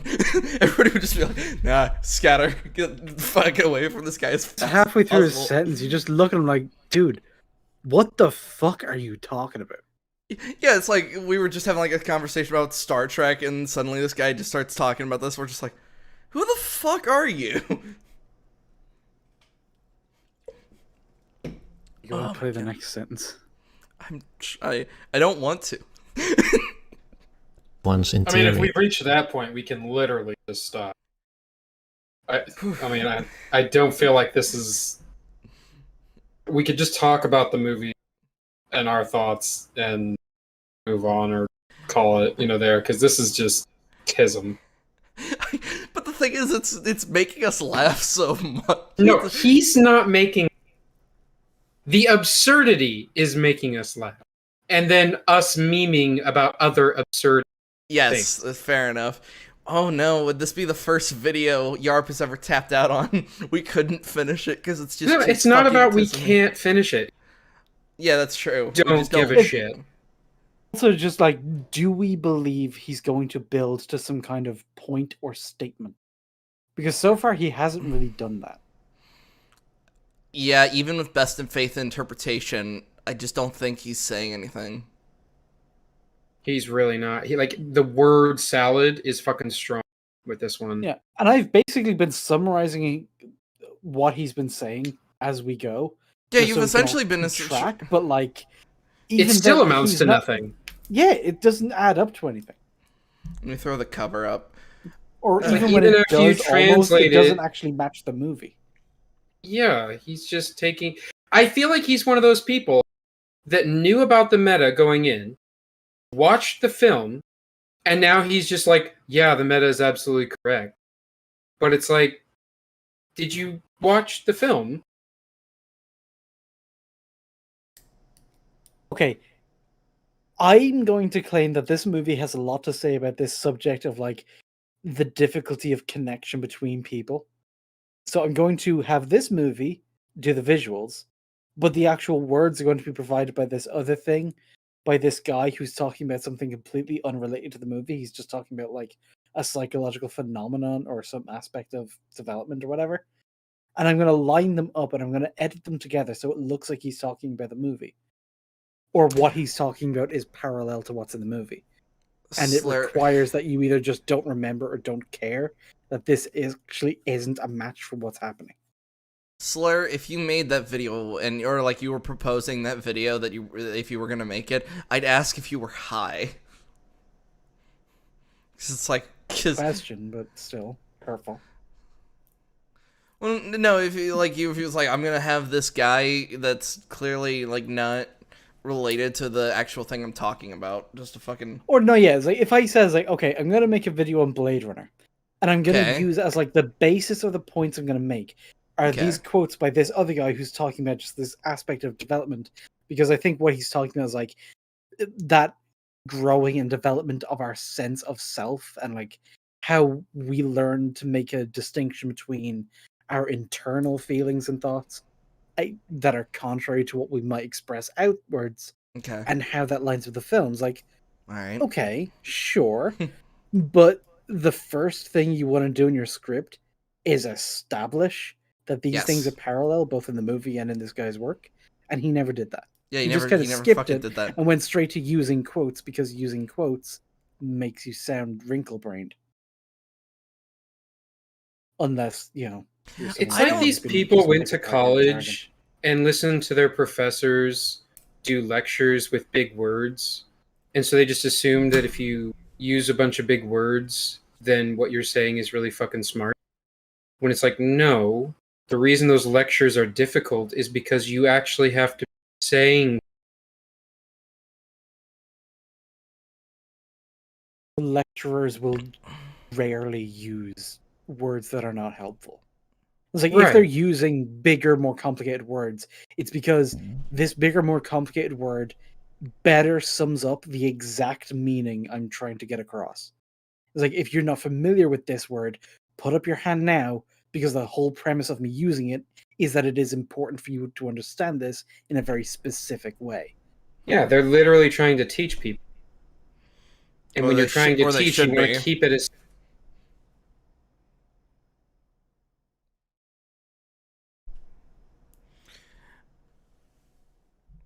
If I cut out, or was that... Ninja is like the very last thing he said, I think, cut off. Okay.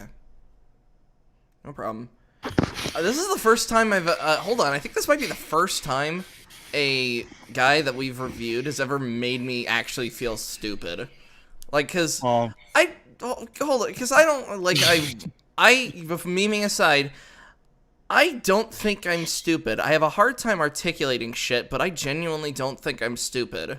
Yeah, memes aside, you're not stupid, but Like we poke fun. We poke fun at each other, but I'm not an idiot. I'm fucking stupid. That's the difference. I'm a fucking idiot. This person made me genuinely feel like, all right, what class did I just fucking miss? Where in my developmental thing? He used a lot of words that you didn't know, or what? A lot of words I just didn't fucking know, and also the fact he did just use I hate to sound like he just used a lot of big words, but that's kind of like he failed to articulate in the simplest way possible what. Well, yeah, his script is overwritten as fuck. He uses words that are more different or more elaborate than what are required to communicate the point, which is not good writing. Yeah, and like I said, but other than that, it's just using words that you might not be familiar with, or using words that like make the concept he's describing sound more clinical than it really is. That shit's just kind of that's the pretentious side of things. But I guess what confuses me is like, why is he the first? Because like Bob does that all the fucking time. Oh, hold on, Bob with Movie Bob. So. I'll admit, when listening to Movie Bob, I'm just kind of just it just kind of just turns into like a ringing in my ears starts happening, mainly because he's talking too fast. And unfortunately, when you slow him down, it unfortunately becomes like not too slow, but you can really start to notice, oh, he's not breathing. When does his sentence end? It's hard to break him down more than the fact that he tries to use some big words. Well, it's a combination. He's casting Wall of Runes every video, and people just clap to it. Yeah. With this, and this guy's doing basically the same thing. Except like I said, not I feel like fast talking. It's like I want to be good faith. It's like, yeah, this guy's just working on his English project, though. That's fine. It's weird that he decided to make a video essay about it, but I guess it's part of the project. That's part of the project. That's fine. And if he posted it to his YouTube channel, I was like, all right. I feel like I'd label that as my English project on Blade Runner. And it's like you think I'm memeing, but it's like, no, I legit had a fucking ex who, like, part of her, like, certification for getting the ASL thing, I don't remember it, like, exactly details off the top of my head, but part of it was to actually, like, upload a YouTube video of her, like, actually doing the proper signs and shit like that. Yeah, like, I get that. So I once tried to fucking, oh, God.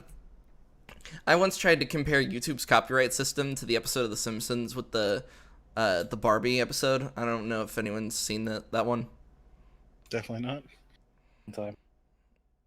It was a long-winded thing. I'll admit I did not do a very good job actually articulating my my message. So yeah, I failed that paper. Fair enough. Oh, what? Sorry, what did I come back to? What are we having? Oh, we tapped out. We're enough. just gonna chat about the video, not the video, the movie. The video. Well, I mean, it is a video in a way. It's movies are videos, but longer. I mean, the other after 2049 is only 7 minutes. If you wanted to just hop over to that. Also, do we want to just do the backup? Like, I don't know. We've been going for a minute, dude. And like, I got some other shit I got to do. Like, I feel like we covered it. Look, Blade Runner is a bit on the tismy side, but like, I guess you could watch it to see like what we are and like what we're talking about and form your own opinions on it. And of course, do your own thing. Yes. Blade Runner 49, however, is like beyond broken.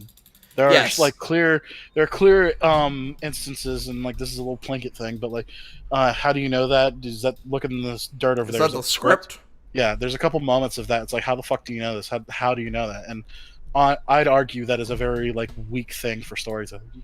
But worst case scenario with Blade Runner being a 5, I would argue 2049 is a 3.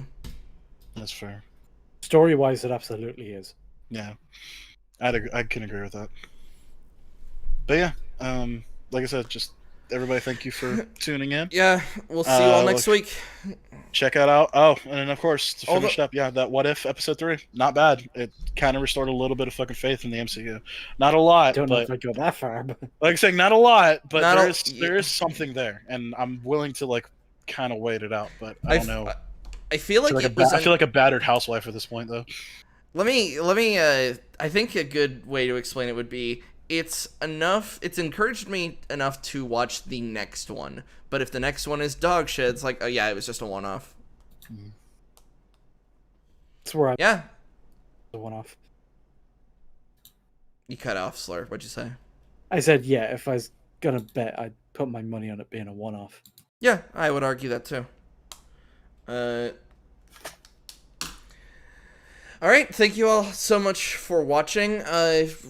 Hold on, do we have any special plans coming up? Because I was just looking at my calendar.